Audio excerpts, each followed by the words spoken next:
it sneaks up on you, and we're actually already the final weekend. And Super quick. And all three local schools, of course, are going to end up in the NCAA tournament. Really, it's just a question of how much better their seeding can get with wins tomorrow in their conference finales. And then, of course, Big 12 tournament in Kansas City next week, SEC tournament next week as well. And all three coaches were some of the best coaches this entire season in all of college basketball in terms of what they did, expectations, and performance. You can make an argument all three deserve to be in the top 10 finalists for Coach of the Year. And two of them, you can make a case that either should be the national coach of the year. I'm talking about Bill Self and Jerome Tang. You're going to make your argument for Bill Self instead of Tang? I've told you, in fairness, I'm not going to go back on what I said mid-January, which I said then that Jerome Tang should be the national coach of the year. So I'm not going to change that. But Bill Self has a strong argument. Best conference in college basketball, and they won the conference outright with a game to go. And they have a chance to be the number one overall seed. They won a title last year. They lost plenty of pieces, 70% of the roster, I believe, from last year's national championship team. Okay, but they're Kansas. So, I mean, all the things you described are things Kansas does all the time. By your logic, though, that means... Like, they always win the Big 12. They're consistently one of the number one seeds in the NCAA tournament. Replacing players, that's like the easiest thing to do at Kansas ever. You know what you do? You just say, hey, how many McDonald's All-Americans can we just stack up on the roster together this year? Like 6? Cool, sounds good. And everyone shoots like 80% from 3 and is like 6'9". Perfect. We're all better again. None of those things are true. You act like just made up a bunch of stuff. You act like Bill Self just sat on his ass all offseason. Tang's effort was way more impressive. And just rolled the ball out, and then they magically just won 30 games. Tang's effort was way more impressive. He also had to replace his leading scorer. Oh, did he win the Big 12? No, but okay then. That doesn't matter. Okay, though. He was set way further back. He's a coach at K-State. It's way harder to bring your program to this level of winning. Bill Self has a very strong case. I just told you, though, I'm agreeing with you on Jerome Tang. I think Jerome Tang will end up being the national coach of the year. You're a fanboy. I think of K-State. He's all of a sudden shifted to the K fan.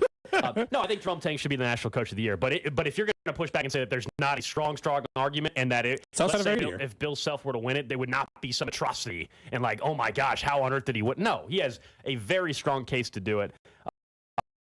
Tang being the national coach of the year. Shaka Smart, who's not involved locally, but Shaka Smart, Marquette's got a case as well. I think all those guys will end up winning, as there's 4 or 5 different types of Coach of the Year awards. There's some that are considered the one, and there's from different organizations. We could just put out our own. The Cody and Gold Coach of the Year. I don't know. It sounds like we have an issue. I'm voting for Jerome Tang. Yeah, I mean, I guess I'll go ahead. We don't have an issue at all. Boom. Solved. Jerome Tang, the Cody and Gold Coach of the Year. Nick, your vote? Not going to be unanimous. Okay. Wow, you're going with Dennis Gates? Shaka. Oh, Shaka Smart. And Dennis Gates had a great year, but with that said, like, who between Tang and Gates, who's more likely to stay 2 years, be there 2 years from now? My answer is supposed to be Tang, isn't it? Because he's had the quicker, more heightened success at this stage? I think Dennis Gates would be more likely to leave than Jerome Tang at this point. Why is it, do you think? Like, I could think either guy could leave in a couple of years, because if they continue to win at this level at K-State and Missouri, they're going to be what have been historically more powerful programs, especially because, like, to me, Tang's star is going to rise really quick, or Gates' star is going to rise really quick.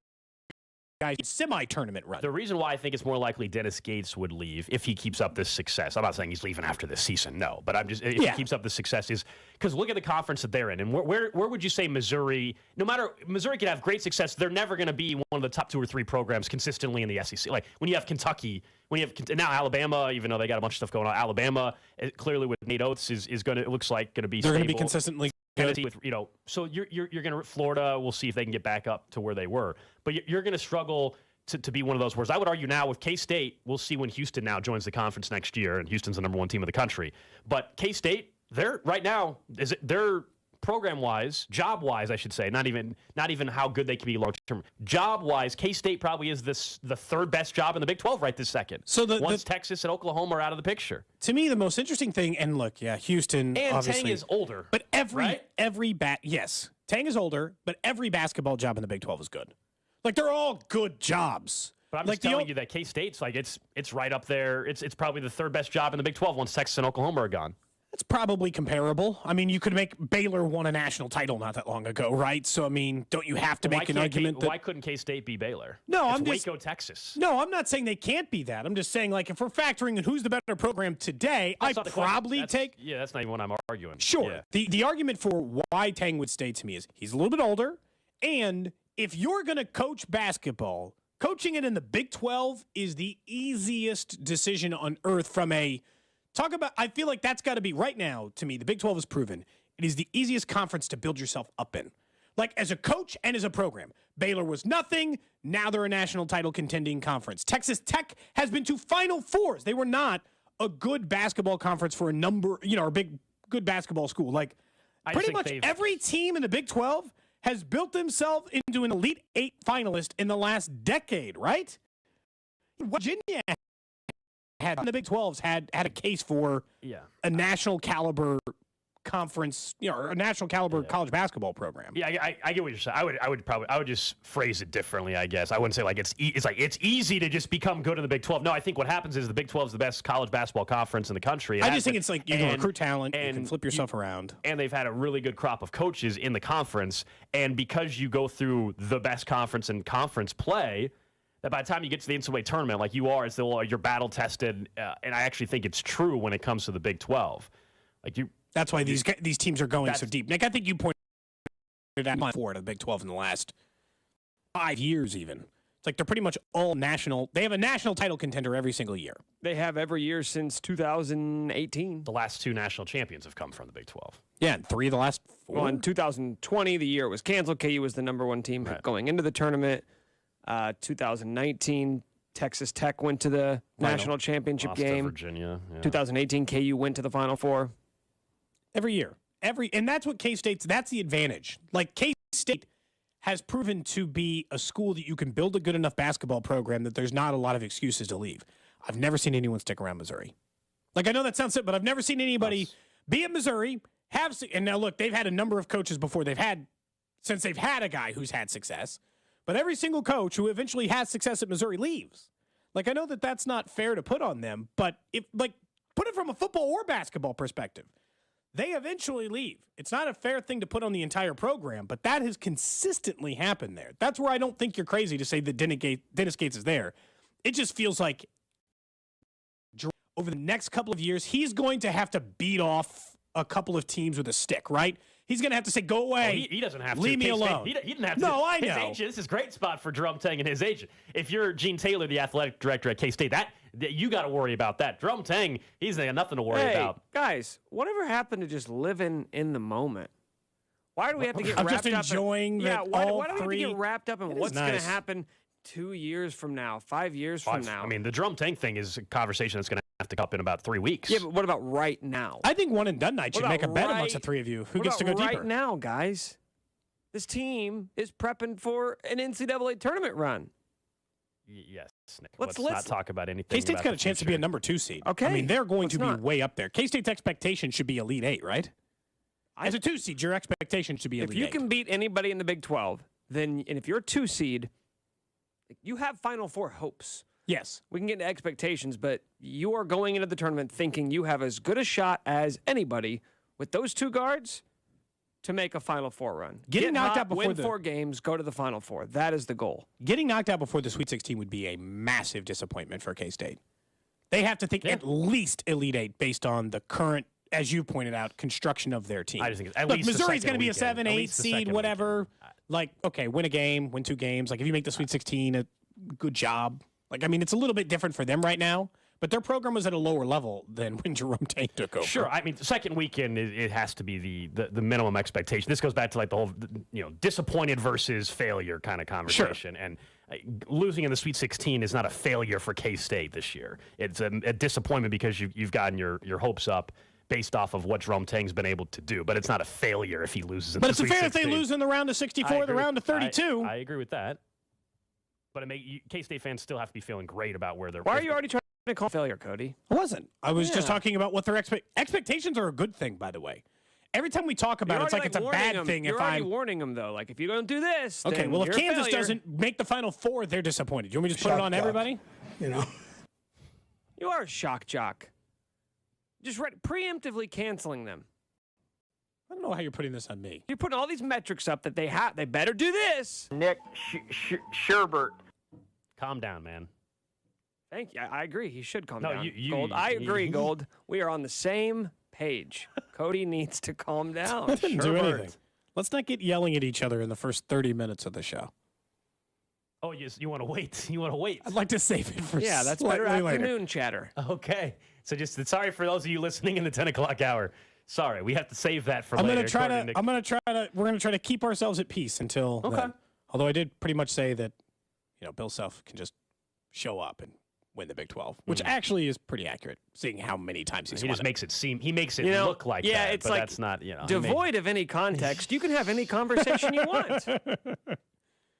Our afternoon host already did that bit earlier this week. Do you not deny that it is easier to replace talent at Kansas than pretty much every other university? Let me think here. Do you think Google has an easier time hiring people than the hardware store down the street? Probably so. Yeah. Name brand, recognition, salaries, benefits, all of things. They got a cool dorm. Yeah. Anytime anybody brings up the idea where it's just like, hey, it's just Kansas, it just runs itself. I'll point to you what Indy has been the last 20 years compared to what they used to be, and it doesn't, and we can see how bad it can actually be. And they were considered blue blood. And also, when you are blue blood, you get held to blue blood standards, which is win titles, make Final Fours, hang banners. Like K-State, you just said it about K-State. You're right. If they go to the Elite Eight, it'll be disappointing if they lose that Elite Eight and you got your eyes on the Final Four. But when the dust settles and you realize what you accomplished that year, you're going to be really proud of that accomplishment. Especially in the first year in Jerome Tang. You're going to feel great. And I get it. Like, KU fans make fun of K-State fans for hanging Elite Eight banners. Listen, they're two different programs. Same thing to be said about football. But KU's not hanging a banner for going to the Elite Eight. It's not going to be a year that will be remembered in Kansas basketball history for going to the Elite Eight. We actively criticize Bill Self for being in too many Elite Eights that didn't turn into Final Fours. Right. So the expectations are a little bit different. You get held to different standards. Totally reasonable. We'll revisit this a little bit later on the show, especially with a Missouri perspective when Aaron Ladd joins us in the 1 o'clock hour for Club 610. Real quick, you mentioned the afternoon show. I already saw, and I appreciate our loyal listeners who are always quick to tell us what's going on with other shows on this station as well. We can't possibly listen at all hours, so we rely busy on our listeners. 913-586-7610. This one from the 660. The Drive was trying to steal the Worlds of Fun idea you guys were talking about. What? Unbelievable. Are you serious? We have mentioned that we are already in works with World Fun on possibly doing our show. What are you? Sorry, shut up. My drink is going to be so busy. Nice Dr. Pepper. Thinking of Waco, Texas. But so the Worlds of Fun is going to have, of course, Zambezi. The Zambezi Zinger reopen. And we want to be there day one. And we've been working on that. And it turns out, according to the text line, that's an idea the afternoon show's trying to steal as well. Oh, just came up on it, huh? Wait, we didn't talk about it 2 months ago. That's the exact idea they're trying to steal? The text line says it's the idea. I didn't listen. I don't know. It appears, based on now scrolling through yesterday's text line, that is exactly what they're trying to do.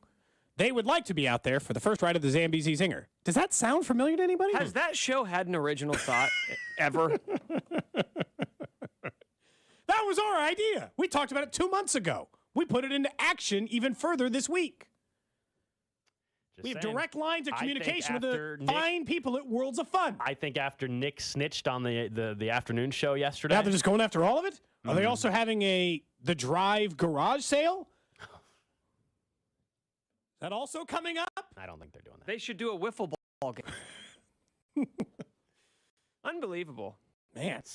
We're getting more details, by the way, on what was discussed yesterday. It says CDOT said he has a connection, is going to give away tickets to the first ride. Hey, by the way, I know if you guys are listening, Rob and Carrington, if you're listening, it's just a message from your friend Nick. If you guys need ideas, just come ask.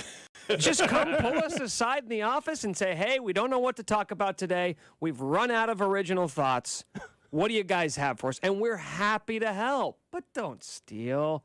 Come on. You're better than that. We could have even done something collaborative. What if both shows were out there at Worlds of Fun? We could have worked together on this. It didn't have to turn into a competition of who's closer to the Zambezi Zinger ride when it opens. And you don't want to get into a competition of good ideas because, let's be honest, we're running a monopoly here from 10 to 2. Coming up next, Salvador Perez did something yesterday, got us thinking about what actually is the right path for his future in Kansas City. And we'll get to that here on Cody and Gold. Cody and Gold on 610 Sports Radio, brought to you by Gann Asphalt and Concrete. For asphalt, concrete, and parking lot maintenance, Gann Asphalt and Concrete. One contractor, all things parking lot. Trusted in Kansas City since 1994. Online at GANNasphalt.com. Finding great people to hire is like trying to find a needle in a haystack. It's pretty difficult, right? Well, ZipRecruiter has mastered finding a needle in a haystack, so they take it to the next level. They make hiring so simple that it's like finding a needle in a needle stack. And that's why you should try ZipRecruiter for free at ZipRecruiter.com/radio. Here's what it's like to use ZipRecruiter. They have so many qualified candidates that it's easier to find the right ones for your roles. In fact, 4 out of 5 employers who post on ZipRecruiter get a quality candidate within the first day. That's a lot of needles. So how do they do it? ZipRecruiter's powerful technology sends you candidates who are a great match for your job, and you can even invite your top choices to apply. So if you want less hay and more needles, head to ZipRecruiter. And right now, you can try ZipRecruiter for free. That's right, free at ZipRecruiter.com/radio. That's ZipRecruiter.com/RADIO. ZipRecruiter.com/radio. ZipRecruiter, the smartest way to hire. For the ones finding new ways to ensure the job always gets done. For the ones wearing many hats. For the ones who are hands-on, even from far away. And the ones keeping business moving forward. We are Grainger, offering professional-grade industrial supplies, plus real-time product availability and access to experts ready to answer your toughest questions. Call, click Grainger.com, or just stop by. Grainger, for the ones who get it done. O'Reilly. Don't risk getting stranded with a bad battery. Let the professional parts people at O'Reilly Auto Parts test your battery for free. If it needs to be replaced, get up to a $50 O'Reilly gift card after rebate with purchase of select Superstart batteries. For power, performance, and reliability, choose Superstart batteries at O'Reilly Auto Parts. O'Reilly Auto Parts. Hey, I'm Andy. If you don't know me, it's probably because I'm not famous. But I did start a men's grooming company called Harry's. The idea for Harry's came out of a frustrating experience I had buying razor blades. Most brands were overpriced, overdesigned, and out of touch. At Harry's, our approach is simple. Here's our secret. We make sharp, durable blades and sell them at honest prices for as low as $2 each. We care about quality so much that we do some crazy things, like buy a world-class German blade factory. Obsessing over every detail means we're confident in offering a 100% quality guarantee. Millions of guys have already made the switch to Harry's, so thank you if you're one of them. And if you're not, we hope you give us a try with this special offer. Get a Harry starter set with a 5-blade razor, weighted handle, shave gel, and a travel cover, all for just $3 plus free shipping. Just go to harrys.com and enter code JOY at checkout. That's harrys.com, code JOY. Enjoy. I can't believe tax season is here already. Look at all this info I have to enter. Phil's small account firm is growing in numbers. Why didn't I take that typing class in high school? A data entry specialist could really help him in a crunch. I got blisters on my fingers. Indeed can help him hire great people fast. I need Indeed. Indeed you do. You can schedule and conduct virtual interviews all from your employer dashboard. Visit Indeed.com/credit and get $75 towards your first sponsored job. Terms and conditions apply. I'm Kareem Abdul-Jabbar. I learned about atrial fibrillation the hard way. My symptoms would come and go. Shortness of breath, fatigue. I kept going. Then I got so lightheaded, I couldn't. My doctor said I have AFib, so I'm about 5 times more likely to have a stroke. Other symptoms, irregular heartbeat, heart racing, chest pain can come and go, but the risk of stroke stays. If you have symptoms, tell a doctor. Visit NoTimeToWait.com. Sponsored by Bristol Myers Squibb and Pfizer. Hey guys, I'm David Spade. Applause. I'm Dana Carvey. Are we the host of something? Oh, Fly on the Wall. No, Dana, and I would never say this, one of Apple, Spotify, and Amazon podcast of 2022. I'm just reading that. I would never say that. We both got our break on a little thing called Saturday Night Live. Each week we sit down with friends of the show and share stories and BS about the good old days of SNL. You can find Fly on the Wall, a presentation of Cadence 13 on the Odyssey app or wherever you get your podcast. The 610 Sports Radio phone line is brought to you by Onder Law Injury Lawyers. Visit getjim.com. Music make you lose control. Music make you lose control. Back here on Cody and Gold, just getting started on a Friday.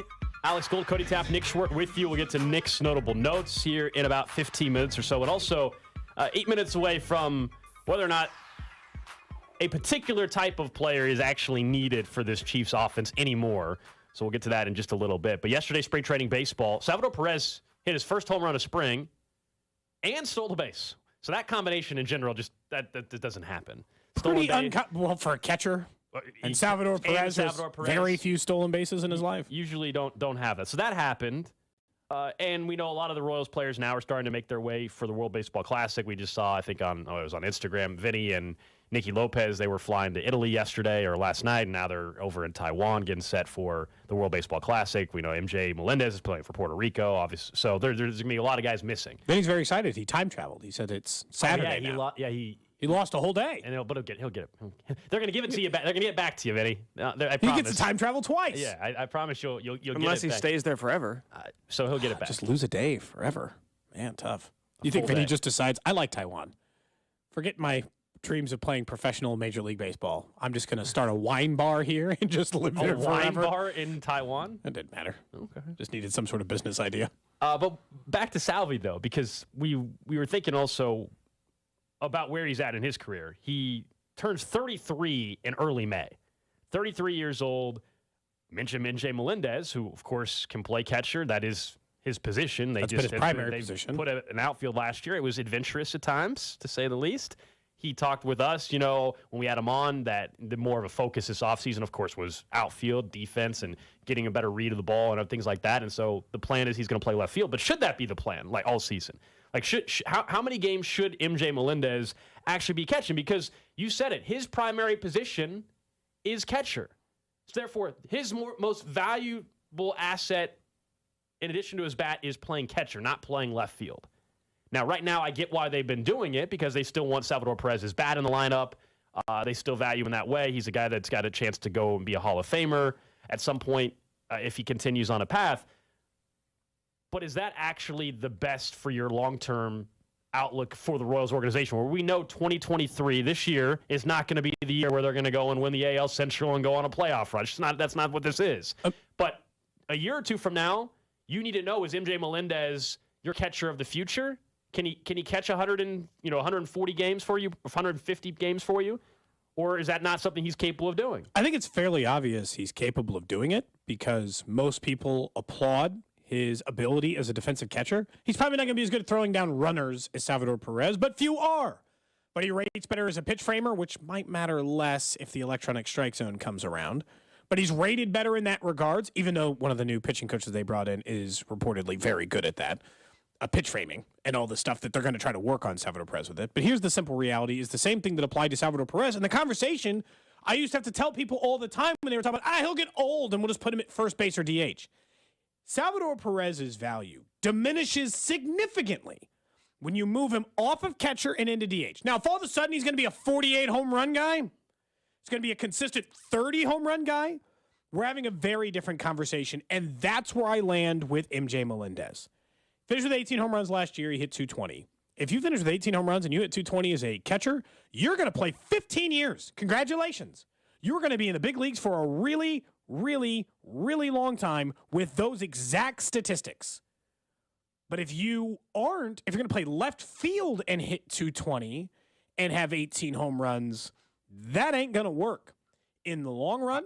And you are going to have to take a significant stride forward. The simple solution to this is MJ Melendez needs to catch more. Well, that's what I'm saying. Because that's where his definitive value is, and that leads us to the uncomfortable conversation of, then what? If I'm telling you MJ Melendez needs to catch more, does that mean I think Salvador Perez should play DH more? Sure.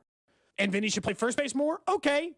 But more realistically, it's probably leading to the uncomfortable conversation of should you trade Salvador Perez? Yeah, and that's, if you're JJ Picollo, you just became the general manager. I don't think your first move is to trade away the fan favorite, Salvador Perez. One of the most popular players in franchise history? So that's not, I don't think that's happening, nor has it to this point anyway. I don't believe that is the path that they will choose to take. MJ Melendez was a league average hitter. At catcher, that's tremendous value. Yeah, I mean, I think they're clearly not going to just do a split or anything. But MJ Melendez should catch 100 games. Salvador Perez, go DH the other games. You are correct. That's not going to happen. I know that. But you got no chance of that. That's can we get to what you should 80-80? hope. Salvador Perez caught 114 games last year. Or played 114 games last year. Can we get it to 80-80? Remember, he was hurt. So that was part of what drove those numbers down, and he's caught plenty. Just take a little bit of time off of it. What is the harm? Like, I don't understand what the risk would be in saying that, because then it's the same thing, right? You get Vinny Moore as a first baseman, which I think also is valuable. And look, for the days that you want Vinny, Salvi, and MJ in there, yeah, sure, MJ is going to go play left field, right? For the days you want all three in, that's just the way it's going to work, unless it's the day where Vinny plays first, Salvi does this, and Prado's not in the lineup. And there's plenty of opportunities to do Prado's that. with the big league club, Prado's even by with the the big way. league team. We don't even know if he's making the club out of camp. And by the way, if Prado's not with the big league team, then Vinny should play first base every damn day. 162 of them. Like, I get it, maybe 145 but of MJ them. Melendez, depending on where his bat's at, you can have, you have him catch Salvi's DHing on those days, and then you flip it. Honestly, there could be some days where MJ Melendez is even a DH, depending on where his bat's at. Sure. Salvador Perez caught 76 games last year, and he DH'd 40. Okay, so a 2-to-1 split. That's what we're looking at? Okay, get it to 50-50. Like, I think I would be with you. I would be more like make it 2/3 the other way towards MJ Melendez. But you also are trying to, because there's a mix here. MJ Melendez, Amir Garrett was actually on the morning show. He talked about it. It's not super important to play it at the moment, but it's just like he said that he thought that MJ Melendez, the way he was watching him this year, is that he's like, I know he had 18 home runs last year. He might be a 30 home run guy. If he's a 30 home run guy, we are having a completely different conversation, in which case, save MJ Melendez's legs and let him slug 30 homers. We're having a totally different conversation. Although, again, the argument's still the same. If MJ were catching and hit 30 home runs and played 100 games at catcher, he's the most valuable catcher in Major League Baseball. Yeah, he'll be the starting catcher in the All-Star game the rest of his career. For those 10 years. That's path that you would be heading on if that actually happens. I'd want to find out MJ's a catcher. I think it's going to be interesting to see as the season progresses if they're willing to do it more or not. Because if you are trying to find out, as we discussed yesterday, young core players, who do you think you can totally rely on for the 24, 25, 26, and beyond seasons? Well, to me, don't you want to get the answer to that question that you just posed as well about MJ Melendez as a catcher? And yeah, I do. Those are tough conversations because of who Salvador Perez is to this organization and all the success and potentially a Hall of Famer. Talking about what he needs to do still for another 5+ years probably in order to be there. But this overriding point is what I think has made it, like behind closed doors, I think this is what's made it hard for the Royals versus the things I say, like be the Rays. Go be the Rays. Well, here's the thing. The Rays don't have any fans. Nobody cares. Nobody cares when you trade somebody away. Nobody cares that, like, Chris Archer pitched well for us or we'll miss Evan Longoria. Nobody cares. They don't care when you trade away the guy who you drafted 5th overall and won a world. They don't care. And so when you trade him away, there is no backlash. Everybody in Kansas City wants the Royals to win. They do. There's no doubt about it. That's obviously something they want. But if I said, hey, the Royals can either be 5 games better or they trade Salvador Perez and they're 5 games worse, because Kansas City is passionate about the Royals and care about the players who are here, it's a lot harder. Although I would argue that this is the easiest time ever to do it. If you're going to make splashes and trade away popular players, the most popular player in Kansas City, he plays for the other team. So you don't have to worry about that. And if Bobby Wood Jr. takes a leap, he will become the most popular player on your team very quickly. Or Vinny, who's incredibly right? They'll find eventually you have to find new players for people to like anyway. Like, I know that sounds like it sounds harsh. I don't want Salvi to go anywhere, but like at some point, because of your catcher situation, you have to make a decision. It's also one of the deepest positions for them in the minor leagues. So they have depth behind Salvador Perez and MJ. I mean, I guess the one part of this conversation we didn't even discuss is the other side of it, whereas the value that MJ Melendez might have with other organizations. It would have tremendous value. That's something that may or may not be part of the conversation as this, depending on what he does here in 2023 as well. Because someone else might play him at catcher. And then you could get an actual left fielder who hits 30 home. You know, like it's always the same thing. The power thing is really the determination for me. If he's an 18 home run hitter who's a below average left fielder, playing there all year doesn't make sense. If he's an 18 home run hitter who is a above average defender, all the sense in the world. We'll get to Nick's notable notes here in about 6 minutes or so. But our friends over at Arrowhead Pride, they were going through the off season, and everybody has their view of how the organization should approach it. And they mentioned for the Chiefs that they need to find a game-breaking player. And it goes through and talks about some of the top names in the free agent market are guys that already were in this organization, meaning like McCole Hardman, Spotrac's projecting him to get $40 million. Okay, yeah, no interest in that. That's insane. Good for McCole Hardman, but insane based off of that dollar amount. Juju Smith-Schuster, we know. And then there's other names that are out there at the running back spot, the David Montgomerys, the Barkleys, the Josh Jacobs of the world.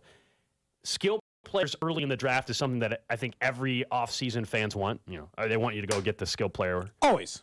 This year, because of how well the roster is positioned, because of the 20 of 22 draft picks they've hit on over the last couple of years, this goes back to positional priority.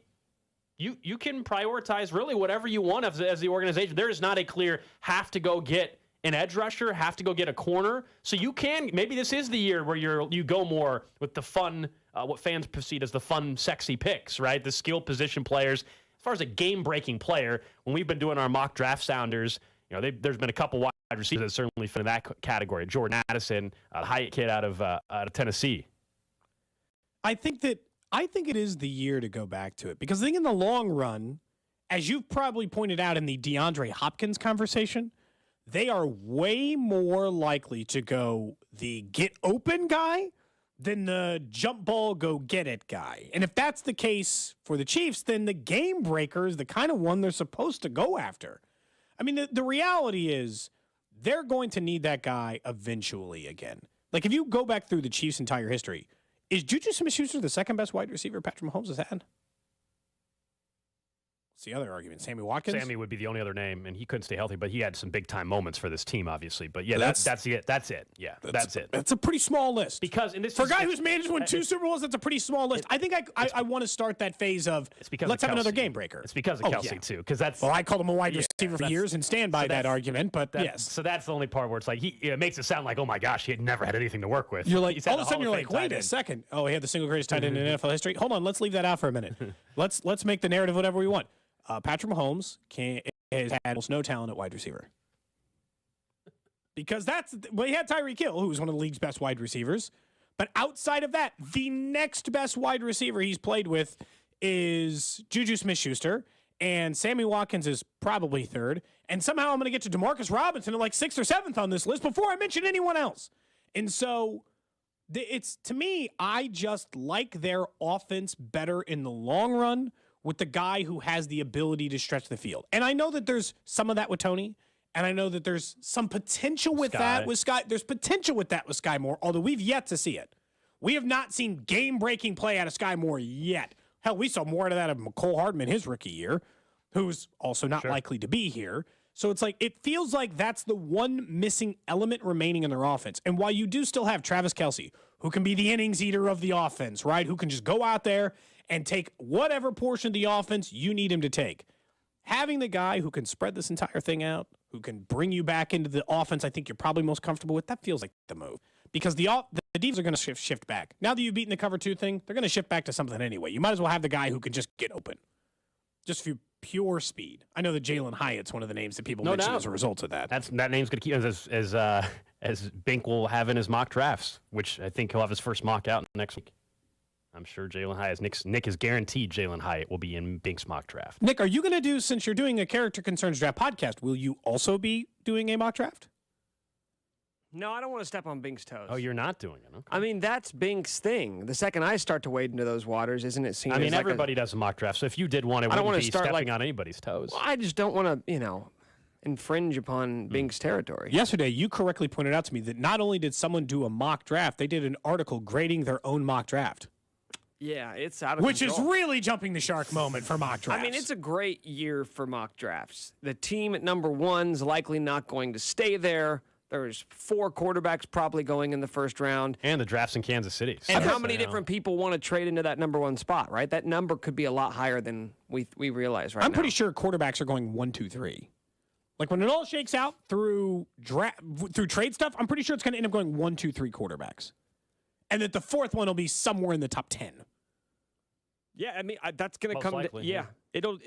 I'll be interested to see how the perception of some of these quarterbacks not named Bryce Young change over the next week. I mean, it seems like right now the perception of Anthony Richardson's through the roof. There are reports that the Colts like him at number 1. Now it is smoke screen. The Colts don't even have the number 1 pick. No, but they've also made it. They have to make a move. Chris Ballard cannot just sit on his hands and not draft a Yeah, quarterback. but the Texans would be interested in moving up to number 1, right? Like, there's a lot of teams that would love to have that number 1 spot, especially if you're in love with a specific quarterback. Gotta write something down. Nick's notable notes.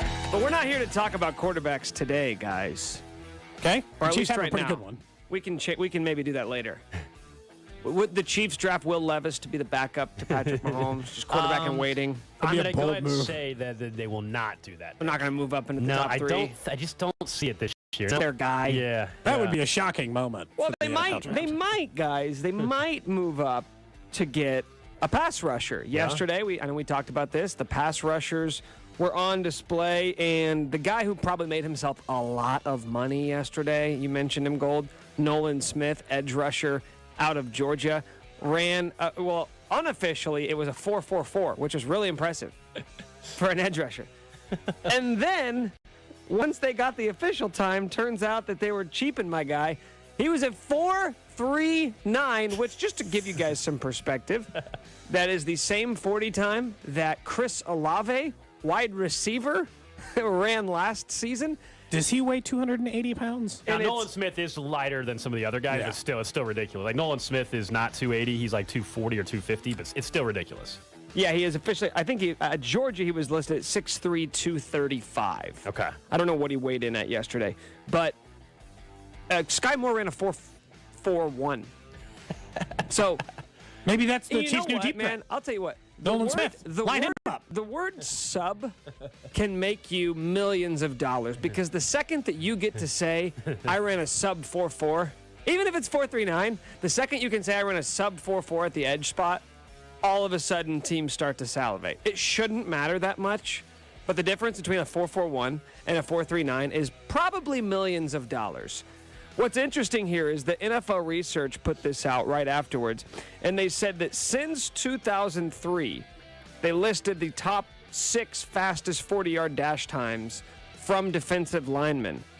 And 4 of the top 6 fastest times have all come since 2019, which is pretty shocking. I mean, athletic training and athleticism in general, like, it's just it's better. It's just ridiculous. The talent and just the ability to, at a younger age, basically start their training and their progression is also what's leading to this. Well, 2 of the 4 times were this year, because it wasn't just Nolan Smith. It was also Byron Young out of Tennessee, who ran a 4.43. The fastest time ever was a guy last year. Never even heard of him. Amare Barno out of Virginia Tech ran a 4.36 in 2022. So maybe if you can't get Nolan Smith, maybe go after Amare Barno. By the way, these speedy edge rushers, do you think if the Chiefs do go that route, last year we saw them, because sometimes we lump edge rushers, pass rushers all into the same grouping. Last year they went after George Karlaftis. He's not a guy out there running a sub 4.4, right? No. He is a big, strong pass rusher. He's country strong. He's got that vibe to him. Right. Nolan Smith's not quite that, right? He's more of a Frank Clark speed rusher, as opposed to having that brute power strength. If the Chiefs do go edge rusher again, do you expect them to go after a Frank Clark speed rusher replacement, or do you expect them to kind of stick with the script? I mean, it would fit that if Frank's not back, but I actually think whatever they truly just think is the best player for them to find a guy that can be a pass rusher long-term in Kansas City. Like, I don't think it's clear, like, no, this year, because we didn't draft this type last year, we have to go speed rusher this year. I just think, like, if there's an edge rusher and he's not a speed rusher, but you think he is truly the best guy to get after the quarterback, then go do that. I don't think you have to sit there and say, because we only drafted a certain type last year, it has to be the opposite type this year. I don't think that, they're going to be forced into that decision, but I don't know, that's kind of what I want. Like, it seems like having the mix of type of talent, you've got two brute guys. Chris Jones will destroy worlds. That's George Karlaftis' model as well. Even guys that they might bring back like Colin Saunders or Michael Dana, they also fit that brute role. The guy they're missing from the, hey, let's have one more skill set variety is speed rusher. Well, yeah, because if you go to the top end of those spectrums of what does the best player of that skill set look like? The speed rusher, for the longest time, it's been Von Miller, right? He's not the biggest pass rusher, whereas, I don't know, right now, I guess you could say Myles Garrett or TJ Watt, they are the sort of five-tool player, so to speak. There's reports that the Chargers might cut Khalil Mack. You could just do that route. He was one of those guys. Old. Not that. Man, you know, the ageism from you this week has been ridiculous, It's Gold. so strong. Anybody over the age of 30 is now a grandfather. Hey, Khalil Mack's my age. He was born the same year as me. Okay. And I don't play football, though. But what's the comparison? Go from the prime of his life. Khalil Mack's By the way, you're the one who made the comparison between you and Khalil Mack. I know. My point is that at 32 in football, that's old. 32 in normal life is not old, but at 32 8 sacks last year. You really want Khalil Mack in Kansas City next year? Is that what you're saying? Okay, but you did this with DeAndre Hopkins as well. Anybody over the age of 30 is old to you. DeAndre Hopkins is way more complicated. DeAndre Hopkins' issue is he's over the age. He's coming off an injury. He's coming off a PED suspension, and he wants a new contract. That's my problem with DeAndre Hopkins coming to Kansas City. Okay, and then what's your problem with this other old geezer? Khalil Mack is just that a pass rusher at the age of 32, not somebody I really want to just go sign in free agency to be a full-on replacement. If you want to say he's going to be a spot guy like Carlos Dunlap, of course, but that's not who Khalil Mack is at this stage in his career, in his mind, probably. So I'm good. Well, okay, well, you got to get somebody. You can't just say no to everyone because they're all too old. We literally today, 52 minutes ago, led the show with the draft is where ago. The draft is the best place to do it. it. The draft is the only area where they can really improve their pass rush. And now you're telling me that I am gonna stage an intervention with both you guys right now, but more so with you, Gold. Okay. All right. Cody, you can catch some of this as well. Oh, I'd like not to. Here we go. I feel like you guys are being elitists. What? About what? About free agent acquisitions. If it's not the perfect player in the perfect situation, you're not interested. I told you go back right after the Super Bowl. I said, and this is more just like how I think the offseason is going to go. I don't think the Chiefs are going to be all that aggressive in free agency this year. So that's part of when I'm talking about that's part of my thought process with it. Is what you think will happen versus what you think should happen? What do you mean? Like you're thinking more about what is going to happen as opposed to what you want to happen? I don't think they will, and I actually don't think if you look at where they're at roster-wise, I don't think they need to be that. I don't think they need to go be ultra aggressive. I don't want them going and spending a ton of money on a free agent pass rusher. I don't think they need to do that. No, not. They're going to spend $120 million on Chris Jones. Is that not enough? We're not going to give him, a briefcase full of $120 million. Yeah, they should. That'd be a way cooler way to just do it. do it immediately. By the way, how many briefcases would you need for $120 million? Could it just be one really big briefcase? Like someone like the Hulk would carry? Yeah, it's like triple size, like a suitcase. While Cody's looking that up, wheels. While Cody's looking that up, it's a question that I have, and those of you watching the stream, maybe you've noticed. What's significant about the year 1969 to you, Cody? Nothing. It's just a sweatshirt. It says went to the moon. It says 1960. Yeah, that's it. It says, Big moon guy here. That's what it is. Okay, I was just wondering. The shirt just says 1969. I was just curious if it was an important year for you. No, it's just a sweatshirt. Okay. No, I'm just curious, man. That's all. I meant to bring a change of clothes for Club 610 later.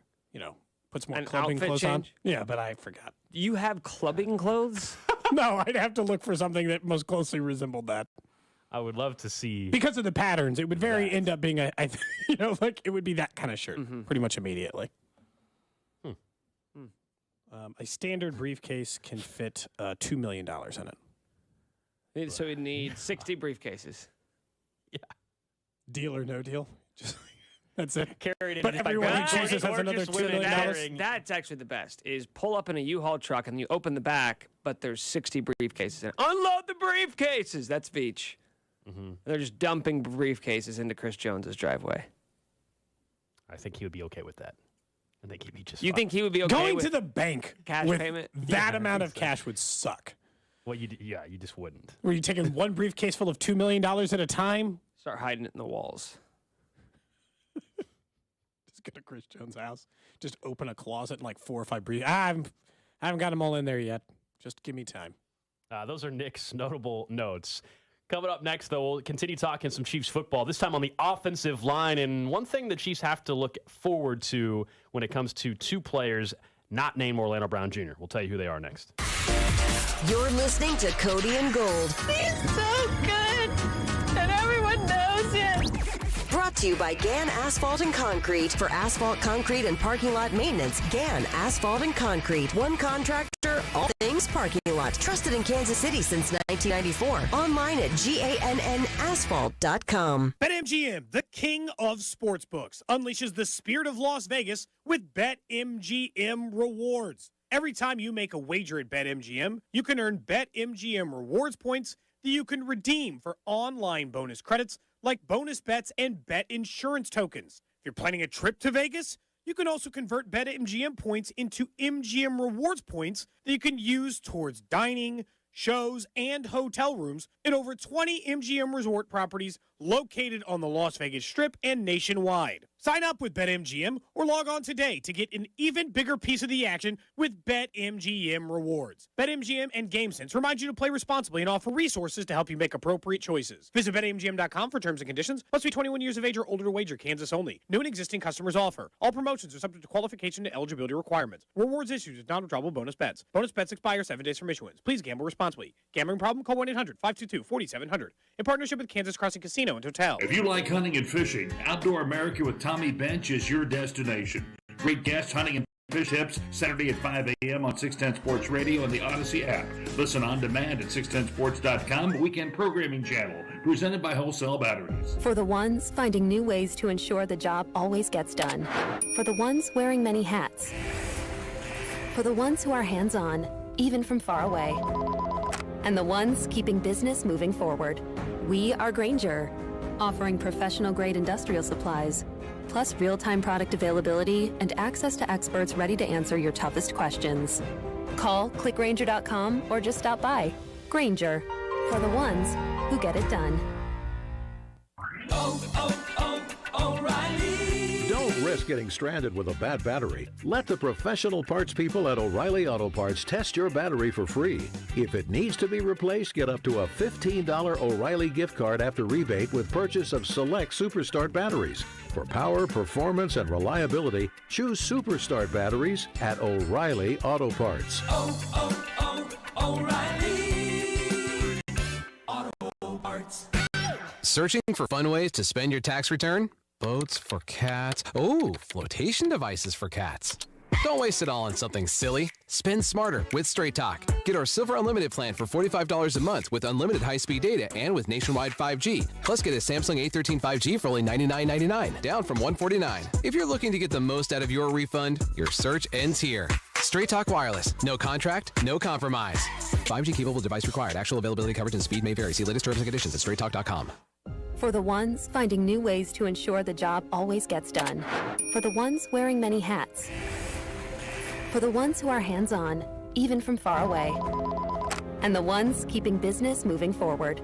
We are Grainger, offering professional-grade industrial supplies, plus real-time product availability and access to experts ready to answer your toughest questions. Call, click Grainger.com, or just stop by. Grainger, for the ones who get it done. You're listening to 610 Sports Radio from the Max Motor Studios. Your home for K-State Athletics is right here on 610 Sports Radio. KCSP Kansas City, WDAF HD2 Liberty, always live on the Odyssey app.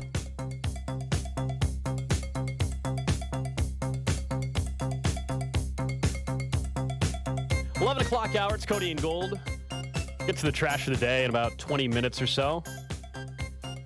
Cody's still got a pretzel in his mouth. I ate some pretzels. And the breaks are a little short right now. Breaks are a little short. I'm going to go get it. Barely any time for Cody to Boy, eat his these pretzel. pretzels sure are making me thirsty. That's exactly right. That water all the way over there. A lot of long walk for Cody to go get that bottle of water. He's all is good now. Yeah. Why could? By the way, why is there a reason why you couldn't have just had a sip of the Dr. Pepper that was right next to you already? Yeah, you had a beverage. Waters are better for. Well, yeah, but in a pinch, the Dr. Pepper probably could have gotten the job done. It's like 5 seconds. Who cares? Yep.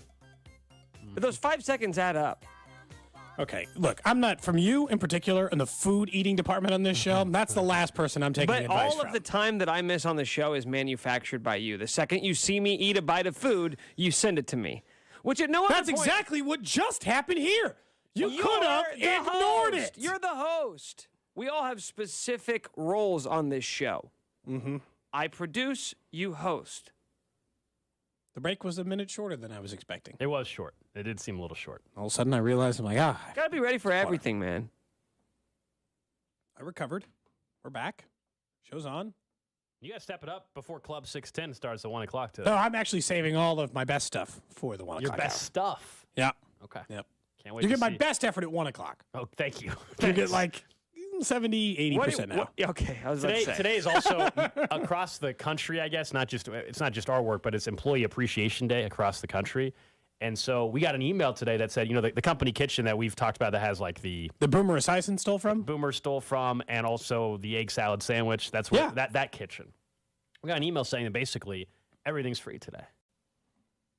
So Is the egg salad sandwich in there? I don't know. Everything's We free. should see if Aaron Ladd will eat it when he comes in. Everything's free today. So you just grab what, and truly today Boomer would have been fine. That's what he thought it was anyway. But today you can just go and grab it. So how many different snacks are you actually going to grab today?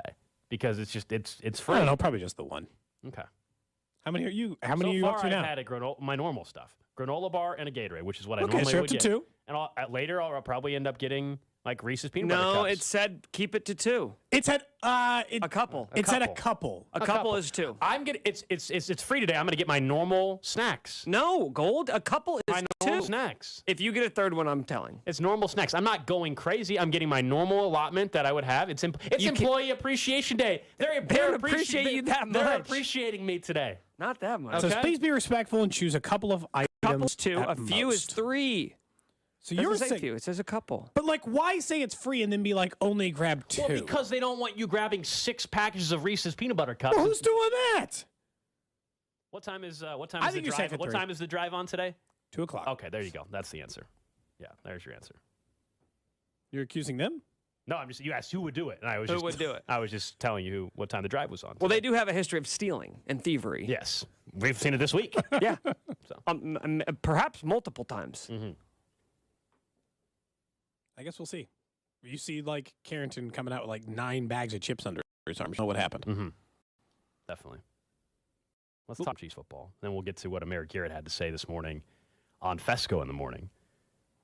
Offensive line conversation centers around Orlando Brown Jr. We know that, understand it. Franchise tag deadline coming up in, 4 or 5 days?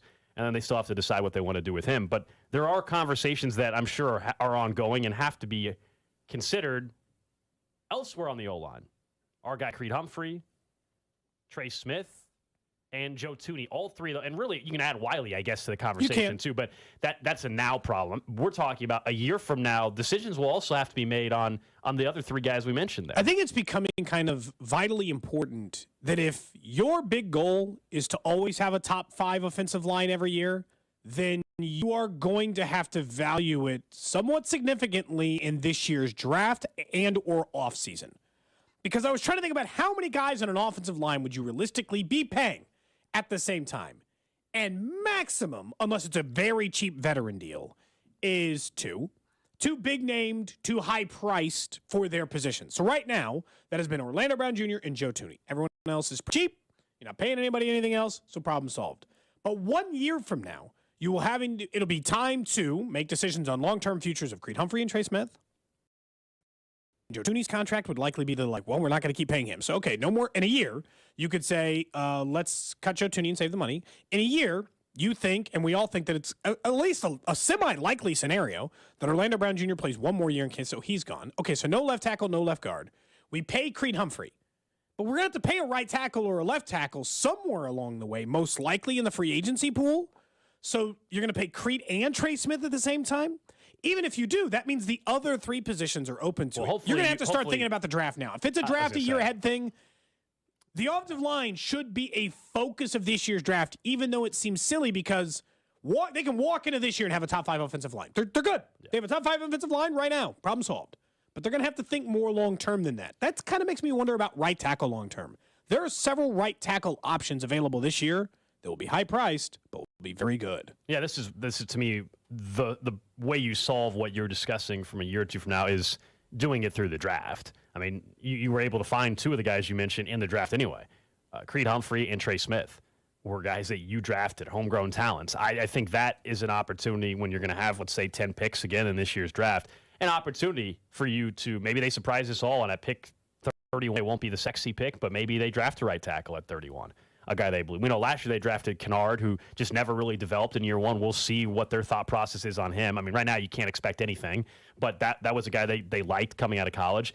Lucas Niang, we've talked about. I'm kind of done on that. Like, what if by a miracle if he ends up being something great, but he's not part of your plans. It's just kind of like he's a body, and if something happens, fine. But we're so far removed of him being drafted and him playing real football that's not a option for them. So I think the draft. I don't want them to go spend big money on a right tackle in free agency. I'd be fine with that if they're planning on moving from Orlando Brown Jr. Keep Andrew Wiley. Or go and draft a right tackle pretty high. Let me make the argument for right tackle and why you spend that money on free agency instead of Orlando Brown Jr. That you tag and trade Orlando Brown Jr. This is the same argument we've had at tight end versus elite wide receiver. An elite level right tackle, one of which is likely to be available because most reports are that Mike McGlinchey is not going to get picked up from San Francisco and that he will be a free agent right tackle. He's one of 3 very good right tackles, not including Andrew Wiley, by the way, who might be available in the free agency market this year. An elite level right tackle right now, like him, would expect to cost you somewhere between $15 and $17 million.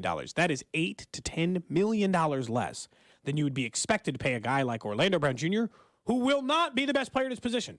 So for $10 million less a year, you can have someone who is the best or the top 3 at their position at an important position. You roll with Creed Humphrey, you figure out right and left guard over the next 2 years worth of draft, and admittedly, you're still going to have to figure out left tackle, a very important position. Aren't you just literally moving the problem to the other side? I am, but I'm saving $10 million in the process. And I don't know if I'm alone, but I like what you're saying. And over the setup just kind of makes sense where you'd be better served to spend it that way. Over the years, the gap between the importance of left and right tackle has narrowed, right? It's always been left tackle, left tackle, left tackle. But the pricing point hasn't. It still is left tackle as far as the more important position, but the gap is narrowed. Right tackles are becoming more important. Teams are lining up edge rushers all over the field, and we've seen it. Positionally, people are moving around a lot more. Sure. As time has gone on, so it's not the same. This conversation is not the same now as it was in 2014 or 2015.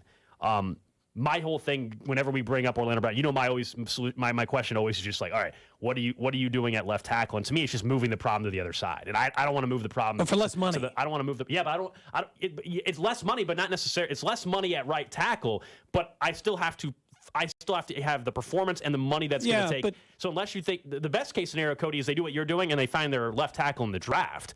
That's best case scenario. It is. That's absolute scenario. But from this perspective, the $10 million you save, right, a year, means you could sign Trey Smith.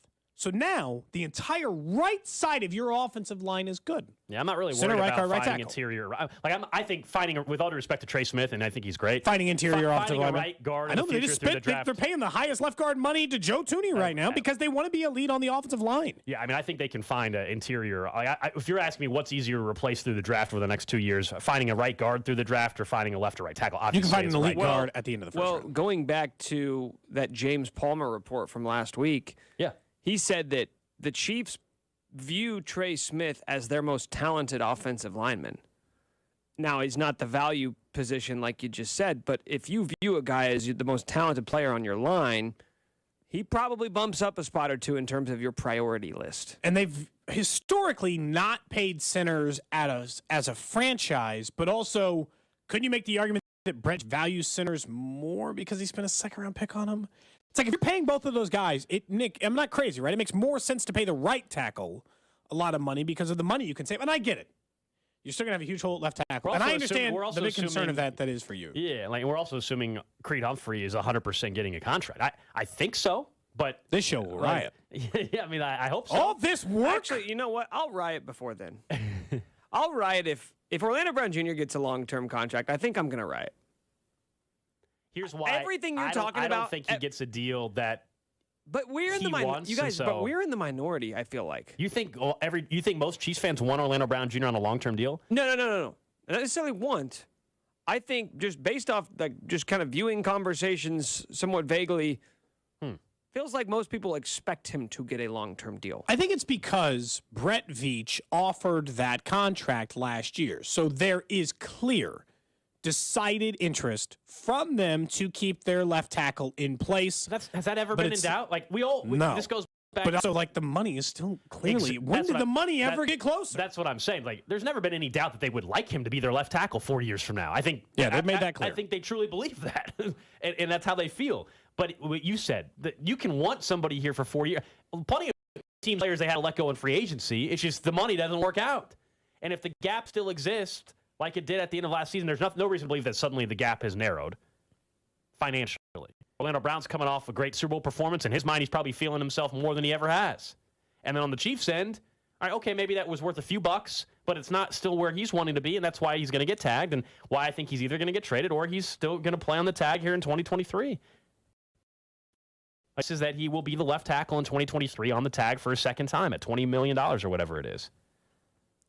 But still, if that's the case, and you might not be wrong, then you better start thinking about the future of your offensive line. I think this year's draft, no matter doubt. And I think the office has shown that they are proactive, that they are willing to look ahead. This would, like we've talked a lot about like how you can get away with wide receiver and all these things. This year should have also taught you that if you give Patrick Mahomes an elite level offensive line, which is what he got this year, elite level offensive line play, it doesn't matter who's around him, right? I mean, you got an argument for this year. Give him elite offensive line play. He had pretty much the same starting five. Did anybody, like, Tooney missed a game? Like, how many total games did the starting five offensive line miss this year? One? Tooney missed a game? I don't remember Orlando Brown missing a game. That was it. Okay, so one. Like, if you give him elite level offensive line play, you might be somewhere. And maybe that goes back to they learned that. How do you spin an offensive line versus defensive line and all of those things. And we talk about weapons around quarterbacks all the time. But having an elite offensive line is the same thing as drafting them a wide receiver. I mean, I think we learned the organization's feeling on that after the Bucs Super Bowl. I mean, I think that was pretty clear how they felt about that. Like, basically, that's never happening again, was their mentality. And they went out and drafted and did for a left tackle. I mean, like, they said, we're not having that mess again. Now, when Patrick Mahomes is quarterback, we're not. That offensive line, what happened against the Bucs, that's never happening again. And I understand there were injuries that weren't controllable, but still. Like, we're making sure our guy we just gave a 10-year deal to, we're making sure he has one of the best offensive lines in front of him. And I think that is something they are going to actively try to continue to withstand through other challenges, financial, down the road. Earlier today, Amir Garrett was on with Fesco in the morning, of course, from Surprise, Arizona. Amir Garrett was talking about the clubhouse. And multiple guests we've had on our show had mentioned the difference in camp so far, different vibe, looser, that fits some players better than maybe what it was under the prior regime. This is what Amir Garrett had to say about his clubhouse experience last year. What I used to tell the guys last year, like when I first came over here, this is my personal opinion. When I walked in, I was like, and got around the guys for a little bit and seen how it's like, I was like, this is not a big league environment. I was like, this is not a big league environment. And I try to do as much as I could to get guys comfortable. I mean, obviously, because you have a whole bunch of rookies. You have guys that don't think they can talk, don't think they can speak, and it's like, that's not how it should be, and it's just, guys are respectful, but it's like they're not comfortable. So I told guys all the time, hey, man, listen, be who you want to be. Obviously you be respectful to the vets or the coaches, the staff, whatever, but be who you want to be. You know what I mean? You want to come in here and you want to talk, like, go ahead and talk. You want to change the music, do your due diligence, ask, for a song or request a song, you can do that. Because when I came up, it was like, no. Like, you stay at your locker and you be quiet, like, that's it. And guys, I just felt guys were uncomfortable. And, this year I see a big difference, which I love, because these young guys are going to have to become themselves. They're going to have to love to come to the field every single day and enjoy their work. And I feel like last year that just wasn't happening. There was a little bit last year when we had Vern on weekly, and Vern had mentioned like the feeling around the clubhouse. Weirdest clubhouses. Yeah, and so I mean that Confirms it. And you're hearing it directly from a player who's been in the league for a while. As he mentioned, he's been around other clubhouses and knows the feeling of what most big league clubhouses were like. And I think it's even more important for a young team to make sure that it's, quote unquote, the right atmosphere in a clubhouse, that you kind of don't get soured by. And this was part of our conversation last year when they traded away a couple of veterans, including Whit Merrifield from matter. Like the way, like you can't have that kind of energy in a clubhouse with young guys. Like that is not what you want. You're trying to have a bunch of guys come up from the minors and establish themselves. Then that's what the mindset, or that's what the atmosphere was like in the clubhouse a year ago. That's the problem. It's like the anti-James Shields situation. It's like every veteran who was still around when all these guys got called up were the ones who had done nothing but lose. That's all they'd ever done in Kansas City in uniform. Just lost all the time, pretty consistently. It was like just Salvador Perez, and everyone else had just lost. You know, and I think when you're looking at it, Amir Garrett's probably right.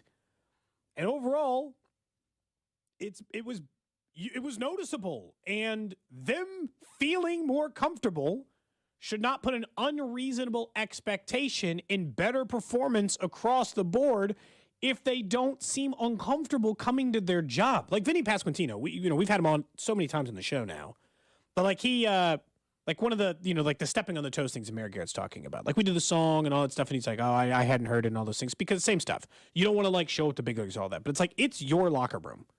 Like this is your clubhouse because it's all you. You're all under 26. You guys are going to have to decide on the personality of this grouping. But here's the thing where it comes back to the same thing. Part of the reason that they felt stiff about it is Mike Matheny. Mike Matheny seemed like the kind of guy who'd just be like loose and easy party time. Seemed like he'd be real like easy going, walking into a clubhouse, Gold. The guy who runs 78 miles before stepping into the baseball diamond, who like, no, that is not, like, he was go, win at all costs. Whit Merrifield pretty much openly admitted that in an interview in this show, that he is a pretty intense dude on an everyday basis for a sport that's 162 games. Ned Yost was watching Netflix before games or whatever, right? And look, but everybody, and by the way, I'm not saying that mentality work.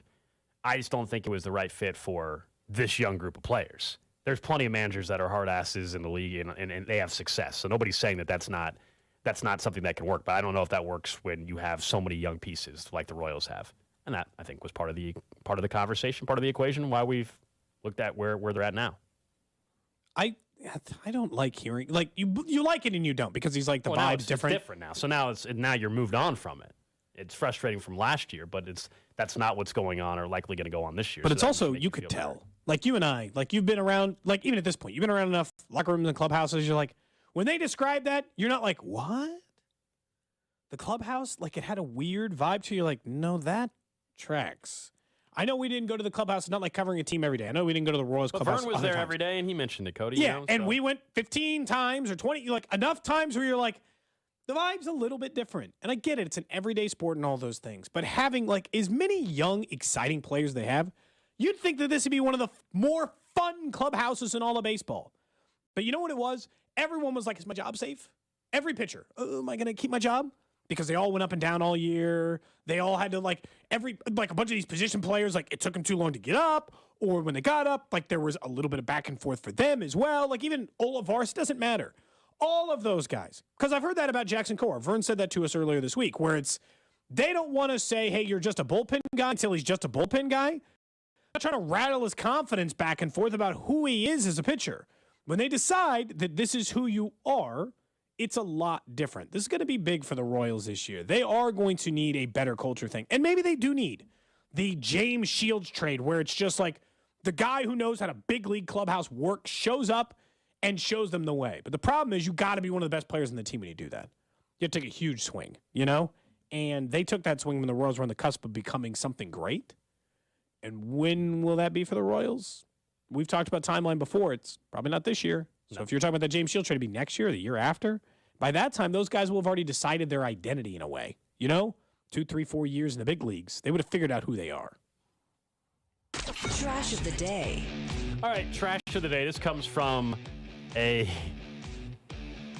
entertainment blog, basically. It has to do with a couple celebrities. Nick, you golf a lot, so I don't know. Maybe this is the kind of stuff you guys make bets on, too. I don't know. But I'll just read the. It's an ominous start. I'll just read the. When we do bet. We do bet on the course. Well, I'm not talking about the goose incident. That wasn't a bet. They're like, bet can you kill a goose? It says, I have to whip it out if I lose.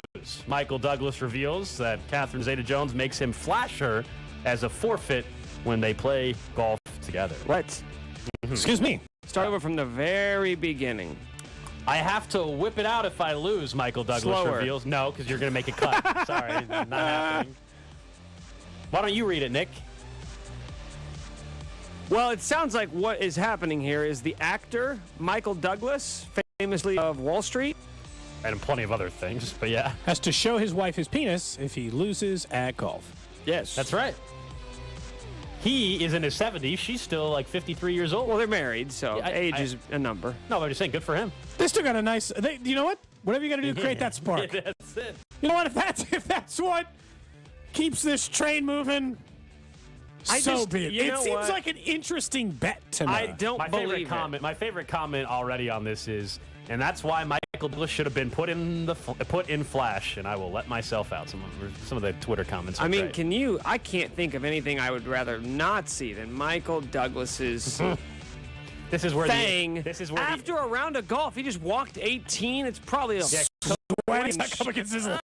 is also where Cody also said, this is also why the age thing did matter, by the way. I'm just saying, if we're also like, by the way, this reminds me of like the worst thing of like 70-plus-year-old, you're at the gym, and they're the only people that would ever walk around naked. This is like, that's exactly what this is. But she's interested. They're married, you know? Yeah. She still likes to. I don't think it's a sexual thing. I don't think it's a sexual thing. You think it's like to embarrass him? Yes. By the way, did he say what the opposite Unless does he get if he beats her? I don't know. I mean, there's no way she has anything that could be as grotesque as what he's doing. Catherine Zeta-Jones is very attractive. Yeah, she is. He's getting the much better if it's just a one-for-one flashing married, situation. So the attractiveness isn't the thing. It's just that it's just like there's nothing. Here's the whole context to the story. It said he clarified. He did an interview and he clarified to the Guardian that he said there are times when we're playing alone and I have to give her a little show because we are competitive, but only when I play with my wife. He added. That's an important distinction. Show? The actress called herself a better player, and they make other not safe for work bets while golfing. Oh my! We have a bet that if he ducks a shot, he has to drop his pants. She so just admittedly makes the same bets with. One, he's got to drop his pants. Oh no! She said there's been issues with paparazzi, so I make him go into the bushes. A deal is a deal. Wow. This is all a lie. This is all made up. I don't know. I don't know, man. It sounds. They're just trying to have fun still. Yeah. Look, when you've got a bunch of money and fame, you got to find other ways to excite yourself, Nick. Yeah, you'd know all about it, wouldn't you? Yeah, those two things. Cody, what do you guys do to keep the No, excitement I have never publicly flashed at a golf course. No. The last time we ended up having this conversation, we were talking about public sex, and I'm not getting that conversation. Oh yeah, you were at the park. Rolled back in. You were at the park. Wait, you don't want to talk about what? Cody had sex at the park. Remember? That's true. Okay. Why are we bringing this back up? You just brought it up. I said I didn't want to talk about You it. brought it up. But you did bring it up. Okay. It relates to the current topic, okay? Cody's that guy, though. Cody's that guy who'll bring up something and be like, I don't want to talk about all the sex I've had. No, I was trying to avoid the other conversation. It felt relevant to the conversation that this would come up. Would you be willing to do this from a sports betting perspective? So you find a nice lady, and you guys are betting on the opposite thing. Would you be willing to incorporate this into your betting? Adding another layer, Gold. What do you think?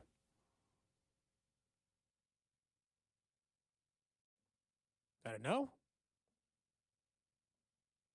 Feels like a no.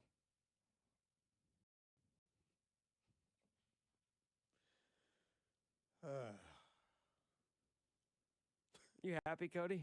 What did I do? Am I happy with what? That comment? Everybody's looking at you. I don't like it. Wanting to talk about sex and all the sex you've had. This is the thing. He brought up this trash of the day. I'd like to be left out of this now. Yeah, but you have this uncanny ability to make everything about you. I don't think so. I was trying to make it about Alex and his dating life and his for making sexual-based bets with a future significant other.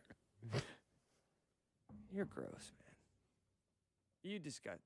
That's grosser than Michael Douglas's penis after a round of golf. There's just no way that's accurate. Yeah.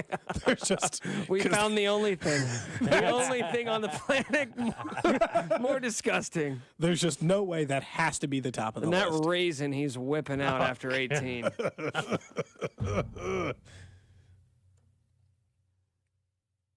line 913-586-7610.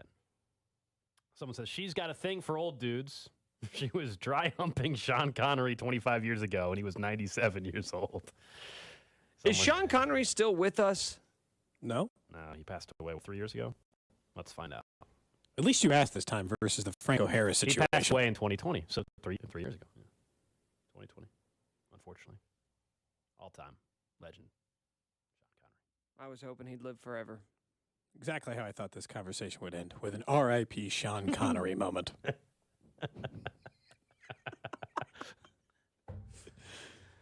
Well, how else would you?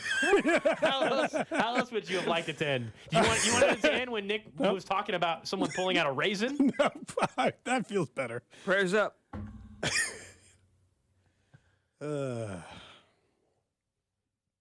Moments like this are when I'm glad we have the video stream, because they just see how quickly how we red devolve. you are, how bright red you get. Oh yeah, how quickly this show devolves.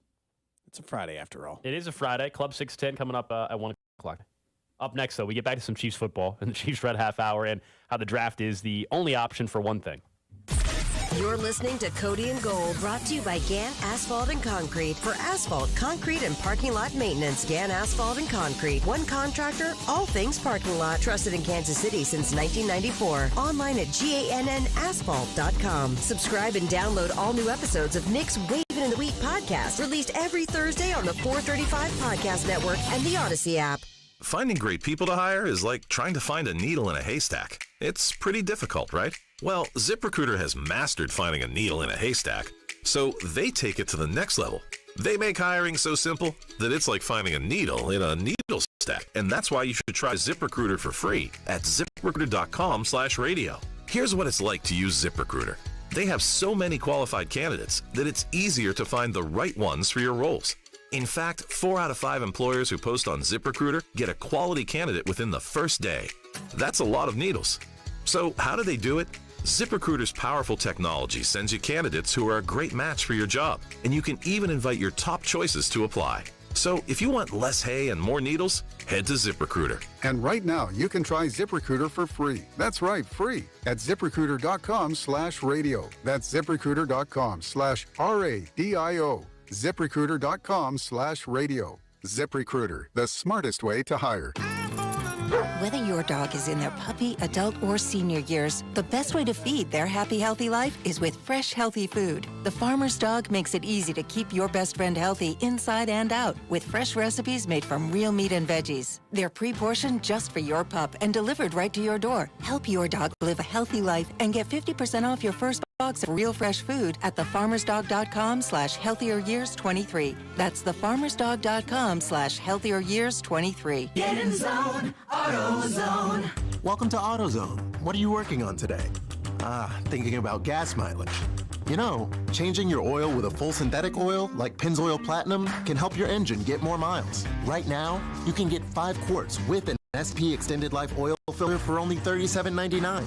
Get started on your next job today with the parts you need when you need them at AutoZone or AutoZone.com. Get in zone, AutoZone. Restrictions apply. People who come to Cricket stay with Cricket, just like our customer, Michelle.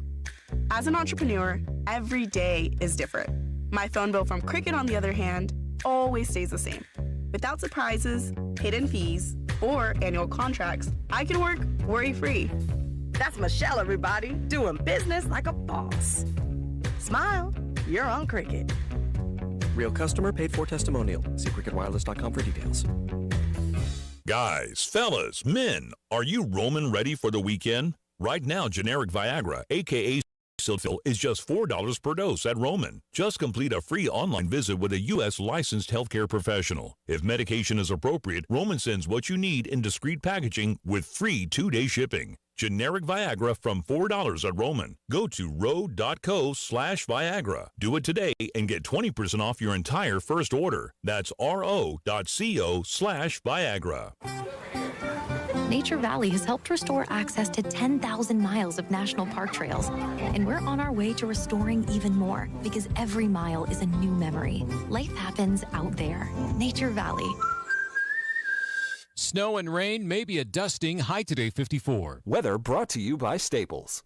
Staples stores are a new world of possible with innovative tools for small business and remote workers and learners. Explore more at your local Staples store or staplesconnect.com.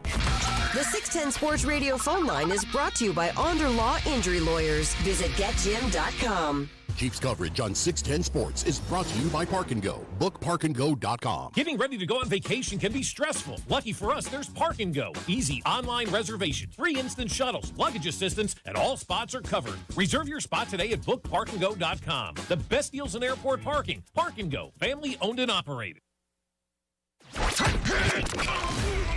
Chiefs Kingdom. This is Mitch Holtis, and welcome into the Chiefs Red Half Hour on Cody and Gold. Every day at 11:30 on your official broadcast partner, the Chiefs, 610 Sports Radio. It is the Chiefs Red Half Hour. Thank you, Mitch.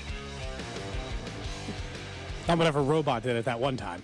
I still, what was that? What was that? Nick doesn't have his headphones on, so he doesn't know. Okay. Nick's just trying to figure some stuff out back there, like what the robot was. He doesn't know. Does he need an intern to help him out? He does.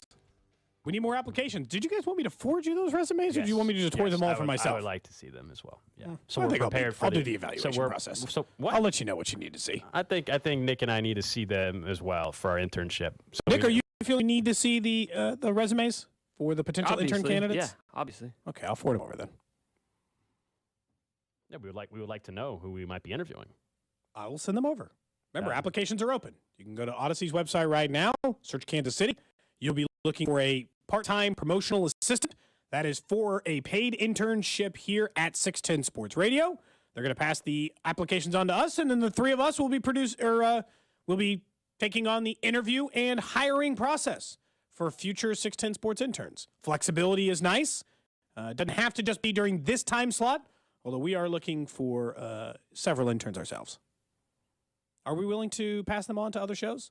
Yeah, I think actually that was part of the agreement is that it's it's show, but it's also for the station. Yes. Okay, fine. Which also opens up some of the time frames. So for people that maybe aren't available only from 10 to 2 or 9 to 1 or whatever, it can help out otherwise. So get on there and apply and give us some options to choose between. Make it hard on us, right? Make us try to determine between several good candidates. What are we looking to hire? 3 or 4 people? Yeah, I thought we settled on that. Okay. Oh, I think so.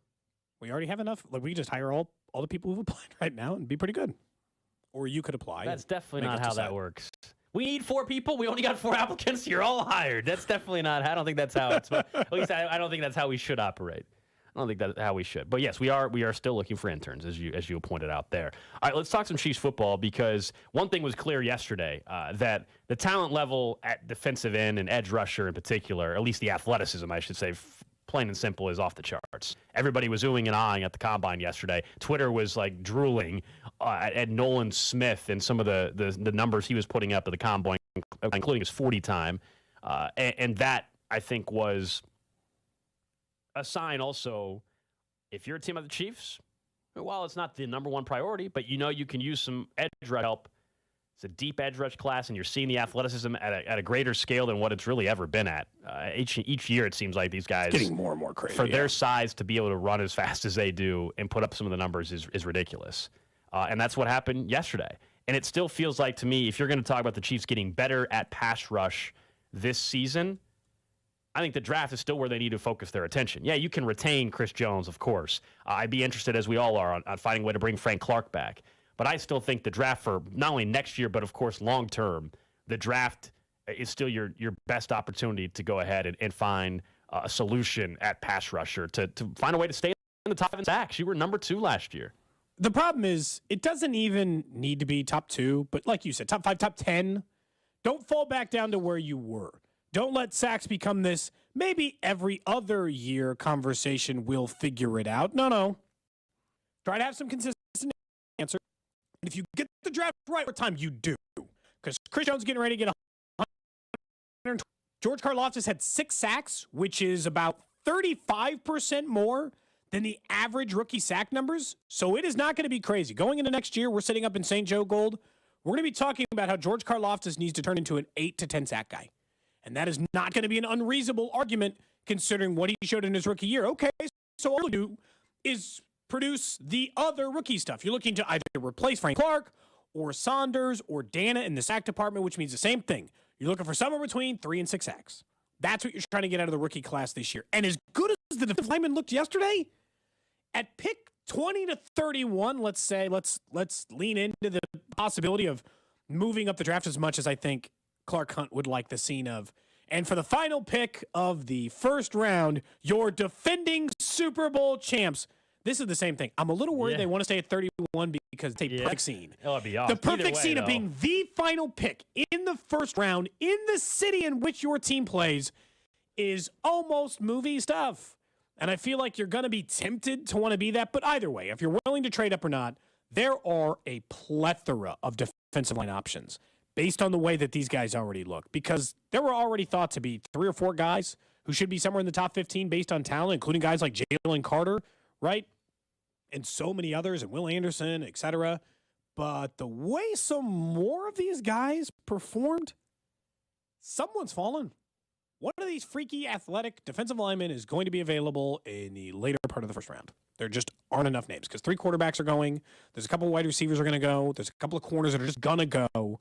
It's not going to just be defensive linemen filling up the rest of those spaces. So somebody's going to be, similar to last year, someone like Karlaftis or a player of that caliber is going to be available to you near the bottom of the round again.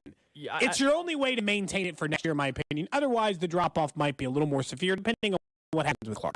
I think last year they traded up to get a corner. They did not trade up to get Karlaftis. And we talked about, average sacks usually for that position where he was drafted is like 3. He ended up with 6. And so credit to them and credit to Karlaftis in the development as the year went on. Because, though, we're all acknowledging who's likely to come back next year production-wise.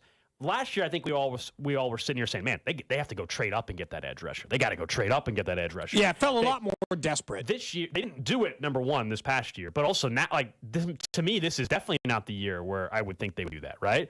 Like, I would be almost stunned if they traded up and it was for an edge rusher. But if it was the right guy there, why not? Trade up for a wide receiver, trade up for a corner, whatever, tight end. Positionally, I don't really care who they draft in the first. I really don't. I know we'll all settle in on a player or two that we really like as we get closer to the draft. We'll give our final picks and all that kind of stuff. And Bink has his mocks coming out, I think, starts week. But trading up for an edge, I just don't know if it. Everything you just said, Cody, I agree with. You're telling me that some guys are going to be there. That even more reason why I don't need to give up pick 31. And what you're saying about the Chiefs wanting the first-round pick. The first-round pick, yes. I don't know if it matters if they're at 31 or 24. But you do get the scene, right? Them being announced, though, on stage in Final their pick in their hometown. Of the first round. Yeah, but to me, if they trade up to 27 and now the Super Bowl champion Chiefs are on the clock, the place is going to go nuts either way. You're right. And the scene will still be great. It's just like everything else is just like perfectly in line. And I know that it was coming off as backhanded or offhand comment from Clark Hunt. He's tried to defend it a little bit, but I think there was a level of truth to it. The idea of we're not going to trade a first-round pick because we want to pick in the first round when Kansas City is in the draft.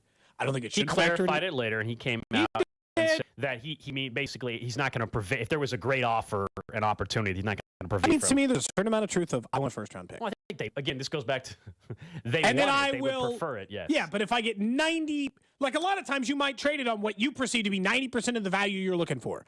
Yeah, this is a good deal. This is 90% of what we were asking for. That's meaning even better than in the middle. Yeah. Let's take this deal. It makes sense for our organization coming off a Super Bowl to acquire more premium picks in order to do it. I think this year, that 10% is going to be a lot harder to swing. Everybody everybody doing it because they want the moment. Well, they're definitely not trading out of the first. Like, let's put it this way: if they're heading into draft night with the first pick, with the 31st pick, they're not going to get to 31 and then They're not trading out of the first round. I'll tell you that. That's not happening. Now, it's an opportunity to trade for one of these wide receivers that we've discussed, or just free agency open, or not free agency, but the league year opens up on the 15th, and there's an opportunity to go get an edge rusher, and that's how they want to go and do it. That's a whole different conversation, giving up first-round picks for that. But once we get to draft night, if they have the 31st overall pick still, I don't believe they're trading out of the first round. No, I don't think that's absolutely Again, that means it's impacting their decision a little bit. Yeah, I mean, that's such a small one, though. Trading out of 30, that one's not a big deal. That one I don't care about. If you tell me that they make a decision like, hey, if we have the 31st pick, we're picking at 31, I don't care. That's fine with me. Trading up is fine, though. It's trading out of the round, which would be a little bit of a bummer. But picking at 25 or 31, who cares? It really depends on being in Kansas City part of it. It really depends on, kind of like yesterday's conference. Like, what do you want to be? Do you want to be a top 5 offensive line, or do you want to be a top 5 defensive line? And how much more can you give or take depending on Patrick Mahomes and those things? This year, can't they be both? This year, yes. Offensive line is basically that already. But it's still a long-term thought, because depending on what you do in the first round, then it's a little bit harder to maintain that offensive line part of this conversation years and years in the future. Because if you just went out and drafted a guard again or a tackle again to replace right tackle, maybe one of those right tackles, so you plan on being the left tackle, a la like Brandon Albert, right? The guy you're planning on being the future replacement there is going to replace Wiley this year, and then, maybe he's the guy who takes over left tackle, then we're just trying to solve that again. Next year, all of those things will come into play. But this feels, the more and more I watch like the combine yesterday, I'm like, yeah, you know what? Go take one of those defensive linemen. Take one of those super athletic freaks. I don't know. We haven't gotten a mock draft from Nick today. I don't know if we are, but if it follows the mock draft model, Nolan Smith for a while there was supposed to be one of those guys who was going to be available from 20 to 30. Yesterday's performance probably straight up guarantees he won't be now, right? I don't know about guarantees. We have to remember there's always so much, think about there's great combine performances. It doesn't always mean. But it usually drives you up. It certainly does. It very rarely just makes you stay the same. You usually go up a couple of picks at the very least. But there also will be somebody at another position that has a great performance in the 40 today or what, or that also might go up. So therefore, in fairness, I think all the defensive linemen were yesterday. So now it's corners. Other players that will make the jump. Not defensive linemen. I'm saying, like a wide receiver, a corner, whoever. Just like, oh wow, that guy also is going up. Like, I don't think there's a single defensive lineman who helped his stock yesterday more than Nolan Smith. I agree with that. Are we done with the idea though that they need to find a different special teams option at kicker? You want to be done with that? Yeah. We were entertaining it towards the end of the year. And Butker was missing a bunch of kicks. And then Butker had a game-winning kick in the AFC title game and a game-winning kick in the Super Bowl. I know he missed a the field goal. Bowl. He did. I think they should bring somebody in for competition, but the way everybody was feeling in October seemingly was, all right, yeah, you got to get this is it for him. I think that probably has been put to bed. Bring in a kicker for competition, but but then you're kind of entertaining what we're talking about. But there was a conversation of no, I don't care. Someone else has to be kicking for this team next year. That's what was happening in October. I don't think anybody's there anymore with that. I would definitely want to bring in another kicker for competition, yes. Because the question with Harris now is going to be, is it that he never recovered from that injury he suffered in week 1 in Arizona, of all places, and because of that, he never really found his sweet spot again, or is what happening to him happens to a lot of great kickers, even borderline elite kickers? Like, look at the Chiefs. They have let go of Cairo Santos, who's like the 10th highest paid kicker in the NFL. They have let go of Ryan Suckup, who's like the 12th highest paid. Neither one had the leg that kicker. No, they don't. Butker had. That's why. But obviously, they're still considered 2 of the top 15 kickers in the NFL. They keep finding work. Like, kickers have gotten better and better as time goes on. This is a little bit of the cost versus this. He's going to be $5 million next year. I'm not done with it. Pick 31. I'm not in a hurry. Pick 31. No, Cody wants the Chiefs to go Sebastian Janikowski and go draft a kicker at 31. That sounds like a horrible nightmare. Who was the kicker the Bucs drafted in the first or second round that was a complete just never immediately got cut? Major, he just couldn't handle the pressure. You know what I'm talking about though, right? Yeah. God, what was his name? Alvarez? No. Roberto Aguayo or whatever. Aguayo. Yeah. I was like, he was a second round pick. Never take a kicker. That's insane. Dumbest thing. And Definitely don't do that. Oh man. I mean, unless you, for sure, have a lock, you have like a look into the future, and you can guarantee they're Justin Tucker. But if it was just the injury, like then you should like if an injury. Well, I want to find out. That's why I do think you're right. Bring in competition. I'm saying, don't just guarantee him his spot if he costs $5 million. Don't spend a draft pick on it, but bring somebody in. Make sure that he's your kicker, especially if he's going to cost that amount of money when most of the kickers in the NFL are going to cost half or less than what he does. What about your guy, Tommy Townsend? Are you good giving him a deal, Nick? I think that's where things are headed for He's Tommy. earned it. He's earned it. It's like so little money. Number It's hard one to care. punter in football last year. So, yeah, I think that's earning it. You don't think he'll get complacent, that top punter money? He is the last guy on the planet who would get complacent. The last guy on the entire planet, huh? Yep. He was locked in. He said he had like a certain mental routine. He didn't want to share what his normal mental pregame routine was. He didn't really want to share that. He says like a private thing to him. What's a top punter cost? Like $3 million? I think they'll be okay. You think they'll be fine? Yeah. You truly can't put a price tag on that. The highest paid punter, Michael Dixon with the Seahawks, 4-year deal, $14.7 million. Boy, I don't know, $14 million, huh? You get yourself a below wide receiver at that price. $3.6 million a year. That's it. That's the highest paid punter. $3.6 million a year. Yeah. Okay, then fine, sure. Pay Tommy whatever he wants. Like that's the thing. I understand that Tommy Townsend was the 23rd highest paid punter this past season, or contract-wise was the 23rd highest, but he only made $764,000. Like I understand that it's such a small number. You're like, what would it matter to pay Harrison Butker and Tommy Townsend forever, right? How could this be a big deal? But the Chiefs are always going to operate within fractional margins inside of the cap. So I mean, $5 million. This is like the Clyde Edwards-Helaire conversation we've had. Saving $3 million is not insignificant. That is money that can be well used by Kansas City in a number of varieties. And I'll mention what I always mention when you bring up that number, or the same thing would apply here with kickers. It's not saving $3 million. You're still going to have to go and sign somebody else. So it's not saving $3 million. You still have to replace, especially with kicker. You literally have to replace that position. So while you might save $5, you might cut and save $5. You might only be saving like $2.5 or $3. Yeah. Yeah. No, I think from the Clyde case, you'd only really be saving about $2 million if you paid a minimum salaried thing. But I mean, with Butker, he's 2 years away. He's 2 years away from 30, and he's 2 years away from the end of his contract. Bring in a competition and just make sure. Yeah, that's all I am with him. Just make sure. That's all. Just make sure Butker's that he's your long-term guy. Still a top 5 kicker in the league. I think so too. Odds are that he probably is, and you should play that. You will likely play that out. But seeing how again. After next year, it's the same thing. It's like after next year, only have 1 year left on his deal. So they have the conversation of, are you going to extend this guy, move the money around, give yourself the flexibility? Is this the kicker you want to go to in the future? And kickers seem like they're just going to play forever moving forward. The rate in which they hit is getting higher. And their salaries stay low as a result of that. So it's not like I'm worried about, but this does feel like the year of make sure. Because when they brought Harrison Butker, they weren't necessarily thinking like that was supposed to be like, oh, we had an injury and we need a guy, and it was in the middle of the season. And all of a sudden, he was the kicker, man. You like as much as we say you can't find left tackles anywhere, Gold, or you can't find quarterbacks anywhere. Sometimes you just find kickers. Harrison Butker was on someone's practice. He wasn't even getting the job over Grano in Carolina at the time. As silly as it seems now, you can find kickers kind of anywhere. You think they grow on trees, huh? No respect for the kicker position. Not like punters. Can't replace Tommy Townsend anywhere. Nick's right. Can't just find those guys. To really save cap space, you think they should just go for every fourth and every 2-point conversion, so then just don't need a kicker anymore? Don't even care. Or Nick, wasn't your original plan that the Tommy Townsend do both? Yeah, that was his plan. You think we could teach Tommy Townsend to kick extra points? I'm just saying, yes. you don't and go like for any extra side of like points. Just go 40-yard field goals?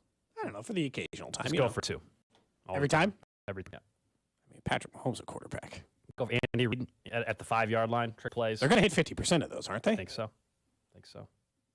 Why not? I was trying to decide if there's a way. We got to get get Tommy Townsend in studio this offseason just for Nick. Hey, a lot in common. You should grow your hair out like his. No, my hair's too thin. I could never do it. Probably true. Wow. You didn't have to agree with him just because he says it. It's like self-deprecating. You don't have to reinforce I said it. probably true.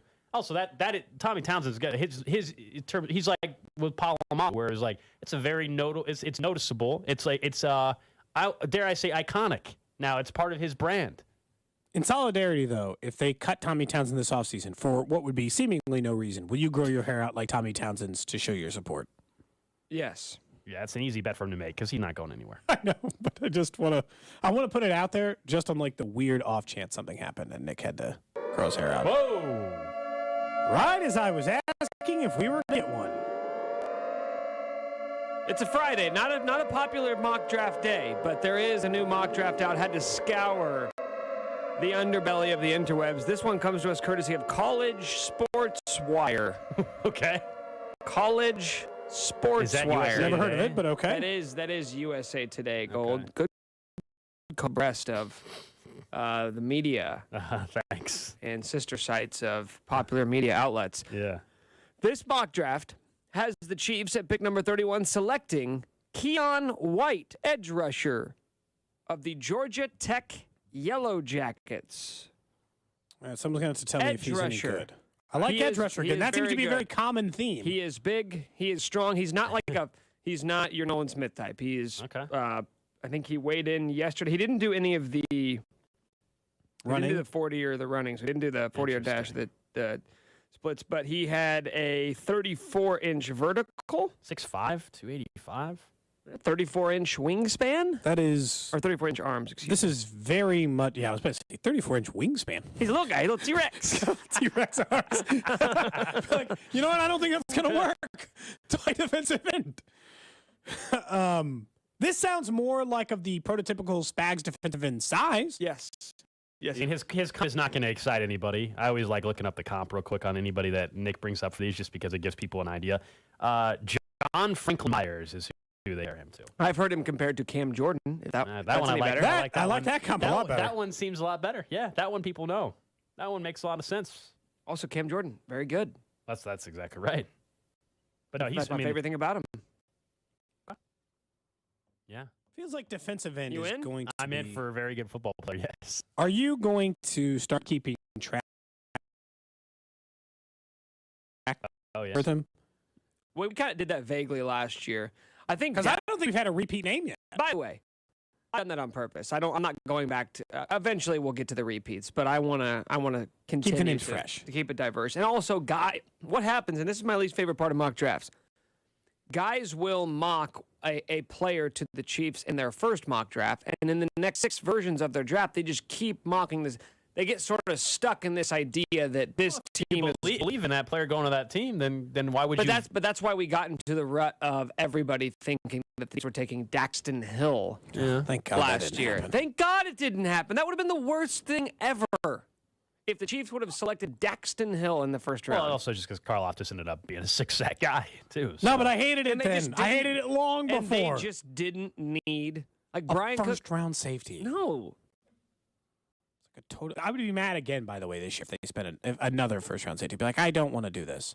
Keon White, who Nick just mentioned in that mock, this is from actually Lance Zierlein over at NFL Network. Here's what he says. The source told him about Keon White.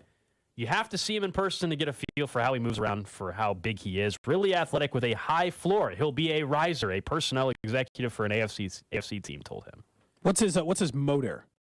Care about? Is he high motor? He did make Bruce Feldman's freak list. Gas in the. Here's what it says in particular: gas in the motor, Cody, and rallies through the block to the football. The Ringers draft guide. One of the 3 characteristics they say: relentless motor. Wow, he's got a high motor guy. Gas in the motor. Worked the last time. It did. George Karlaftis, high motor guy. Hey, prime the pump, baby. That's right. That's right. Do you think that Gold knows what that means? To prime the pump on the mower? I have mowed a lawn before. Give me a bleeping break. You kidding me? My answer was going to be yes. I think he knows that much. Thanks, Nick. Okay. Appreciate that. It's easy to say that now that he's offended by the notion. What, you thought there was a chance he... No, I knew he mowed his parents' grass. Man, it made it more fun. Mm-hmm. By the way, I do tend to disagree with your guys' general notion that the Chiefs wouldn't trade up to get an edge rusher. No, I didn't necessarily. That was more out. There's a guy they love. Like if Keon White's at 23 and they think he's great, why not make that move? How far up? Are we going 31-26 or 31-19? There's a big difference. I think, it all depends on who the prospect is and where you think he's going to go. Here's the question. You're right. You're going to start doing that math in your head of going through the next 5 teams they're picking and saying, are any of them interested? Yeah. Which positions do you think they'd move up for? I don't think they're moving up for corner for a second consecutive year. I think it's edge, wide receiver, and I think tight end. I really do. You think they move up for a tight end? So here's the thing, Cody. You said it earlier this show that you always have referred to Travis Kelce as a wide receiver because of the numbers that he puts up. They might view it similarly. Pass catcher, right? Hey, give us tools. Andy Reid will find a way to make an elite offense with them. Patrick Mahomes will find a way to get them involved in the offense. Only way I think they move up for offensive linemen is if Orlando Brown Jr. is not going to be back here next year. And I think as much as that would be my preference, that's a lot of moving parts to get done between now and April. Yeah. Trades can come together very quickly, but 4 weeks. You're going to try and work on a long-term extension before that. That's the only way I see them moving up for an offensive lineman. No other position makes any sense, right? Just those 3? Not moving up for a safety, not moving up for a corner, not moving up for a linebacker. No. Nothing else is logical besides those for the Chiefs this year. That's kind of it. Tight end, I guess you might be right, Nick, if they just look at it from a pass catcher perspective. Which is fine. I really wouldn't have a problem at all. I know we've differed on the tight end position. I would have no problem in spending their first round pick, and even if that means they trade up a few spots to go find that what they view as not only just maybe a replacement, but also to Nick's point, just another weapon while Travis Kelce is here. They think can be a huge weapon. He can line up in the slot even but he can play in multiple spots. I wouldn't hate that at all. I did see one of the draft prospects at the combine. One of the wide receivers said, "Oh no, the Packers are definitely interested in wide receiver." How hilarious would it be if Aaron Rodgers retired and then the first thing they did draft a first round wide receiver?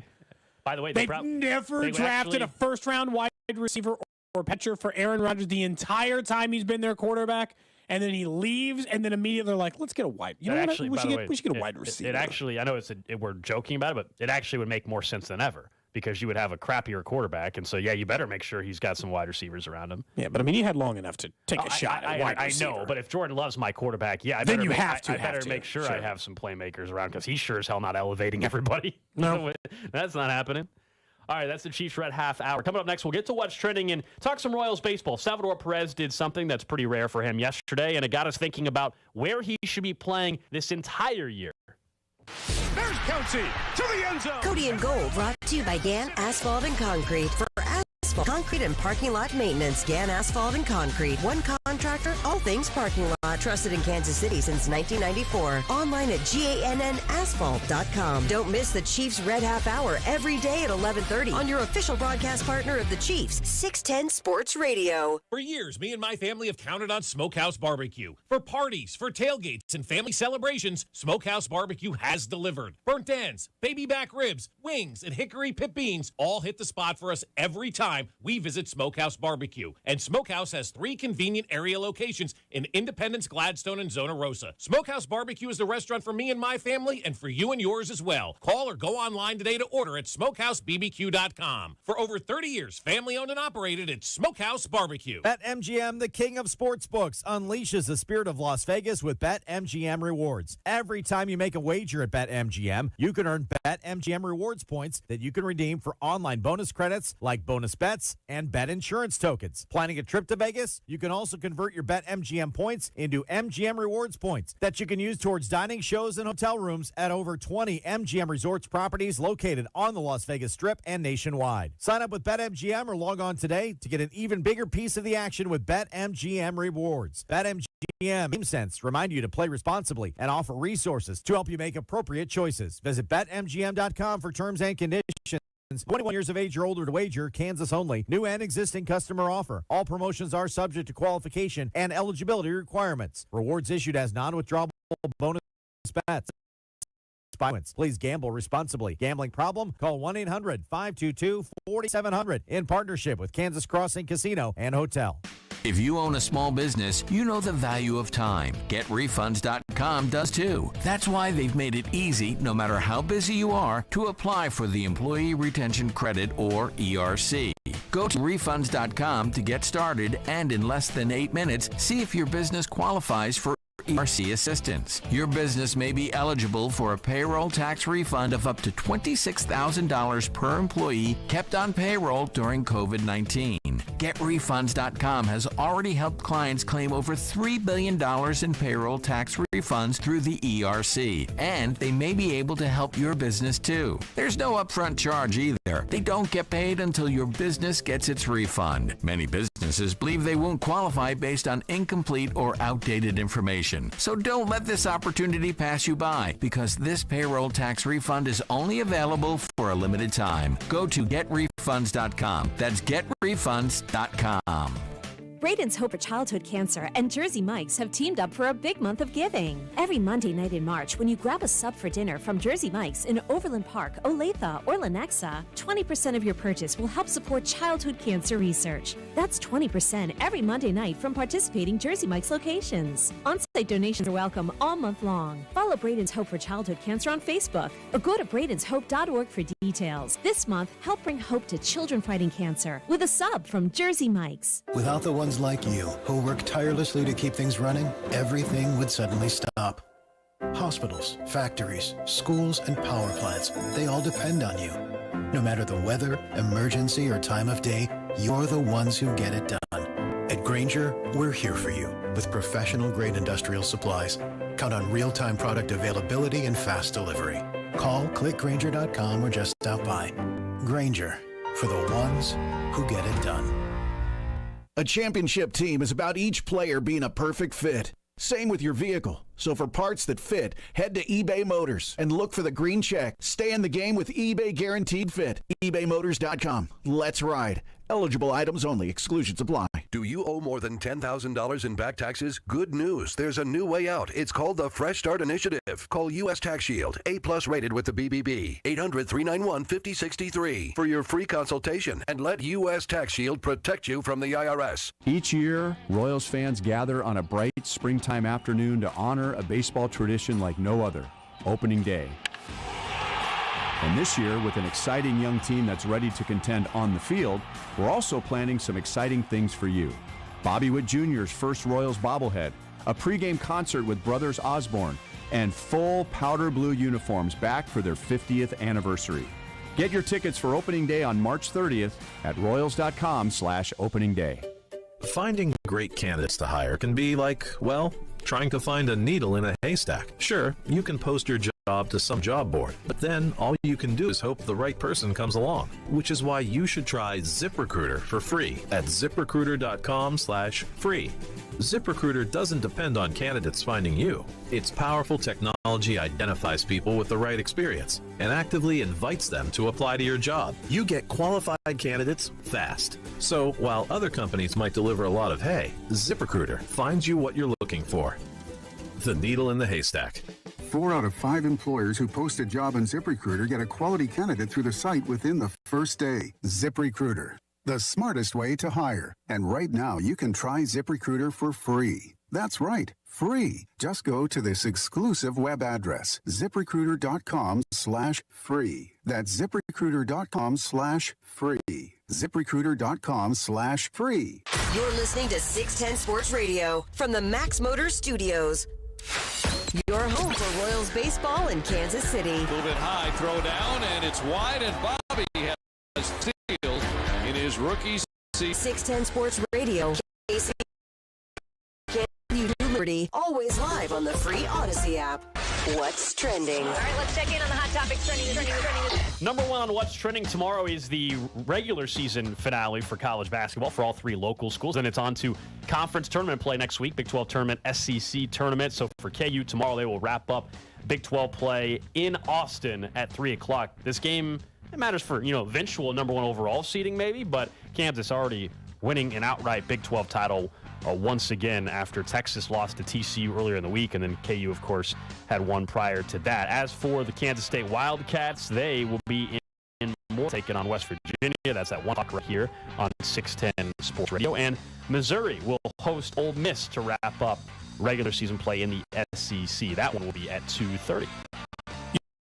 KC, whose postseason tournament starts tonight. Yeah, they play tonight against Omaha. They are the 7th seed in the Summit League tournament. They'll be taking on the 10th seeded. They're favorites, aren't they? Were you just about to get to the? Yeah, he just wouldn't let me get there. I was about to, Nick. I was not done yet. He said Big 12 and SEC. He did not say Summit League.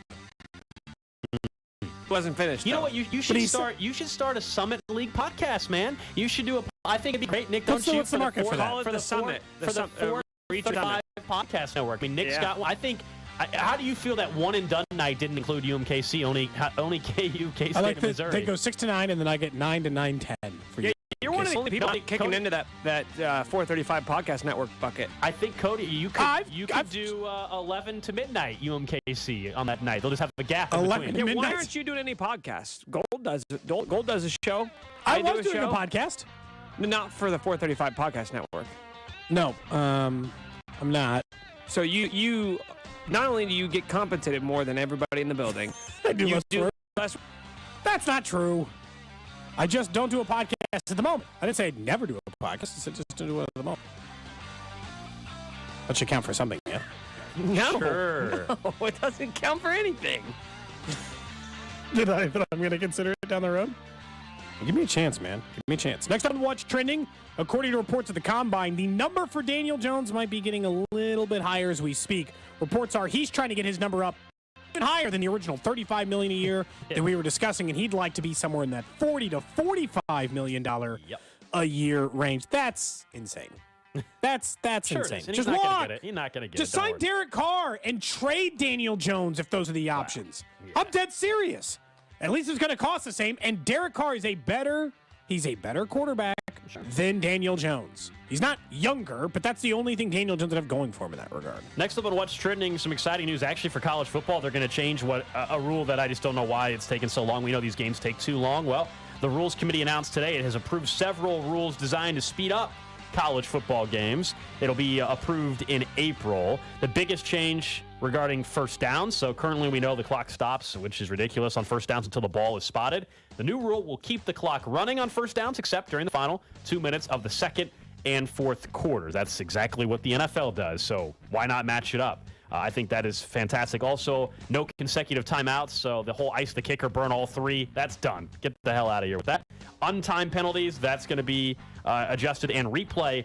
During games in which there is not a replay official in the booth, on-field officials will have an optional replay in which they can use a video after a coach's challenge. This is one of those things I just talked about with baseball. Baseball, for once, was ahead of the curve by trying to make sure they sped up their game. They are successfully doing so. College football is looking at their 5.5-hour product on a Saturday afternoon and realizing, might need to tighten that up just a little bit. Just a little bit. Next up on what Marcus Kemp is heading over to the Washington Commanders. He's going to go join his guy, Eric Bieniemy, who obviously accepted the offensive coordinator job a couple of weeks ago. This is one of those, no, this is not going to impact the win total of the Chiefs. He had a couple of nice plays in the postseason. He's a very important special teams player for them, generally speaking. But also, this is one of those, bring Marcus Kemp with you if you're Eric Bieniemy so you can show everybody how you go about your business, how you do a meeting, how you practice on the offense, etc. and etc. You know, that's what this is. Marcus Kemp is he's a show you how the clubhouse or how the locker room works situation. Makes a lot of sense. No, we've seen that. Also, don't forget, less than an hour from now, Club officially opens up. 1 o'clock hour, Club 610. Aaron going to join us in the studio for the entire 1 o'clock hour. We've got some refreshments, right? Got some beverages. Yeah, I put a bunch in the fridge unless Nick took them out. He was putting in his protein shakes, so as long as he didn't take his beers out. I was not putting protein Your shakes yogurt shakes. He's got it's yogurt smoothie thing. How many? They have 20 grams of protein? That's pretty much a protein shake. I get them because they're lactose-free, Cody, and you know this. And you're being disingenuous on the air to try and get a cheap laugh. They get 20 protein. I was just making sure you didn't take any of the beers out. Wow. No, I didn't take any of the beers out. Okay. I like that this fridge we're talking about, by the way, is just the mini fridge that is in Speck's office. Oh, yeah. So he went out of town. We decided we're going to do Club 610 because he's out of town, and then we filled his fridge in his office full of beer to drink later. Yeah. Nick will have the club music ready. Cody's got a disco ball. Dim the lights. We'll be good to go at 1 o'clock today. So see you en route. Well, not yet, but it's supposed to be here by 1. Okay. That is what's trending here on Cody and Gold. We are expected to have MJ Melendez call into the show. And he won't join us during Club 610. He's going to join us very, very soon. You want to start it early? No, I don't think we should do that. I don't think we should wait till 1 o'clock. But MJ Melendez from the Royals, before he heads off to the World Baseball Classic, is going to the show here in the next couple of minutes. We'll talk to MJ. Thinking of that, though, we were going to talk some Royals baseball anyway, though. And in particular, with Salvador Perez, who yesterday had a home run and a stolen base. That doesn't usually happen for Salvador Perez. Not typically, but a fun spring training day. And it got us thinking, though, about playing time with MJ Melendez and Salvador Perez. And I'm sure something we'll ask MJ about, though, is right now it looks like he's going to play a whole lot of left field. But how much should he be behind the dish this year? And I think there's an argument to be made that you want to find out how many you want to see. You want to see 80 or 100 games. I don't know if you're going to get that behind the dish. It's really difficult because we both know, because we've talked about this with catchers before, the value is in them catching. Unless you are going to be a one-of-a-kind, elite-level offensive catcher, which, by the way, even guys who are going to go to the Hall of Fame, like Yadier Molina, was not that. Yadier Molina's value was in catching. That's why he's a really above-average offensive player. I'm not saying that. Yadier Molina stands out statistically from that regard. He did plenty of things great to cover those gaps. Salvador Perez has done some really impressive offensive things, including, having a 48 home run season, which is certainly something not like even Yadier Molina did. Yeah. But if you look at just OPS plus, which is all that tells you, on base plus slugging, and it's telling you if you're 100 score goals, you are an average MLB player. That's what you are. You are just a perfectly fine, everyday, show up at the ballpark player. Yadier Molina's career, a Hall of Fame career, 96. MJ Melendez last year, 99. So the proof is in what it is. His value is in catching. He has not shown enough offensively yet to think that his value is in left field until there is more evidence to support it. Actually, Salvador Perez is 105, so he's actually I just think better than that. If you're looking at this team and we've got so many young players we're talking about, and you're trying to figure out, are they really the keys to the future? And are they going to be guys you can build around? Part of that equation does involve MJ Melendez being the catcher long term, right? Yes. And so why this aren't is you trying more to like beating around the bush. What's the hard conversation here? Well, I think it comes down to you don't have to necessarily trade the guy, but Salvador Perez. So I think having him play at maybe not necessarily first base. I think Vinny Pasquantino can occupy that, but DH a little bit more. That would be something I would like to see. I think I'm dreaming when I say 100 games behind the plate for MJ Melendez. Listen, don't play him 162 games. You know that, play Salvi like every other catcher gets played. 130. By the way, somebody play less than this. Play him 120 games. Give him days off regularly, Gold. There's an easy way to work this out. All right, how do I get MJ to at least 80 games caught this year? Because that's my personal goal. 81 games caught, half the season, right? That would set him for a new record for where he'd caught. It'll give me a good idea of where he is. How do we get there? All right. We just start right out the gate. We give Salvador Perez 30 games off. It's not crazy. He's an aging player. You got a lot of money tied up in him. He's very valuable to you. If you need to pinch hit him late to go swing the stick, so be it. He can be ready at any moment, but he's going to have to take 30 games off. They were a contending team. Maybe we're having a different conversation, but there's 30 off the bat. Okay, then there's another 30 games for sure of just Salvador Perez at the DH spot and Vinny Pasquantino at first base. All right, thing I got to do is make up 20. I can do that. I can do that whether there's a minor injury and Salvador Perez needs a couple more at DH or a couple more off. I can, because those days off I'm talking about are just planned. Those are planned days off. And then I can do it with a couple more days with Vinny at first or DH, right? There's more than a few ways to do this. Every time it is, a right-handed hitter doesn't do well against lefties, hello, MJ Melendez, right? Immediately at the catcher spot, Salvador Perez DH doesn't give yourself the flexibility. It seems so obvious. And look, maybe MJ, like Amir Garrett had said on the morning show, maybe he's got 30 home run power, and then we're probably having a different conversation. But until he proves that right, he has to catch. And MJ Melendez went back out onto the field, so it might be a little bit later on this hour when MJ is he working in left field? He's shagging some balls, I guess. That's it. There you go. Because, and I get it. It's not that he can't have value in left field, but it's hard. You have to reach a certain statistical value for you to be worth your value at that position. That's just how it works. Alex Gordon was a really tough case. He's essentially a league average player, a good time that he was on there, but he played an elite level left field. And that'd be the other conversation. Do you think MJ Melendez could turn into a Gold Glove left fielder? Yeah, right now I don't think anybody can say the answer is yes to that based off of what we saw last year. Now, we'll talk to MJ about this in a second when he joins us, but the offseason focus. Now he had no idea he was going to play left field until last year. Till it happened. Till it happened. And because they wanted to keep him up because he was hitting well. Yeah, and so now he had an offseason to actually focus in on that. So I would imagine it'll be better than what it was, but yeah, to say that it's going to be an elite level, and would that be could have knocked some of his probably offensive numbers. The fact that he was thrust into left field and all of a sudden playing an awkward position, right? I mean, that could have affected his offensive numbers, and maybe I'm way off here. It's like you just don't know, and it's just like the long-term answer is MJ is your full-time catcher. By the way, full-time catchers. Well, you need to at least find out if he is the long-term answer. We think he, but I need to find that out. And if he is that, and you're going to count on him in 2024 or 2025, then that's something that I would like to figure out this season. That's all. It's a difficult conversation because I don't know which way they're going to go with this. The power numbers are going to need to take a serious increase, though. That's really it. You're going to play corner outfield. Power numbers need to go up. 18 home runs last year. It's not like it was a bad season. Amir Garrett's out here saying that he's got 30 home run power, which we can ask MJ Melendez about. But it's not set in stone, you're right. But I think if this team is going to be good, Gold, like maybe we don't have all the answers, but if this team's going to be good, MJ Melendez is going to be the long-term catcher. Like maybe you're saying we don't have the answer, but that has to be the answer, if that makes sense. What I'm telling you is no matter what, that's the direction you have to move eventually. So we'll talk to him in just a couple of minutes. We know tomorrow is the last day of regular season basketball for the local schools. For tonight for your Ruse as well. Yeah. Hopefully it's not the last. Well, I hope it's not the last night. It's a tournament for them. They're already in the tournament. I'd like it to not be the last night for the Ruse. The conference tournaments begin for the Big 12 and the SEC next week.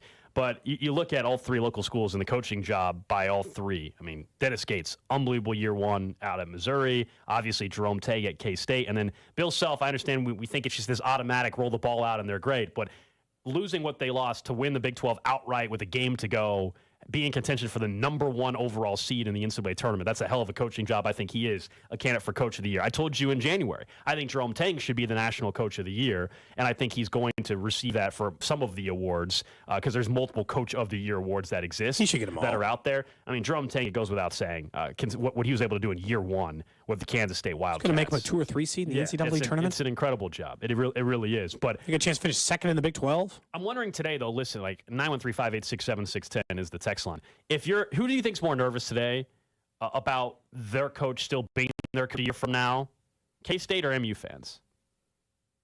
I mean, I would guess that K-State fans are more worried about it, but also I think K-State fans they're a little more like no one will ever leave us because they had a football coach who did it for so long. Their last basketball coach wasn't in a hurry to go anywhere. And he made an Elite Eight and stuff. Like Bruce Weber had some, I know that he was falling on hard times and people didn't like him as much at the end, but he didn't leave him. Frank Martin did, but pretty much name a Missouri basketball coach who stayed for a while. Yeah, Mike Anderson was there for a while, but I get your point.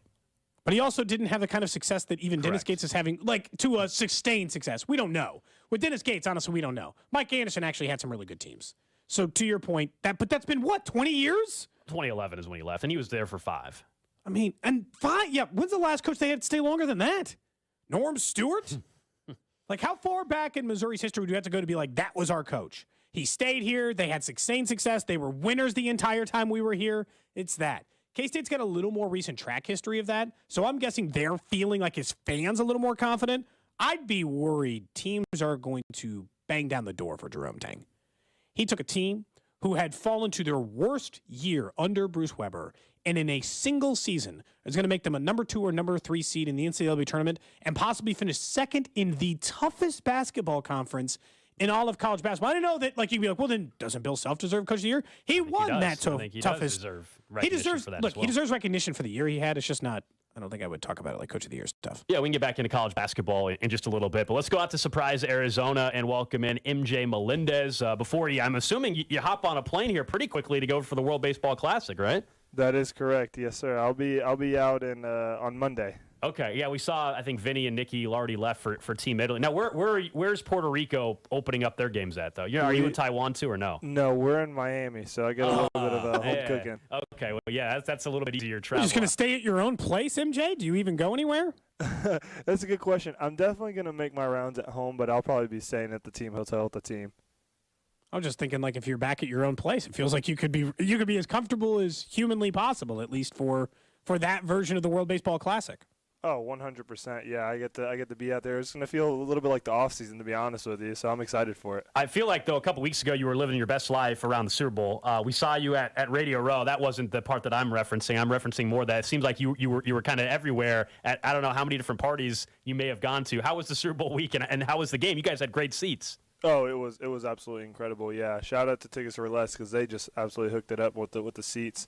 But I was able to go to a lot of the crazy events. I think one of the ones that stuck out to me was probably Fanatics. That was really cool. There was they had a really good event over there in the Scottsdale Biltmore area, and a lot of celebrities, some pretty cool performances by some cool musicians, artists, and I had a blast that whole entire week. Who was the biggest celebrity you saw?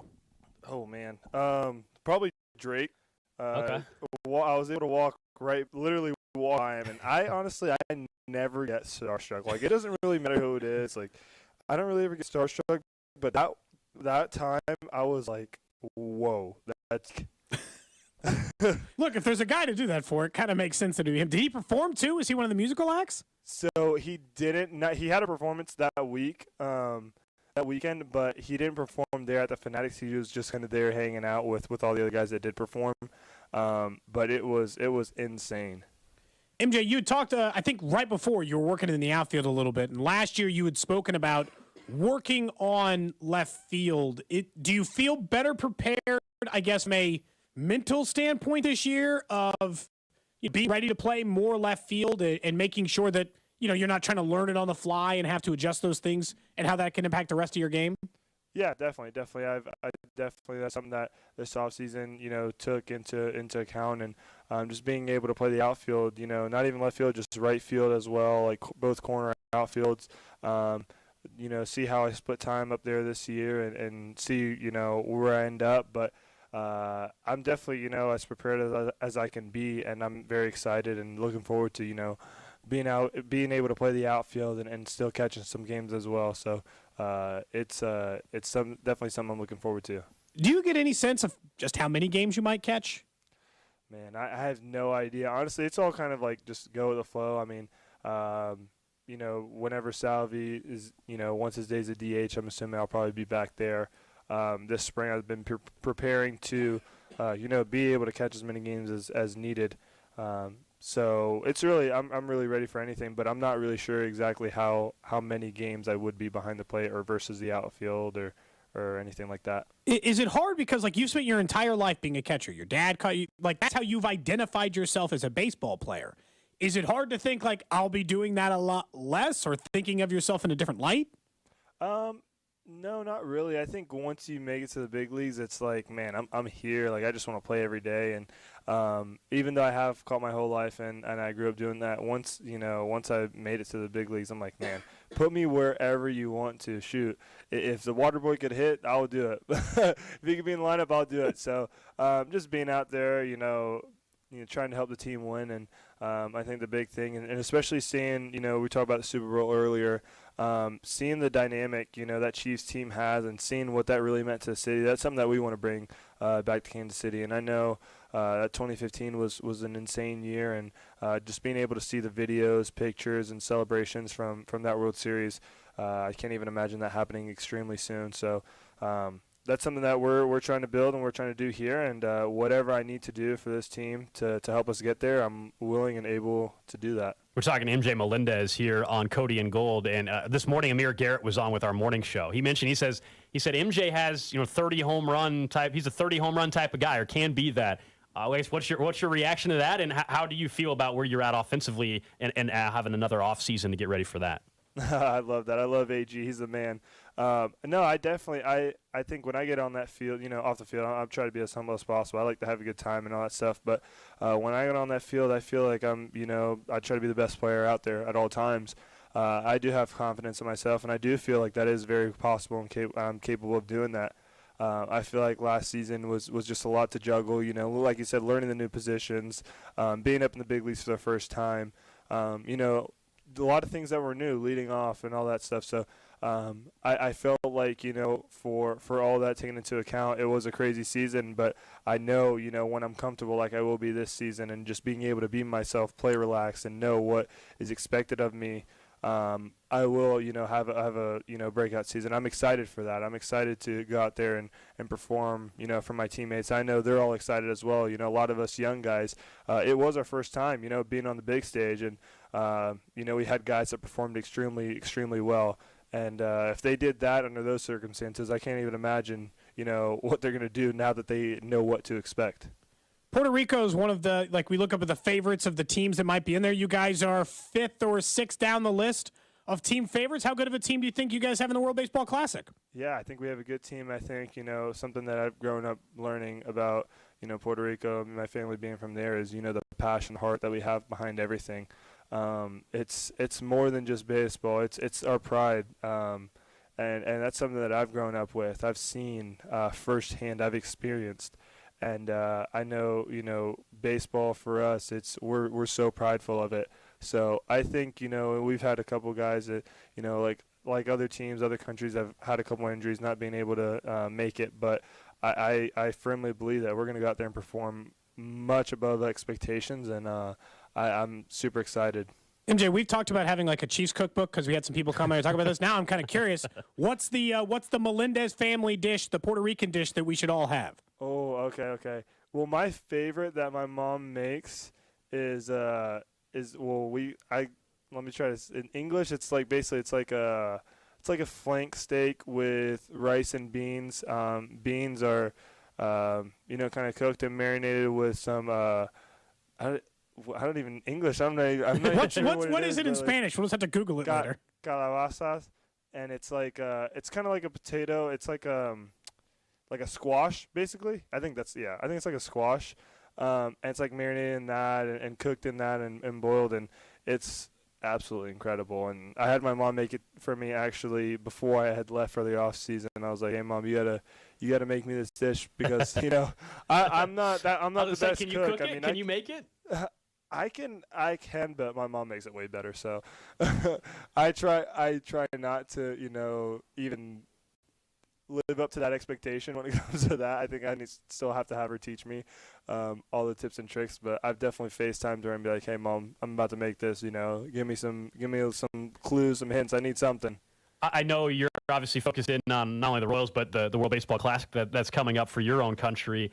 But knowing that you got some teammates that are going to play on some of these, whether it's Italy or Team USA, did you guys have any trash talk before and Vinny and those guys made their way over to Taiwan? There's a chance, I assume it'd be pretty cool if you guys got an opportunity to play each other in later rounds. Yeah, I really hope that we do get to play. We definitely talk some trash. We definitely, I've talked a lot of trash too with Salvi, him being in our pool down, him playing for Venezuela. Actually today in BP, but we mess with each other all the time. Today in BP, I was like, "Hey, this round right here is what I'm going to do against Venezuela." It's peppering balls. And then yesterday when he hit the home run, I was on base, so he comes around home plate, and I'm greeting him, congratulating him. He's like, "Hey, that's exactly what I'm going to be doing against Puerto Rico, so get ready." That's I'm going to say, I'm looking at the schedule. That's your guys' second game in your group play or whatever. I'm super excited for that. And obviously, Salvi, what he's done, here, and even him playing in the World Baseball Classic, previous couple times, he knows what to expect. So he has a little bit of an edge, but I think we can still take it to him. And when he catches, I'm definitely going to be, up to bat a little bit, talking a little bit of smack if I get a hit. So. There you go. MJ Melendez joining us from Surprise. Best of luck, man, down in Miami with Puerto Rico, and we'll catch up here in a couple weeks. Thank you. I appreciate you guys. There you go. That's MJ Melendez out in Arizona. And, yeah, he'll actually take on, as he said, Venezuela March 12th. It's the second game of their group play, Puerto Rico versus Venezuela. And then it would be kind of fun if they're able to advance out, if they could go up against Team USA with Brady Singer, and then, of course, Italy with Nicky. And they got lower odds. Odds a little lower. We never count out our guys. I want as many Royals as possible. Some groups are tougher, like Puerto Rico. So they got Nicaragua, Venezuela, and then Puerto Rico plays Israel, and then Puerto Rico has the Dominican Republic, and the Dominican Republic's the favorite.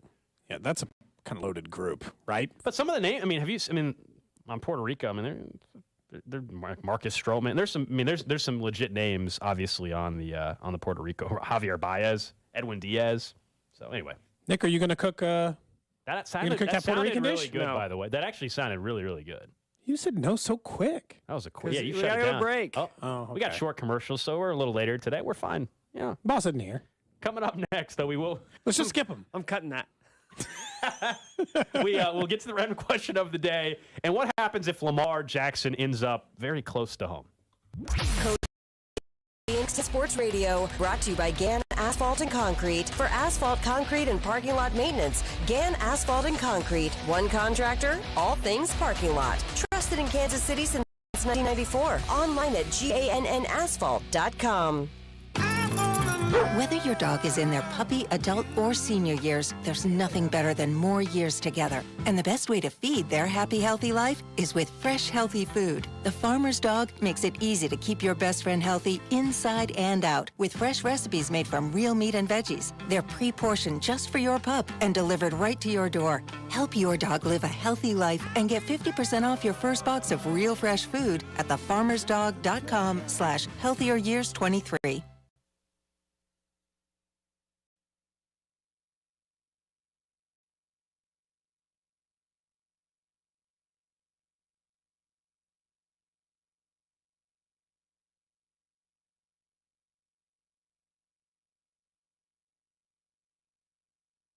Count on real-time product availability and fast delivery. Call, click Grainger.com, or just stop by. Grainger, for the ones who get it done. A championship team is about each player being a perfect fit. Same with your vehicle. So for parts that fit, head to eBay Motors and look for the green check. Stay in the game with eBay Guaranteed Fit. ebaymotors.com. Let's ride. Eligible items only. Exclusions apply. Do you owe more than $10,000 in back taxes? Good news. There's a new way out. It's called the Fresh Start Initiative. Call U.S. Tax Shield, A+ rated with the BBB. 800-391-5063 for your free consultation and let U.S. Tax Shield protect you from the IRS. Hi, I'm Rex with KC Real Estate Buyers, and I buy houses for cash. If you want to sell your home fast and easy without a realtor and save thousands in commissions and closing costs, call me today at 816-330-6000. You can sell me your home in as little as 3 days or on your time frame, and I guarantee to make you a fair and honest offer. My home buying process is simple. In fact, I can make you a cash offer right over the phone. Do you have a home that needs a lot of work? Did you inherit a house you don't want?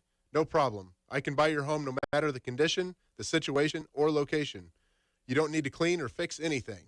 And remember, there are no commissions or closing costs. If you want to sell your home fast and easy, I'll buy it. Call me today for a free offer, 816-330-6000. That's 816-330-6000. I'm Rex with KC Real Estate Buyers, and I look forward to working with you.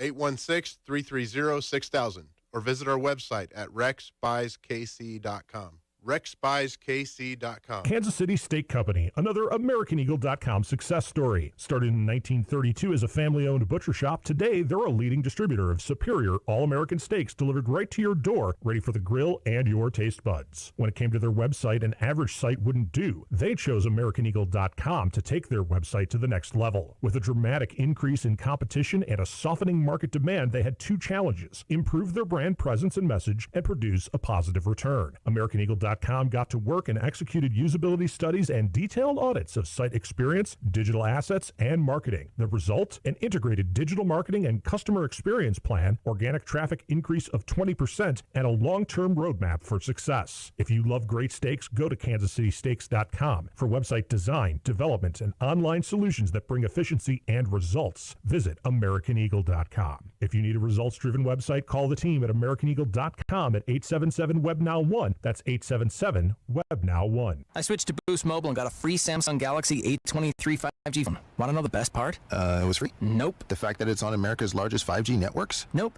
It's the ding. Oh yeah, love the ding. Right? It's all about the ding. It's the dingarooski, the dingaroner, the ring-a-ding-ding. Unleash your power to save with Boost. Get a free Samsung Galaxy A23 5G phone when you switch. Boost Mobile. Unleash your power. And the ding. Limited time offer. New customers only. Available on select networks. 5G not available everywhere. One device per line. Tax excluded. Additional restrictions apply. See your local Boost Mobile store for details. Lowe's always has more ways for you to save. On top of our everyday low prices, pros can save big when buying in bulk. Or if your purchase is over $1,500, ask about our Volume Savings Program. A pro associate can provide a customized quote. Ask about our Volume Savings Programs today. It always pays to be a pro at Lowe's. While supplies last, minimum purchase required. Selection varies by location. Lowe's reserves the right to limit quantities. Volume discount pricing quotes are valid up to 7 days. Visit your local pro desk to learn more and start saving. Offers subject to change and may not be available in all Lowe's stores. The 610 Sports Radio phone line is brought to you by Onder Law Injury Lawyers. Visit getjim.com. This report is brought to you by KC Customs. We put the customs in KC. KC-Customs.com. This is an urgent message for all truck and Jeep owners. Is your rig ready for spring? Jeep ready to hit the trails? Truck ready to tow that camper? If not, you got to see the pros at KC Customs. KC's most trusted truck and Jeep outfitters.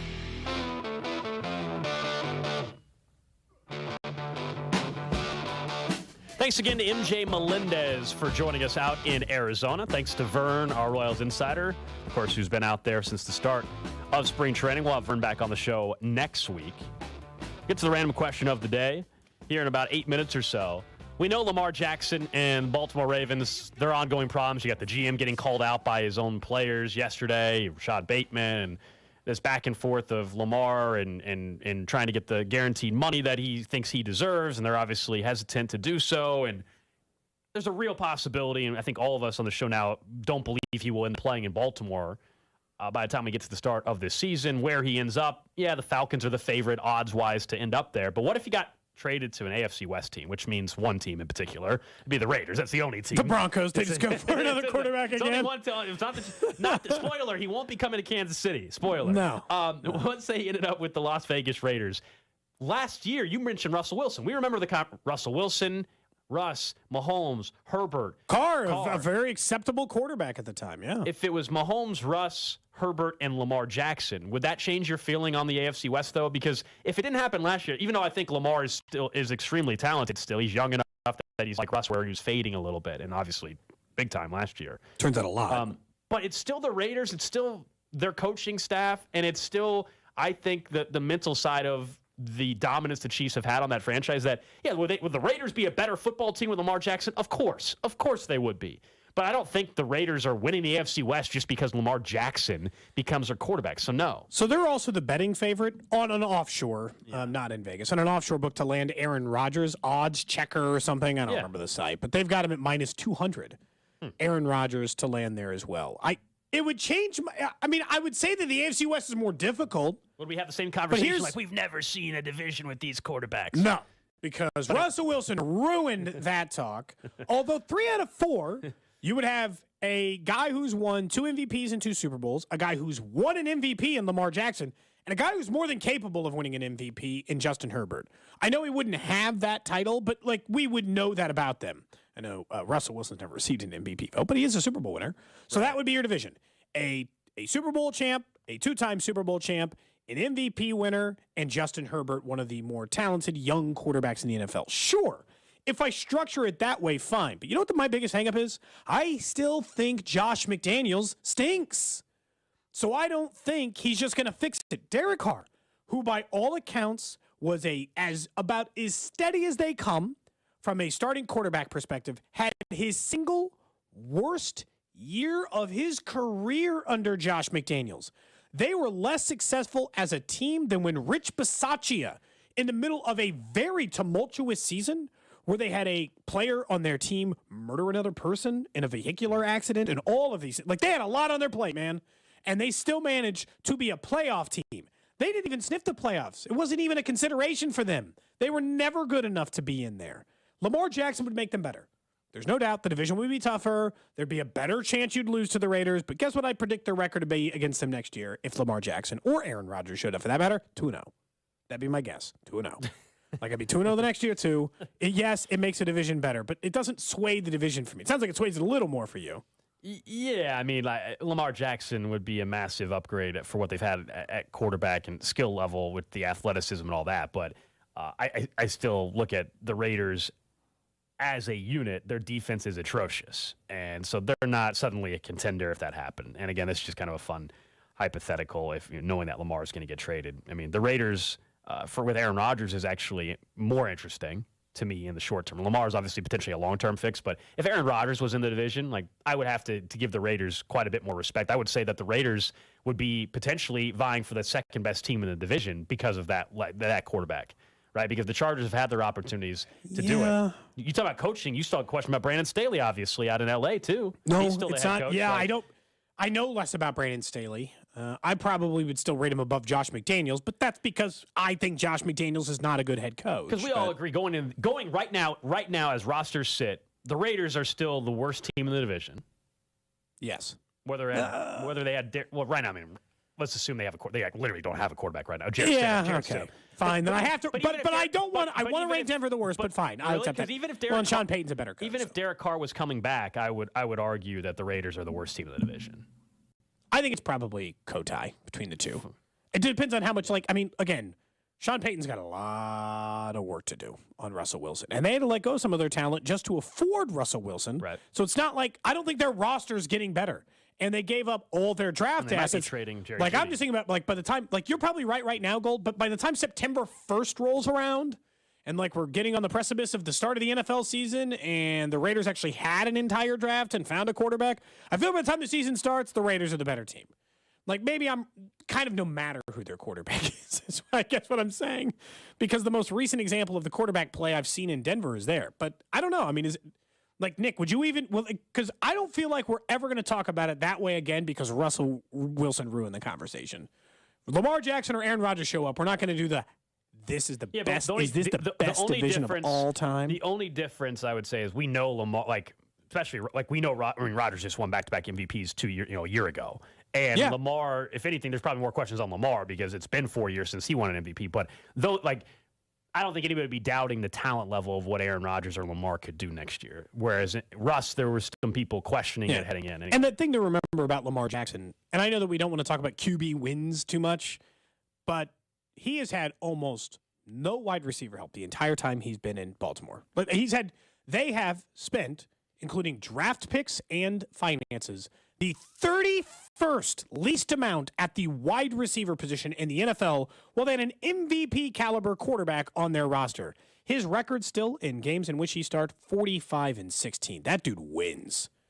I know that I don't want that to be the only stat that matters for quarterback, but I don't like when we just dismiss winning as something that actually matters. Winning still matters. If you're good at it, you consistently do it, it does hold some weight still. To me, that's that you would think instantly if he showed up on the Raiders, they're going to win a lot more games, just based on how often he wins them anyway.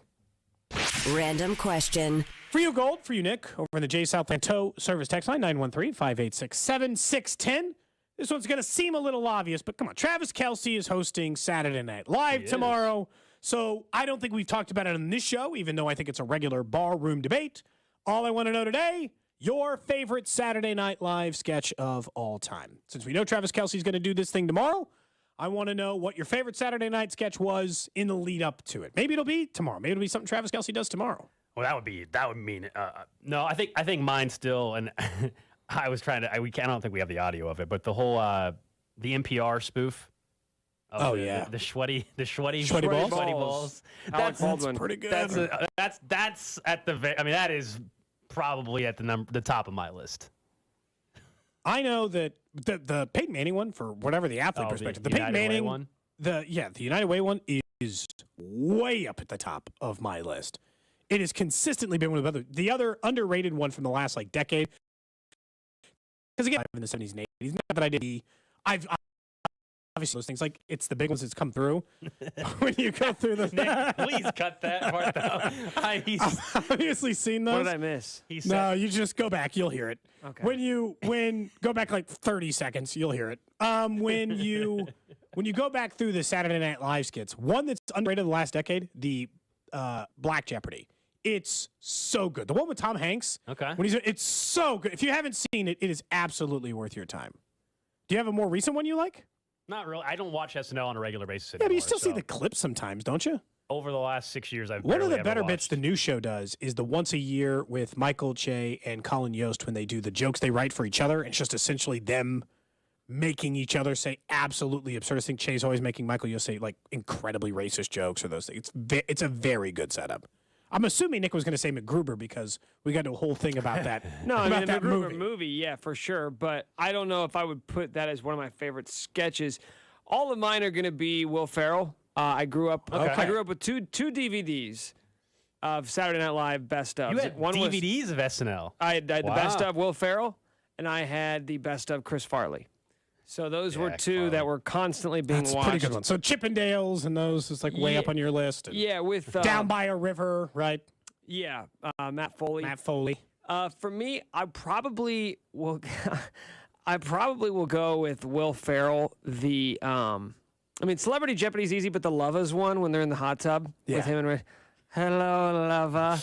So I do that sometimes. I'll say that to my girlfriend, and she does I'm sure she not loves it. like it. I'm sure she hates it. I would have thought she just would have loved it, Nick. But you keep doing it anyway, huh? Yeah, and you know what? She says that often as well. She reminds me that I've told you I don't like that, and then yet you continue to do it. And I say, yeah, but I think it's funny. And she said, well, it's not landing, and you're not a comedian, and I'm not your audience. So we've had a lot of those conversations, but the dysfunctional family one is really good. The one with Garth Brooks, actually. The Devil, where he plays Oh, yeah. Garth Brooks plays himself, and he plays like a musician who sells his soul to the devil to write a love song, and then Will Ferrell shows up as the devil, but he's a horrible songwriter, and he just keeps pitching him terrible songs. It's really funny. There's more cowbell. Oh, okay. I mean, that's an obvious one. I see the image of Will Ferrell dressed up as the devil. It's a really good one. Really good one. Guitarist Milo Jenkins, who was played by Garth Brooks. The guitarist's name is Milo Jenkins in the skit. I'm surprised for a sports radio station we didn't mention him as Harry Carey. If you're going to mention Will Ferrell, a lot of people mentioning the what do you call it? The ones that they had a bunch of them like fake music, fake songs or whatever. Oh, those like now this. Oh yeah. I know what you're talking. I can't remember the name of the bit, but yeah, I know what you're talking about. Someone else says Jim Carrey. Jim Carrey, what? Phil Hartman as Bill Clinton going in McDonald's is a classic. Oh, dude, how about Phil Hartman doing the commercial? I always loved the fake commercial ones. Yeah, when they did the one for Colon Blow. Oh yeah, that one's great. I've seen that. That one is great. I have seen that one. That's a famous one as well. Just the idea of a cereal being called Colon Blow. Yeah. Did you catch what Cody said earlier? It was about the sweaty balls. No, I didn't. I pulled it, but I haven't scrubbed it yet. Yeah. Don't worry about it. It'll be in there for everyone to hear. Yeah, we'll definitely have to save it as a drop. For probably ever. Mm-hmm. I guess I could have said, "What's your most overrated one?" Like I never got into the David S. Pumpkins one for Tom Hanks. I never really got that so much steam. Do you remember that? That one's in the last 10 years, too. I don't know if 5 years, I'd probably. have to search that. I really don't watch much SNL anymore. I will say, Nick, you had mentioned the Will Ferrell one. Those have been the ones I'd watched a lot as a kid, too. Like, that's probably at the peak of when I would have been watching it. But I did like all Andy Samberg, Lonely Island. Like, you're talking about, like, the commercials. All the, like, song stuff they did in the middle of all of those. I Just Had Sex. Yeah.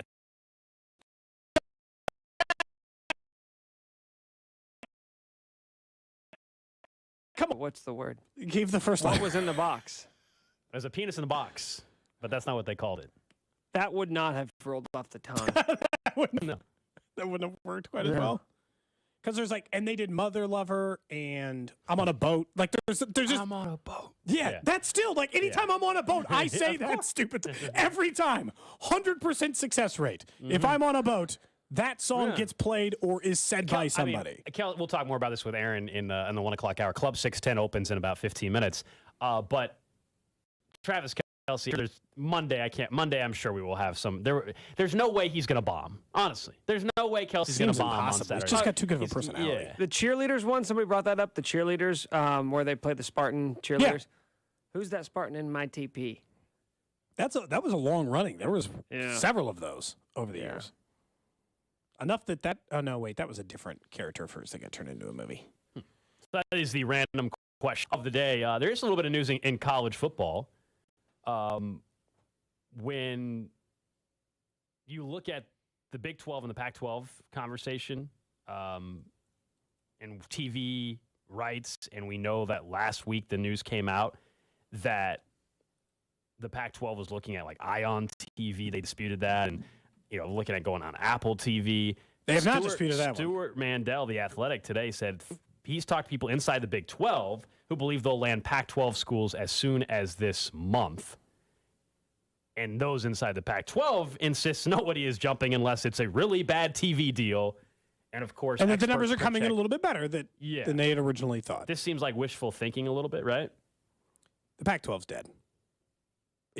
And the Big 12 is doing exactly what they should do if that's the case. Yes, the numbers for the Pac-12 reportedly are coming in a little bit better than they had originally thought they were going to come in, which is obviously important when you're talking about whether or not teams are going to jump. But in the end, all those teams still look at these things as who is safer. Reportedly, the Big 12 has reached out to Arizona, Arizona State, Colorado, and Utah. And so for as great of they've been a basketball, like the Big 12 is the best basketball conference in the country, and that's been made very clear. But when we're talking about the four conferences that are still, the four teams that are available, you immediately improve your football situation by going with any of those four schools, including, weirdly enough now, Colorado improves your situation in that department. Well, there's definitely intrigue with their program now. That's for sure. Yeah, they've got more buzz around their program than they have in a really long time. I think that this is exactly what the Big 12 should be doing. Don't wait to find out if that TV deal is going to be good. Steal. Raid this conference. And I saw some Pac-12 fans be like, oh, this is how it's going to be. And I'm like, dude, people have been dancing on the Big 12 grave for years. For once, you can bury somebody else. Someone's been slowly shoveling dirt over your conference for the better part of 20 years if you're the Big 12. And instead, you're standing outside the grave with a chance to end it for somebody else. Take them. Because that's the last ball to drop. If you steal if you steal two of those four schools, Arizona, Arizona State, Colorado, and Utah, Oregon's going to the Big Ten, and they're done. That's it. They're done. Because reportedly, if they offer these schools, they're going to offer Gonzaga at the same time, and they're going to be kings of basketball. Yeah, the Arizona State, that has go by. We could have been having this very topic in 2013, and people were talking about how Arizona and Arizona State made all the sense in the world. They're trying to just keep themselves alive then, because Bob Bowlesby kept saying, like, we don't think that we have to expand. And then the second Texas and Oklahoma get swiped again. Two of their biggest properties get stolen again. He retires, and then Brett Yormark shows up, and he's like, yeah, we do have to steal.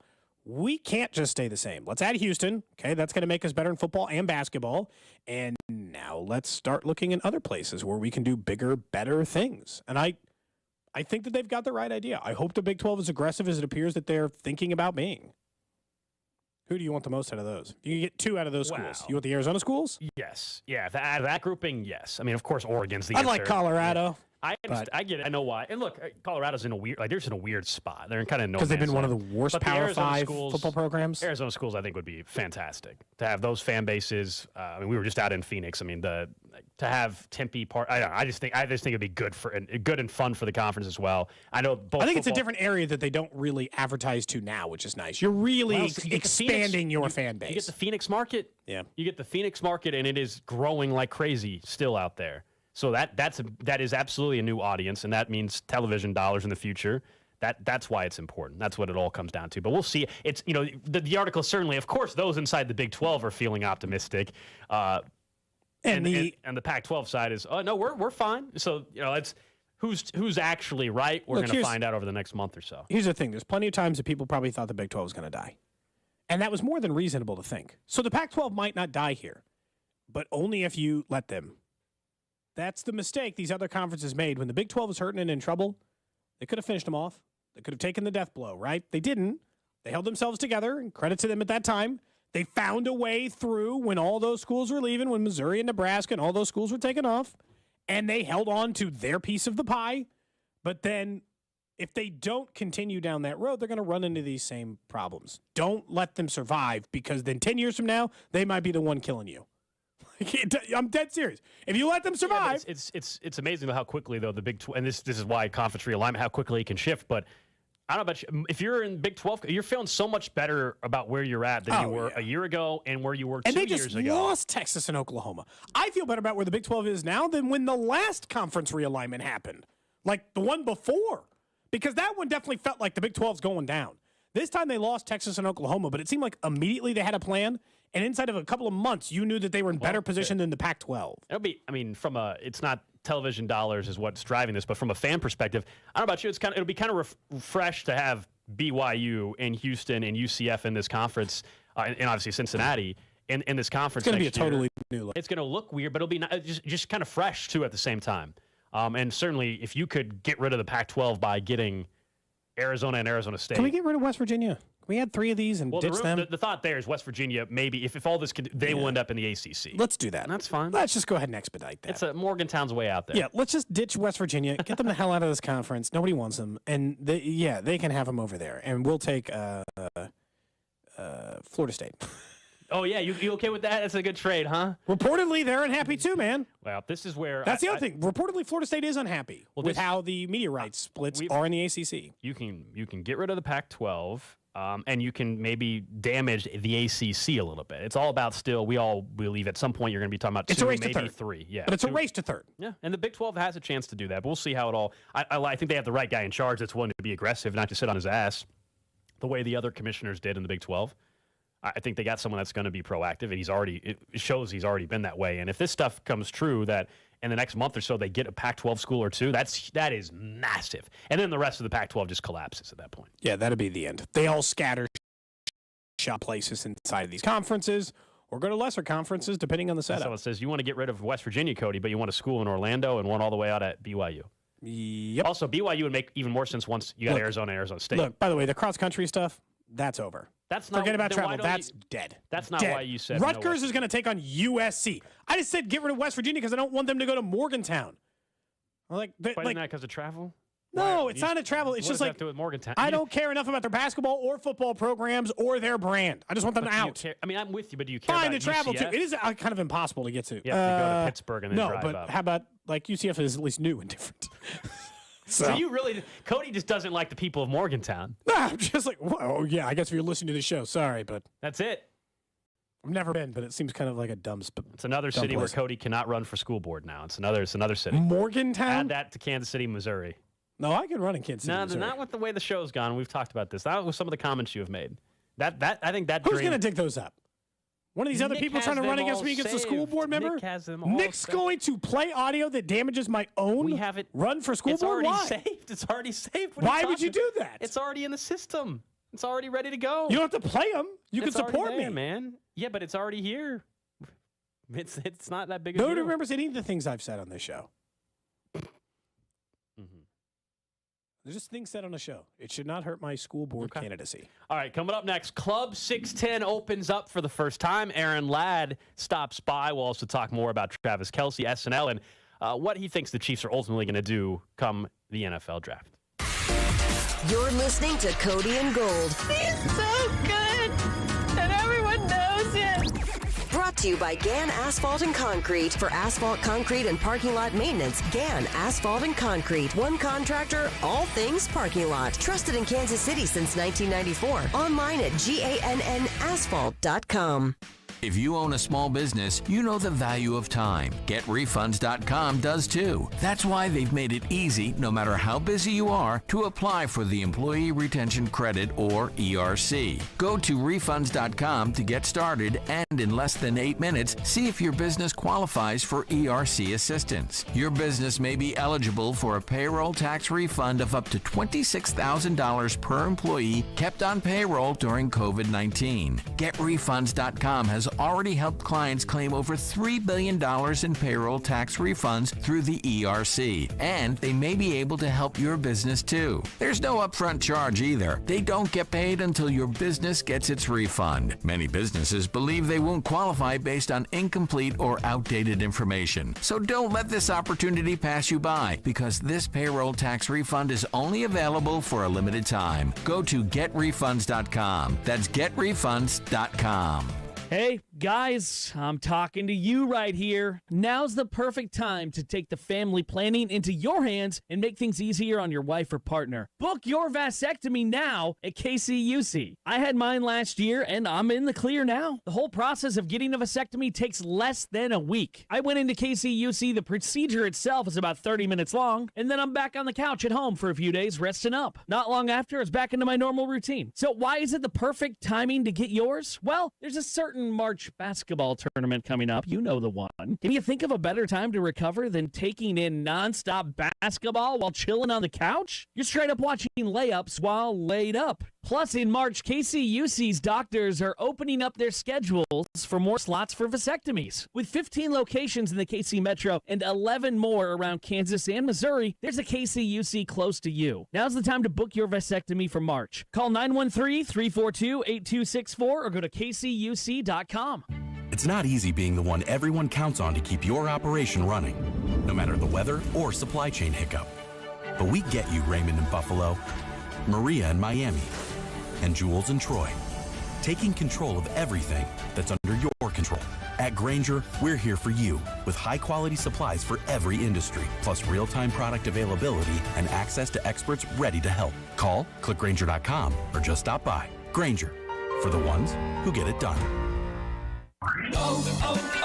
O'Reilly. Protect your engine against sludge and wear with a synthetic oil change. O'Reilly Auto Parts has 5 quarts of Mobil 1 full synthetic motor oil for $35.95. Plus, get 2 times O Rewards points. Our professional parts people can recommend the supplies you need, including a filter, funnel, shop towels, drain pans, and more. Stop by O'Reilly Auto Parts or visit O'ReillyAuto.com. O'Reilly Auto Parts. Diamonds Direct is great. It's the first jewelry place that I walked into and was blown away by. Former Pro Football offensive tackle Mitch Schwartz talking about his jewelry store, Diamonds Direct. You're getting the best quality and the most for your dollar, and I think Diamonds Direct does that as good as I've ever seen in the jewelry world. Mitch and his wife, Brooke, love the selection, the quality, and the value at Diamonds Direct. But they also love the laid-back atmosphere and how the associates at Diamonds Direct really listen to their customers. They're conscientious of educating you and understanding what your desires are and getting you the best value for what you're looking for. It was just a great environment, great atmosphere, making it easy to shop. Diamonds Direct, proud to serve you with original diamonds, handcrafted engagement rings, and fine designer jewelry. We value our time, our money, and going to Diamonds Direct, knowing that they're going to value that as well, is a really special place to go to and to purchase jewelry from. Diamonds Direct, your love, our passion. Get directions, store hours, and more at diamondsdirect.com. Without the ones like you, who work tirelessly to keep things running, everything would suddenly stop. Hospitals, factories, schools, and power plants, they all depend on you. No matter the weather, emergency, or time of day, you're the ones who get it done. At Grainger, we're here for you with professional-grade industrial supplies. Count on real-time product availability and fast delivery. Call, click Grainger.com, or just stop by. Grainger, for the ones who get it done. Discover credit cards automatically double all the cash back you earn at the end of your first year, which means... Wait, hold up. Question for the audio engineer. Go ahead. Did I read that right? Discover automatically doubles all your cash back? Yeah, that's what the script's. So if I get a Discover card right now, I can earn twice the cash back. Apparently. Wait. Unlimited first cash back match. Only from Discover. See terms and learn more at discover.com/match. You're listening to 610 Sports Radio from the Max Motors Studios. One and done night with K-State, KU, and MIZ. Wednesdays starting at 6 o'clock following the drive on 610 Sports Radio. KCS DAFHD2 Liberty. Always live on the free Odyssey app.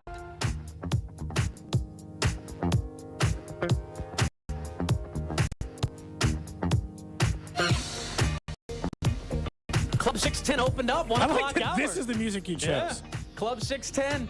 I don't know why you guys always have to bring attention to the bump music. I just host the show. I just said Club 610. There we go. Let's drink. Time to open up some drinks. How do they let you drink on TV, Aaron? I'm trying to mind my P's and Q's. Y'all, every time I come in here, y'all try and get me in trouble. I don't think so. Why? We're just offering you a cocktail? We want to start making Fridays more of a party atmosphere. We'd like to invite... You can invite a friend if you want. You got somebody who wants to come up? Have a drink with you? It's fine. Imagine that invite. You know, nothing. Hey, you want to come on a ladies, radio like, station? Yeah, and come into a radio station. My 3 closest friends are all white guys. Bring them in. We'll have some drinks. They're drinking seltzers and IPAs like classic white guy stuff. I said Aaron's younger than us by at least 6 years, I think. Oh, no. I Really? think you are. I'm 26. But a bit younger. Yeah. We were saying, so you're noticeably younger than me. Club-wise, you definitely are way more club guy than we are, I would imagine. Every once in a while. See? I've known to dabble. I'm a Westport rat. Okay. Come on, you want one? Yeah, you want one drink? Come on. Aaron, one drink. Sure. All right. Sure. You know what? It's not going to be an official Club 610. Nick, did you get something? No, I can't. What do you mean you can't? What? I'm not. So y'all get me in, but Wait a First second, Club hold on. 610? And you're not partaking? No, I'm literally, like, legally, I am not allowed. Okay, well then don't you know. even Nick, do you're that. right. Nick, don't have a drink. I mean, do you want? If you were going to drink and you could, what would you want? I won't get it for legal purposes. I know there's only one option available. No, here. there's like 5 options in there. Wow. It's Club 610. I went all out. There's like tons of choices. Don't look. You guys are all looking at me and making me nervous. I'm just shocked. Because I'm shocked that you're not drinking. You guys legally are allowed to drink. But you won't. But if you would drink and nobody knew about it, what would you want? I'd probably have a beer. Okay, cool. All right. We'll Aaron, see. what do you want? You want a seltzer or a beer? Surprise me. Okay. Dealer's choice. Didn't you just get back from Germany, Short? Yeah. So what? What's the problem? Were you just watching everybody there? You didn't drink? No, I'm saying on the air. Like He's saying you can't operate the board. Yeah. It's like driving back there, basically. Yes, Versus cargo. yes. Well, we're opening up internships for our show, and I don't know if you've caught that, but people can apply, and under the job description, it mentions being able to use your fingers on the board and things like that, and so Nick has to be very careful, you know? Hand-eye coordination, man. It's no joke. Yeah. Serious materials back This there. is serious. He's doing rocket science back behind the glass. You would think that something like that is occurring. I'll throw Nick under the bus. Don't minimize what I'm doing over here. It's a science. I had to do your job during the break 2 breaks ago. Okay, that was a mistake. Yeah. And that's why we need interns, man. That's why it has to happen. Actually, we don't need interns more than ever for Club 610. That's a very important aspect. So they can run the board and you can do whatever you want. You got to have a doorman. I mean, if this is a true club, right? Like somebody's got to take IDs, do cover. Does someone have a velvet rope we can borrow? I will put it right outside the door. We can lean in heavy into this. How much do you think it costs for just one velvet rope? I don't know. I'll buy it, though. We definitely, I will say we need to dim the lights if we're going to do that. You know, the lights have to be down. There we go. Aaron who may just have got some on the microphone. My bad. He wouldn't be the first person to spill beer in that studio. No, that's true. No. Looks like we can buy a velvet rope without the stanchion for about $36. So, I don't know. We could probably get a couple. We could probably do this for less than $100, I would say. Does that feel like worth our money? That's Westport if I've ever heard it before. I mean, hey.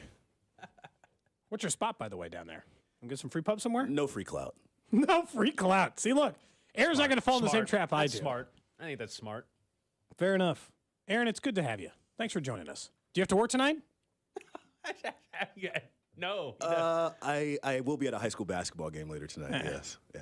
Between? Olathe Northwest and Blue Valley. My alma mater, baby. Let's go. That's alma mater, baby. I butchered that. I'm sorry. Olathe Northwest. That basketball powerhouse. You got to go with him. Aaron, are there any guys on either team that can dunk the ball? Now y'all are just being mean. No, what? Now I covered high school basketball for 6 years. Now you're in the club and you're just making fun of what everybody else is wearing and like people's dance moves. You made fun of what I was wearing the second you saw me today. Second you saw me. Nick, they might, Nick. They got a guy who looks like on the roster at 6'4". Or actually, 6'4". There's someone else that's 6'8". So I would hope the guy that's 6'8" can dunk. I want to see a dunk tonight. All right, guys, I have it on 41 tonight. I officially can get a velvet rope with the stands for $57. We're done with that, it's man. over, dude. We're done with the velvet We moved rope. on minutes But ago. I found the price tag for it. Okay. We do not have $56 in the show account anymore, but I'll work towards that. We had a show account, Aaron. We spent it all on these cameras. I was going to say he gambled it away. Gold. No, that's how we got the money. That's partially how we got money. If anything, we've given Cody a hard time. Usually, he's the one that wants to just gamble away our And how did we win winnings. all of our money? We gambled it on golf. Well, we took in some. How did we get the initial funds? Oh, we sold T-shirts. T-shirts. Daddy Days. Yeah. Daddy Day. Yeah. That's how we got our seed money. This Then we was really gambled a it all. grassroots effort. Oh, yeah. And then we purchased these nice cameras. I know they're not as nice TV cameras, but they're pretty good. No, I tap in. I want y'all to know. Y'all get me right at 10 because generally, like I'm, wiping the crust from my eyes 9:30 sometimes. I'm scrolling Twitter. 10 o'clock, I'm on there. I see you all bright and smiling all the time. I think you had a Chiefs shirt on earlier this week. Well, that's a good guess anyway. You're correct. You're correct. That would have been a good guess. But yeah, I think you were wearing a T-shirt at some point this week. Yeah. Yes, I was. Yes, you're accurate. You seem semi-likely. Aaron, you're a big college guy. It's funny because earlier they were giving me a hard time for saying for K-State. Dennis Gates has had a great season, but Jerome Tang is the rightful coach of the year, right? I'm not saying Self's job wasn't hard, but I'm like, it's Kansas. It's like, well, we had to replace all their starters. It's Kansas. I'm sure they replace their starters a lot, and it's probably not that hard because they're the Jayhawks. I think you consider the conference. I mean, the Big 12 this year, among the harder conferences we've seen in the past 10 years especially. Some people are saying the hardest ever. I can't speak to that. I'm only 26, as you all mentioned earlier in the show. Extremely impressive what Jerome Tang did in year one in K-State. They get the win over KU. They bounce back. And it wasn't perfect. They've had the 3-game slide that we saw, and they've had opportunities in times when they don't look like the same team from an aggression standpoint. But entering the most important part of the year, I'm not slighting what Dennis Gates did, but in the words of Deion Sanders, he brought his luggage with him, and it was Louis. Well, it wasn't really Louis in this case. It was still designer, but it wasn't. Anyway, he's done a good job. So he's done a hell of a job. If I'm choosing between the two, yes, it's Tang, but that doesn't knock what Dennis Gates has done and still can do, because there's still a lot on the table for Mizzou. Yeah, I mean, how are you feeling as a Mizzou guy? Oh, God. Because we know the history, even in the years where there was all kinds of hope heading into an NCAA tournament. Obviously, that's not a question. You guys are going to be in the tournament. Seeding is up in the air still a little bit, but are you feeling good, or what's the expectation and what is going to be viewed as a disappointment if it's not? How deep of a run do they have? Just win one game in the That's tournament. It. Okay. Just win one game in the tournament. Snap that nasty streak, because I think it's been since 2010, maybe 2011. I was there for Norfolk game. State. I was in person to watch that beautiful game. Why would you bring that up? I mean, I'm just come on. We invite Aaron here. Yeah. Just saying. Supposed to be in a good mood. Drink up, man. I'm taking a sip take to a that. shot. Yeah. Rob, you're also invited. Rob Britton back there. You want a beer? We're doing Club 610, my friend. It's a party. Rob is in charge. He said, quote, I have my apple. I need help. Someone's got to be an adult in the room, right? Yeah, Rob is technically in charge for one more. Apple. Rob's in charge for 5 more hours, and then It's been a problematic week with Rob. Yeah, Rob's been the acting program director. Perfect time to open a drink. I don't know. You guys supposed to be drinking on the air as your boss. I feel like I should be known of this. Nope. Don't worry about that. You worry about programming things. This has nothing to do with that. Is Cody and Gold not programming? Could Rob not involved. Could Rob look more like a boss right this second? He had his hands on his hips, eating an apple, disapproving of us drinking. Yeah.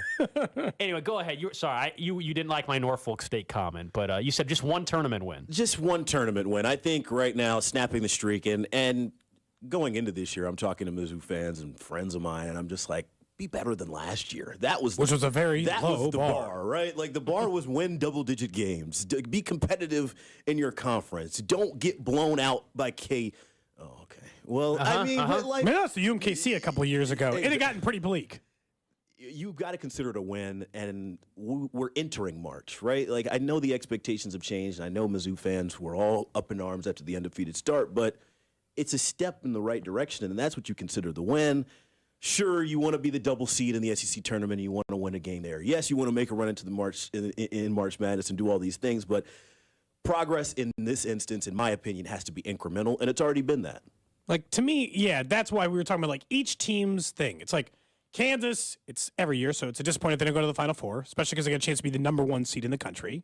For K-State this year, I think anything short of, like, if they get to the Sweet 16, you did fine. It's a fun year. But because you're going to end up as, like, maybe a 2 or 3 seed, and you got a chance to be the second best team in the toughest conference of college basketball, I'm starting to think Elite 8 might be the measure of success for the conference. And for Missouri, it's like, yeah, play a second game.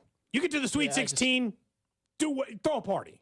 I just think for KU, I mean, that's exactly right. I mean, that's why I said at least Sweet 16. I think you could let it go. If they lost in the Sweet 16 to a good team, absolutely. I mean, things happen. You're not, It's the whole disappointment versus what's failure. Like, you're any team that loses an NCAA tournament that doesn't win the title is disappointed, right? Failure is if K-State, for me, doesn't get to the Sweet 16 because of where they're in this year. Like, that, to me, is the new expectation. To Aaron's point about Missouri, yeah, probably a first-round exit would be extremely disappointing, but would it be a failure for Missouri? I don't think it's a failure. The seeding success, they lose in the first round. I mean, that's kind of their narrative. This is where they exit, right? They play their way out in that point in time. The tournament of all the postseason deciding of champions is the hardest one. Not only because it is one and done, but the unpredictability of it, the neutral court aspect of it. You can say, yes, Sweet 16 would be the field size and the Cinderella. Like, there's just so many factors and variables that, like, from a Mizzou fan, you can't go in and say, well, I see us based on how we play. Like, there's just so many different factors. you want your team to be competitive. You don't want to get blown out. Yes, you want to get past the first round. But beyond that, unless you're in that upper crust of like the KU and some of those teams, Gonzaga every year that's competing for a Final Four, I don't know if you can go in there and say, well, we need to be a Sweet 16 or it's a failure. Missouri's also a wildly inconsistent team. Like, they're getting blown out by 30 one night and then almost getting blown out again and instead winning, coming back from down 19. I would argue they're consistently inconsistent. That's their best trait, you know? Yeah. They're a second-half team. I'll say that. Of all the times that's been accurate of teams, it's definitely accurate of Missouri. They'll just, like, sleep through an entire first half and then just try to walk in and play basketball. The inconsistency is also because of who they've been trotting out. Isaiah Mosley on a consistent basis, yeah, you can be more confident about who this team is going up against some of the upper crust teams in the country. But now you're thinking, who's going to be our starting five every night? Who's going to be our best 8 players every night? Like, are we going to have to depend on more from Aiden Shaw and Noah Carter? Like, are we going to have to depend on Trey Gamillion and Demoy Hodge is going to have to be more of a scorer? Like, if you had a consistent ball handler like Isaiah Mosley out there every night, or you had a consistent 5 out there, I would feel more confident about them, but they are up and down just because that's who they are. So who should be – I mean, you're a Missouri fan, so maybe you have this answer very quickly, but if you're a K-State fan or a Missouri fan, who's more nervous about having their coach around still a year from now?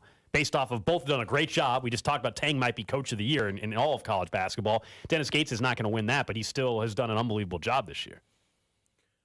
Maybe I'll go a roundabout way of answering the question. I think K-State fans know that maybe Jerome Tang isn't long for the job. Maybe they realize what he's done here and he can use it as a springboard, and he has shown that he's got the capability to do it at the Big 12 at a smaller level. He can jump to another program. With Mizzou, you bought in with Dennis Gates. You guys shake your hands and agree, hey, you're going to build something here. Your culture is going to take some time. And for him to just abandon ship after 1 year, you would feel like you almost were stuck in quicksand if you're a Mizzou fan. So I don't think he's leaving after 1 year either. But I still think if you're asking, like, who's going to be there, let's say even 3 years from now, I think it's more likely Jerome Tang is in K-State still. My reasoning for it, we were talking about this earlier, is just the SEC, Missouri maybe for 1 year, but K-State, especially with Texas and Oklahoma leaving, and maybe it changes when Houston, who's the number 1 team in the country, ends up in the Big 12 here next year. But K-State, job-wise, I think is still one of the top jobs in the Big 12. Missouri's not going to, frankly, and this is not KU guy here hating on Missouri, but like, I'm pretty sure. Okay. But I don't He's think only pretty sure. I don't think Missouri is ever going to be a number 3-4 job in the SEC. I also think Dennis Gates, his age being younger, you're more willing to move and try to find that next level. Jerome Tang's in his 50s. I think it's more likely that he's realized, hey, at K-State, we beat KU this year. We're going to be a 2 or a 3 seed in the NCAA tournament. He might be able to say, hey, we went to a Final Four. Who knows how their season ends. But I think it's 3 years from now that Jerome Tang is still there, then Dennis Gates, assuming Dennis Gates keeps having success. Missouri hasn't had a coach last 5 years since Quinn Snyder. He's on his second NBA job. Quinn Snyder, I had a Tiger, baby. What job is that? He just got he's going to get the Atlanta Hawks job. He's the Atlanta That's Hawks your guy. coach. Yes, all the way Well, around. look at that. That's Missouri and Atlanta. That's good. That's cohesive for you. Y'all That's are professionals. Not your first rodeo. It works out for both. To me, it's like Missouri is not the job anyone has stayed in long term. Even Mike Anderson, who had some success with Missouri, left. Even he left. Now, he left under some suspicious circumstances, but he left. Yeah. Like in K-State's case, Bruce Weber was there for 10 years. I mean, even Frank Martin had 5 years. That's as long as Mike Anderson had. I feel like K-State coaches stay longer. Jerome Tang's older.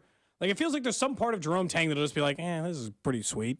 And I'll stay here. This is the best basketball conference in the country. If they do any of the expansion stuff, if they actually add Gonzaga or add Arizona or add Arizona State, there'd be no reason to leave this basketball conference if you were competing in it. I wonder how much NIL plays into the fact, because we know Mizzou has made this aggressive push. All the schools are trying to make the aggressive push because any collective they can get. That's how you curate talent now. That's how you recruit the new element. And like we know, Dennis Gates' big pull was he was a recruiter for Leonard Hamilton, and like that's his big knack. Are you worried about Florida State if Leonard Hamilton retires or leaves? That's the one I want to watch, right? Can Mizzou give Dennis Gates the resources to be able to compete in the upper crust with some of the other guys in the SEC? Because I believe, to K-State's credit and to Jerome Tang's credit, they've elevated around him. They've given him the resources and the ability to go ahead and recruit with some of the big fish in his conference. Can Mizzou do that? Has Mizzou given Dennis Gates that? Or did he just bring his Louis baggage with him? I think it was a little bit of that. I like that line. I know you do. You mentioned it twice already. Can you imagine, like, your new boss comes over and says, hey, Y'all are good and all, but I'm bringing my Louis baggage with me. I do want to say, despite, I don't know if Nick warned you that we were going to do Club 610, so we were going to drink and have fun and try to make it loose. He did not warn me at all. Thank you for that, by the way. I got you, man. Your jacket, very fitting for Club 610. That's a great looking jacket. Well, We don't have a dress code. We don't have a dress code in here. Wow, are you okay? Hey, Oh, God. there, pal. We don't have a dress code in here. That was bad. I was actually on one of Carrington's millions of podcasts that he has a little bit. So I've been in the 610 building for over an hour now. So wait, after Aaron, this is bad timing for you, unfortunately. Hold on. Well. Huh. The drive. This is now three times they've been guilty of this week. They stole an interview from us earlier in the week. Then they were trying to steal our Worlds of Fun Zambezi Zinger idea. Now they're stealing you. They're stealing you, Aaron. 3 times. He called me and I'm like, well, I'm doing. So you did tell him? One, yes. Okay. Because I don't reveal too much, but it's a new podcast he's doing. Whatever, Carrington has a million podcasts. And he's like, well, we can just do this before, and then that way you'll already be there, and you can just Classic. I'm sorry, guys. What are we going to do now? Classic drive. 3 times. 3 times in 1 week. Can they just get an original idea? Aaron mentioned earlier that we need doormen. We also need a bouncer to kick people out if we don't like what's going on. I love it. Fine line. You know what? Hey, Aaron, during the break, can you tell me what the concept of this podcast is? Because I'm thinking about launching one of my own. Yeah, I'll fill you in. Identical. And he'd like you to be the first guest, and it's going to release I want you tomorrow. on. The episode's releasing tomorrow. We're gonna take you know what we're gonna do? We're gonna listen to really bad albums, and then we're gonna listen to them all the way through, and then we're gonna review them. So you're going to cover the Baja Men. Yeah, Debut album first. You're not far off, actually. I know what the I already know what it is. Oh, perfect. Exactly the way I was expecting. No, they burned us a couple times. We're He's trying to like- get out there for Worlds of Fun in the Zambezi Open. It turns out they're doing Aaron's that. getting caught in the middle, when in two He didn't do parents. I was going to say, I feel like a child of divorce right now. Like, I love you all both. I Exactly what promise. it is. No, you gotta choose. You gotta choose now, 2 man. Christmases, though. That does sound nice. Did they give you any beer? Did they give you things to drink? That's true. They didn't offer you Did anything. they compliment your jacket? Nothing. Not even They a take water. and take and take. No picture, no tweet, no nothing. Wow. No existence, no compliment of the jacket, no alcohol. I think your decision's made for you. You really think about it? There's no choice here. Aaron Ladd from 41 in studio with us. It's Club 610 here on Cody and Gold. Tomorrow night on 41, SNL, hosted by Travis Kelce. I don't know if you're much of an SNL guy, but I think the ratings are going to be massive tomorrow on your night. network. It is on my network, so I'm a big SNL guy for tomorrow. Yeah. I've seen the little clicks and little posts and little snippets that they've been putting out. Are you not going to watch it? Kelsey. I feel like I have to. For job reasons alone, right? SNL is not funny anymore. It's not what it was 20 years ago. And That's what you guys always sound so old. Everybody says this. This is what every generation. This is what I can't speak on 20 years ago. He was 6 years old. This is what people in the 80s said about the 70s, what people in the 90s said about the 80s, the early 2000s said about the 90s. SNL, every time. You cannot honestly tell me, as someone that has watched it as much as you have, that SNL in 2023 is nearly as good as what it was in 2002. There's no way. The cast isn't even. I think Cody's got a point here. Everybody's been saying this for decades now. You always are nostalgic about the version that you grew up on and the castmates that you watched. Look at the castmates. It's just not it's not the same. Wow, look at him. Yeah. What's that supposed to mean? Yeah. Who are the castmates? Call them out. That's part of the problem, introduction too. now, and I keep waiting for Keenan, or I keep waiting for the one person that I know, and I'm like, oh. Keenan, I've known him since childhood. All that he's carried some. Keenan was carried some freight in the Tap household for years. Heidi Gardner, a local person? Are we not? That's somebody I recognize. Yeah. I was about to say there's got to be at least a few. At this point, I tune Pete in for Davidson, weekend. Michael Che, and Colin Yost. Hold on, let's explore this. I heard that Pete Davidson, and you did not seem very pleased. I'm not a Pete Davidson. I've never understood the appeal. Like, what's the issue? Well, there's funny. How about this? I got an issue. He's a comedian that doesn't make anyone laugh. So there's an issue. His life seems pretty damn good. I don't know about you. The self-deprecating thing, it was funny for the first couple of years, but now it's just like, okay, you're sad and like don't really like yourself that much. And then you dated Kim Kardashian and still were sad and didn't like yourself. He's dated that like much. everybody in Hollywood Kate now. Beckinsale. It's like, you've got a pretty dope life, man. Yeah. And also, comedians aren't supposed to be cool. Right? That's the whole seriously, go back over time. Interesting That sounds take. like some jealousy there, No. actually. Yeah. No. I don't know, man. Nobody's saying that about Dave Chappelle, and everyone universally agrees he's. Dave Chappelle, when he came up, was little skinny bald dude. All right, he wasn't exactly this magnanimous personality. Yeah, because he grew into that success over decades of putting out heat, whether it was the Chappelle Show or stand-up. You get cool by having success. You're not supposed to be cool when you get into comedy. So your issue with Pete Davidson is that he's cool. He's like a celebrity. Like, be funny first. He does kind of get jammed into things. Like, suddenly I'm watching the Pro Bowl games, fantastic production, and they're Pete Davidson, and it's just like there as he shows up. You were watching the Pro Bowl games? I was, actually, and I thought it was I thought they did a good job. I would watch it again. Really? I did not watch a single second. The NBA would be better off doing the NBA All-Star games instead of what we saw this year in Salt Lake City. That was terrible. That was awful. At least we got Mac McClung's big moment, right? Contest. 172 to like 178 was the final. Yeah. That's nobody does a good Pro Bowl All-Star game. Doesn't matter. They're all bad. The year Kobe died, rest in peace, that All-Star game was amazing. That was what I envisioned when you throw the best 25 NBA basketball players on a court. Like, yeah, you joke around for a little bit, and then you play ball. We have not gotten that since. That's still the issue with the NBA dunk contest, is that he put on an absolute show, and we will never hear from him ever again. I'm surprised you don't have a jersey already. It won't matter. Just me in a Mac McClung jersey? That would be. You should actually get one now. Now that Aaron brought it up, you should just get one. No, I don't think so. And maybe just wear it and don't have an undershirt on. Just wear it. No. He's bare skin. He's the hero for any white guy who could dunk in high school once, and I couldn't dunk. Did you know that Mac McClung is Riff Raff's nephew? Oh wow, really? Yeah, I did not know that. Fact. Okay. Oh yeah. Interesting. Am I just supposed I don't really have anything to add. Yeah, that was it. Every once in a while you're wrong. Are we supposed to fact check you on that? What do you mean every once in a while I'm wrong? You give some fact. Just it's not true sometimes. Key contribution there. Thank you. That is a fact. Okay. SNL though, Kelce's not going to bomb this thing. There's no way. I think he's too entertaining. I think he's going to do fantastic. Man, he needs help. It can't just be Kelce. That's another part of the SNL thing. Like, he can kill his role. They can have a lot of setups for him. They can make the Mama Kelce jokes. They can do the Mahomes thing. But very few people are Peyton and just carry it. Yeah, like the whole bit has to be funny. Like, not just your play in it. And like, that's what I worry about. It's a long format. Sketch comedy's hard, man. Sketch comedy's very hard. But if anybody can do it, he has the personality. He's got the emotion and the energy to be able to pull it off. He's definitely going to give it 110%. I don't think he's going to go out in there and dog it. Like, we know Kelce's going to know what this platform is. Do you think any other teammate or associate with the Chiefs makes an appearance? Probably not, just because of scheduling stuff, and this is something that you can't just show up on Saturday and do it. Like, we were saying, they got to do a spoof somehow of like the old dating show that he did. They somehow need to do something with that. Great point from the text line, by the way. Eddie Murphy was always cool, Nick. Now what? Oh, cool the entire time, man. He's the exception. Yeah, that's a good one. Cool from birth, just the whole time. I'm looking forward to it.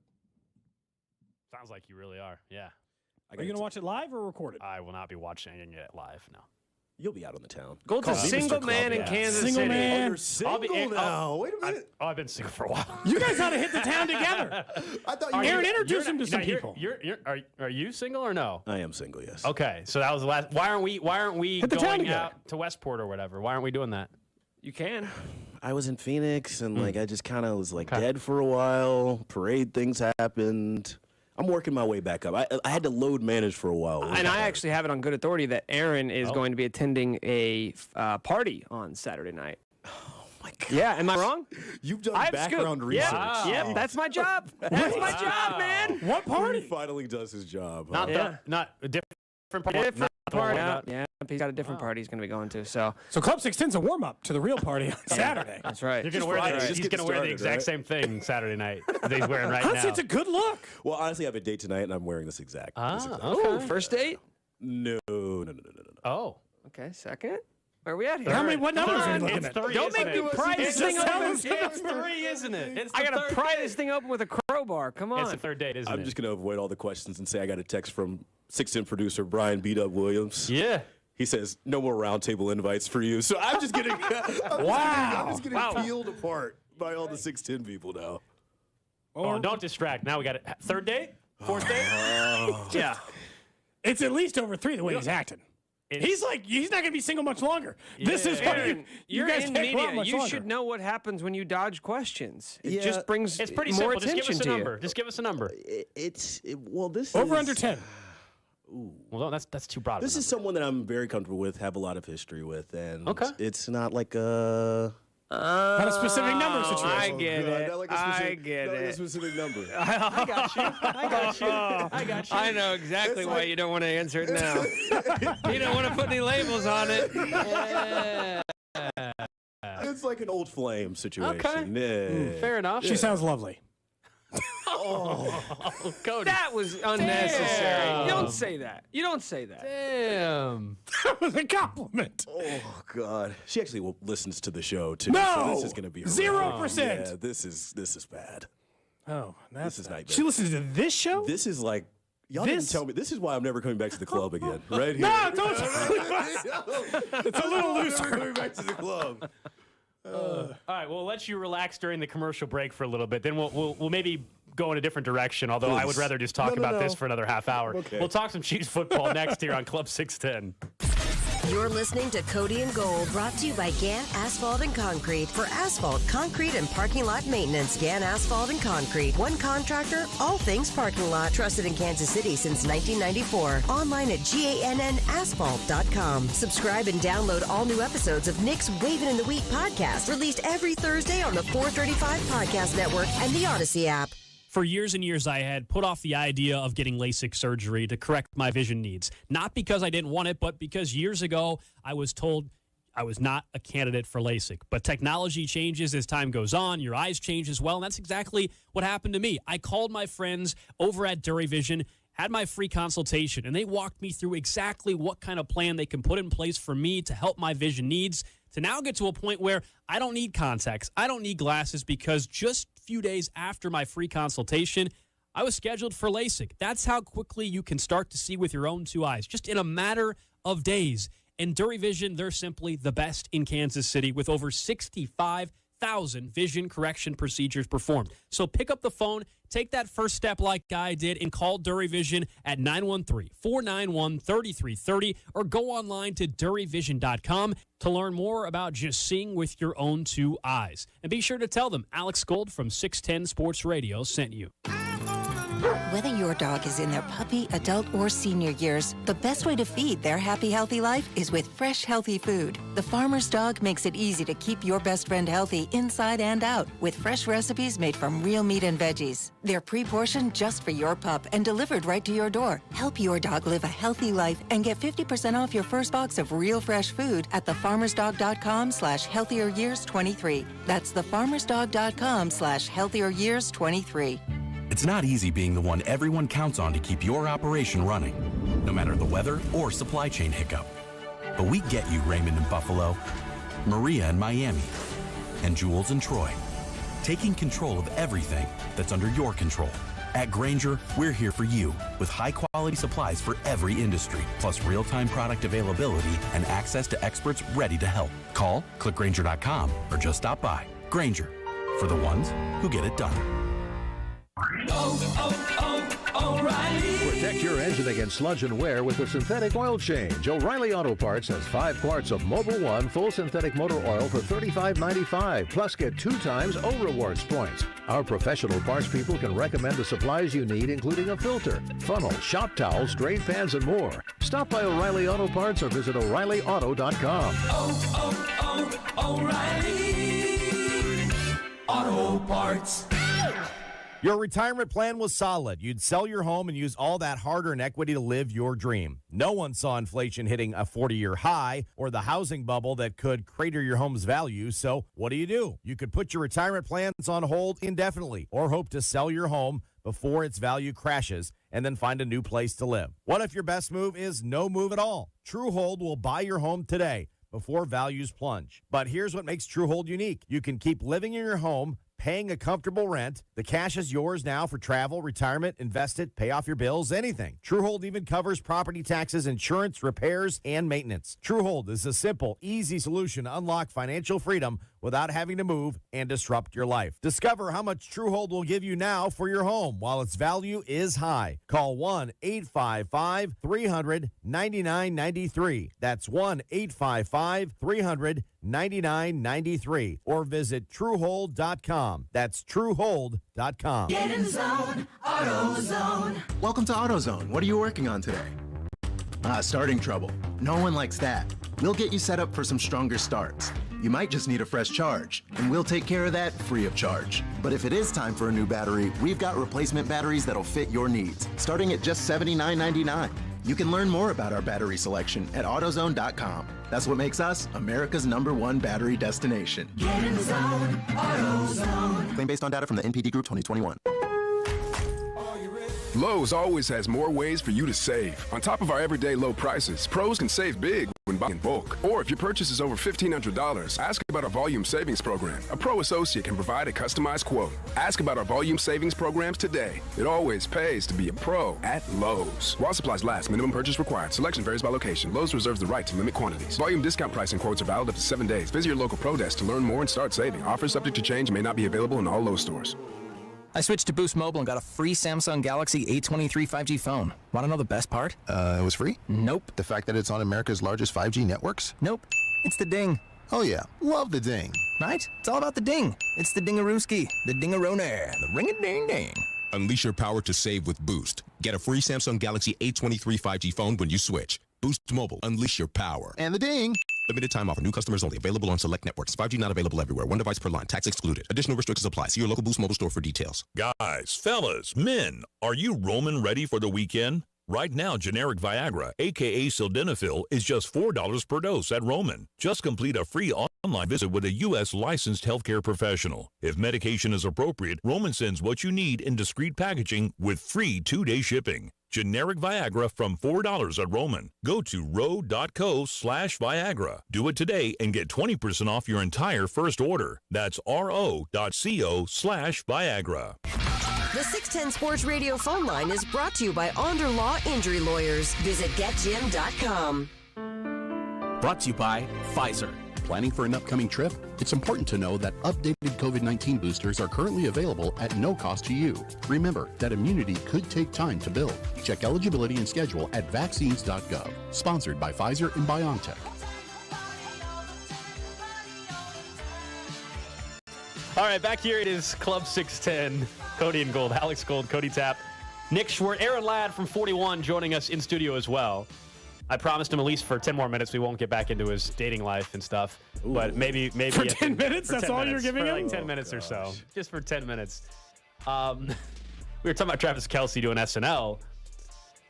The draft and the combine going on. This is a deep tight end draft class. Nick and I had said, I'm fine with the Chiefs. They even want to spend their first round pick even on a tight end as a pass catcher. Cody's more against it than we are. Do you think tight end's an option, like a real option early on in the draft this go around? Yes. Oh, you said early on in the draft? Like first or second? There are people who think 3 or 4 tight ends are going in the first round, 2 rounds. I am not educated enough to say that. Would I be shocked if they went tight end at any point with their mass collection of picks? Absolutely not. We know how vital not only their tight end number 1 is, but 2 through 4. I mean, the packages that they use, not only in setting up plays for Kelce, but the tight end package, the T-Rex package, whatever you want to call it, 13 personnel, 14 whatever. They use tight ends. They cycle tight ends a lot. And they've missed tight ends at point in the season with injury. I mean, Noah Gray had his thing. Jody Fortson obviously went down to IR. And he's a free agent. Bell's a free agent, right? All their, side tight ends. So Travis Kelce's not going to be, I mean, I hate to burst the bubble, but he's not going to be who he is right now forever. Well, I got bad news. That's a hot topic on this show. Aaron, I would say I agree. You're actually wrong, Aaron. He's going to be the exact same tight end for at least 5 more years. This is he's got 5 years left of 1,000 yards before we even have to have this conversation. I touched a nerve here. I agree with you, Aaron. Okay. This is definitely a hot topic. He's a freak show. He's different than everyone else. Cody, and you should accept that his rules don't apply as the normal rules apply, and he will be a 1,000-yard wide receiver for at least the next 5 seasons. So let's follow that thinking then, right? Why not prepare for not the inevitable, because we won't say it's inevitable, but worst case scenario, or break glass in case of emergency type situation where Kelce misses 1 or 2 games, the back spasm thing. I know I wasn't the only person holding my breath for that game when his back locks up. Yes, it hasn't happened more often than not, but this is the NFL, and we know that stands for not for long. Can Noah Gray not take a step forward? He went from 150 yards to 400, and tight ends notoriously take time. They are slow developing in the NFL. The single greatest tight end seasons of all time is 3 guys who have better than 700 yards, and everyone else is just a dude until they aren't. I just think that the so-called draft experts, they just like this draft class for tight. Like there's some very, very talented tight end playmakers out there. Whereas Noah Gray, someone the Chiefs really liked, obviously, and I think they still really like, but he was, what was he, a 3rd or 5th round pick? And I don't think, and if you were to compare him with this year's tight end draft class, he might have been drafted even later than what he was a couple years ago. So that would be my only question with Noah Gray. If you're expecting Noah Gray to take a step forward, yes, I can follow that thinking. But if you're expecting him to take a Kelce-like step forward, my answer would probably be no. Yes, no one's taking that. He's the single greatest tight end in NFL history. I don't need that. You want to raise a rising tide raises all ships, whatever. Like, sure, you add more talent to that room, everybody will get better. The competition level will get better. I follow the thinking, and hey, there's some guys out there. Sure, if it makes sense, you got the capital enough to move up. And after Brett Veach's last draft, how can you not trust him entering this draft with not what's at stake last year? Obviously, last year you felt like more immediate need. You needed guys who could step in and play right away. If you draft a tight end in the late 1st round or 2nd round this year, he's not going to be expected to step in and beat Travis Kelce. No, but it is still like, I guess the good news is if you have 2 Super Bowl titles in 4 years and 11 picks or whatever it'll end up being after the comp formula, it's the most luxury draft of all time. You can take whoever the hell you want, and nobody, outside of quarterback, which no one's going to take anyway, like the only position I would honestly, I wouldn't lose my mind over tight end, just running back. As long as it's not a running back or a there's quarterback. not Bijan, and look, as long as it's not a running back not named Bijan Robinson. If it's Bijan Robinson, you're still in, Nick. No, Hell yeah, I'm still in. No. He just thinks it'd be fun. I'd be in on that as well. No. Wow. There we go. There we go. We're split. Yep. Why do that? Have you ever watched him play football? I have. It's really cool. Why not have some fun? You're being too logical in the club right now. I just don't think Bijan Robinson. If Bijan walked into the club, it's true. It's a club. You're supposed to have fun. You would. If Bijan walked into the club, come on. Bijan Robinson, I think, is fantastic, but especially this organization that drafted Clyde, no way. If they drafted him, we would be daydreaming about what the offense looks like. Yeah. If they traded a 2nd-round pick for DeAndre Hopkins and spent their 1st-round pick on Bijan Robinson, we'd be like, okay, let's see what happens. And I'm not even a trade for DeAndre Hopkins guy. It sounds like you are. No, I'm not. I don't. It's honestly, it's just the antithesis of the style of wide receiver Andy Reid has ever targeted. He's never outside of the 2 years he had with T.O., he's never been the let's get the go up and get it jump ball wide receiver guy. What's the best receiver Mahomes has thrown to, not named Tyreek Hill? We had this conversation earlier. Juju Smith-Schuster is actually the answer. It's him or Sammy Watkins, right? That's such a sad list. Let's just. But he's got 2 titles in 5 years. It didn't even matter. Kelce is the reason. The D-Hop and the Bijan Robinson conversation is just peak cesspool of where we are right now as far as media and the cycle of the NFL. Can we please just hurry up and start the draft already? This is my least favorite part. If I could actually talk myself into them trading for Justin Jefferson, then we could have a real conversation.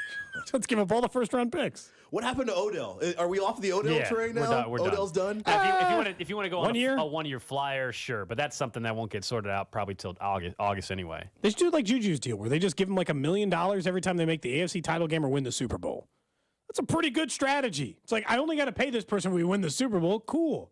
Because it was $750 for Juju if they won the AFC title game, and he didn't even get that check. Correct. Well, they might have paid him. He had to play at least 50% of the snaps in the AFC title game, and he didn't. So either they paid him it just as hey, thanks, man, or they didn't pay him it. But then he got $1 million for winning the Super Bowl. You still have to win the game. Yeah. It's not that bad. What do you make of the continued back and forth here with Juju? Let's simply bring him up. And A.J. Brown, Darius Slay. I think if you're Philly, you're just making fools of yourself at this point. Shouldn't you move on? Why are you responding to everything Juju is saying? They can't help themselves. Man. They can't help themselves. Fresh. It hurts. They played a hell of a game. Jalen Hurts had an incredible game. If you look at all the stats on paper, and if you watch that game, you're like, how the heck did they lose this game? Yes, their defense imploded. Yes, there was a point there where Kadarius Toney made a play. We're in a situation where Philly couldn't allow a play. Yes, there were situations that you could point to, the hold and all this. But realistically, you played that game that Philly played 50 times over. Your Super Bowl champions, 48 of them, 45 of them. I mean, they played a hell of a game. Juju kind of poked at him, and I said it on the podcast, to Victor go the spoils. Yes, we knew KC was going to talk. No, this was not a rebuilding year for them, but they slighted. And the fact that they felt slighted, we felt it come out in the end in the parade. And They weren't wrong, by the way. People didn't think they were better than Cincinnati and didn't think they were better than Philadelphia. They thought they were better than maybe any other team in the NFL. Yeah. But the last two matchups they played, not everyone, 70% of people thought the better team was the team that they beat. The ankle had a lot to do with that. And if I would have told you in hindsight how healthy he realistically was going to be, because or how he'd play despite the injury. We heard high ankle sprain and we thought this dude's not going to be able to move. He's going to be mad back there. We thought he was going to be stationary. He ended up playing a lot better. Yes, he re-aggravated in the Super Bowl, still continues to play at an insane level. I think those last two games and them being picked as an underdog, the ankle had some things to do with it. I'm more convinced that you could not have a quarterback who can't move some, because guys like Nolan Smith running 4.39s. I'm like, your quarterback better be able to move at least a little. If they're just standing back there, this is why Aaron Rodgers and guys like that are less valuable than they've ever been.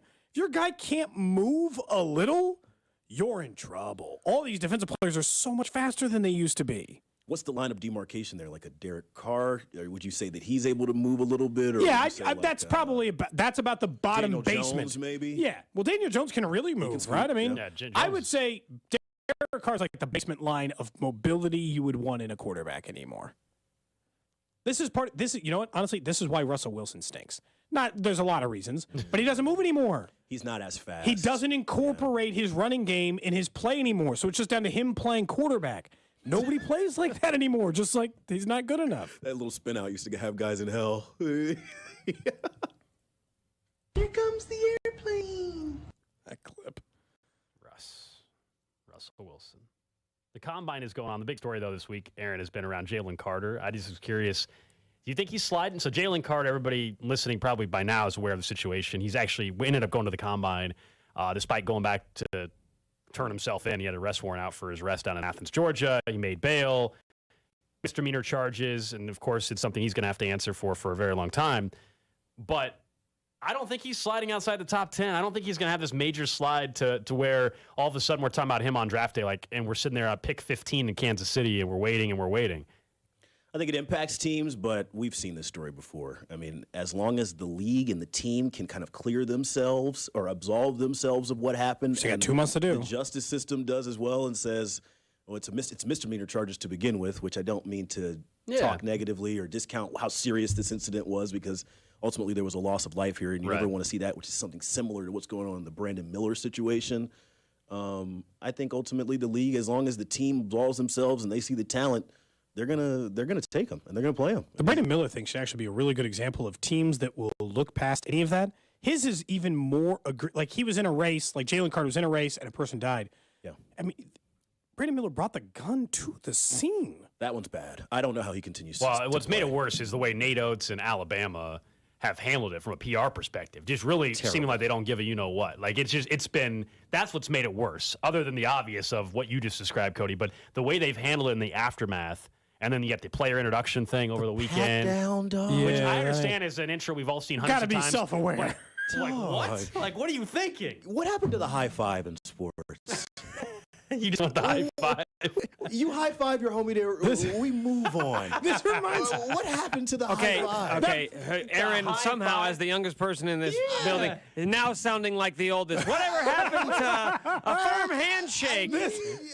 It's Club 610. Aaron's telling people to separate and stay away from each other. That viral video of those 12-year-old kids it's that Trust version me, of it. I'm going to a high school basketball in a few hours tonight. Everybody's going to do How many three goggles we get? The too little. And bro, that was a contested layup in a first, Come on, we got to have fun on here. Seeing a high school kid do that is funny to me now. Just high five your homie and get ready for the game. Wow. Get off of Aaron Ladd's lawn, ladies and gentlemen. This is surprising. I'm all for swag. I'm all for personality. Y'all know me. You're wearing a shirt with a lion face on it. Yes.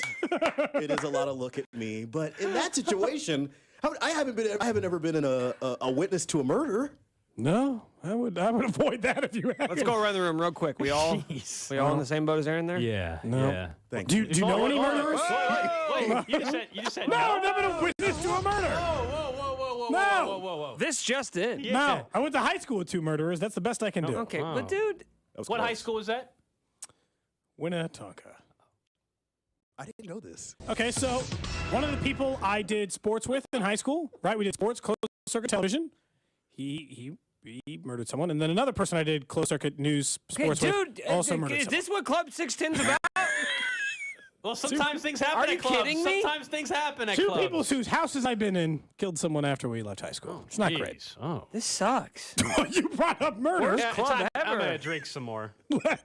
Let's change the mood. Alex, your dating life? What's going on? There we go. You made Aaron get in There this. we go. Let's get you back on the apps. Let's get you dating some more. Let's do a dating show on this. I don't think anyone on this station's ever done that, Nick. Right? Wouldn't be stealing any ideas. Well, no, stealing is back. So stealing is in right now. Stealing never left. Yeah. I would say much like like Aaron, I am single. Yeah. Okay, so let's do a dating show on Cody and Gold. And what are you looking Aaron, would you for? like to help decide?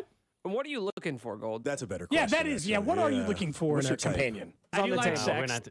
Are you running your potential draftees through the combine? I do not. I'm actually not on the app presently. List 5 key characteristics. I'm not doing that. Hand size. What do you mean? You're not going to list 5 characteristics of someone you would be interested in? Greasy hips. Look, I know, for instance, one thing that you value is someone who's on time. Oh, yeah, You hate people who run late all the time. Punctuality, man. Punctuality matters to Gold. That's not where I was That's a going. top 5 thing. Aaron wasn't at all. Thank you, Aaron. Broad jump. Yeah. Hand size, broad Get her jump. broad jump He out wants here. greasy hips. He wants Flexible hips, I think, is actually. Typewriter toes. Good bend. Good bend around the edge. Ew. Thank you, Cody. All right. Oh gosh. Anything else?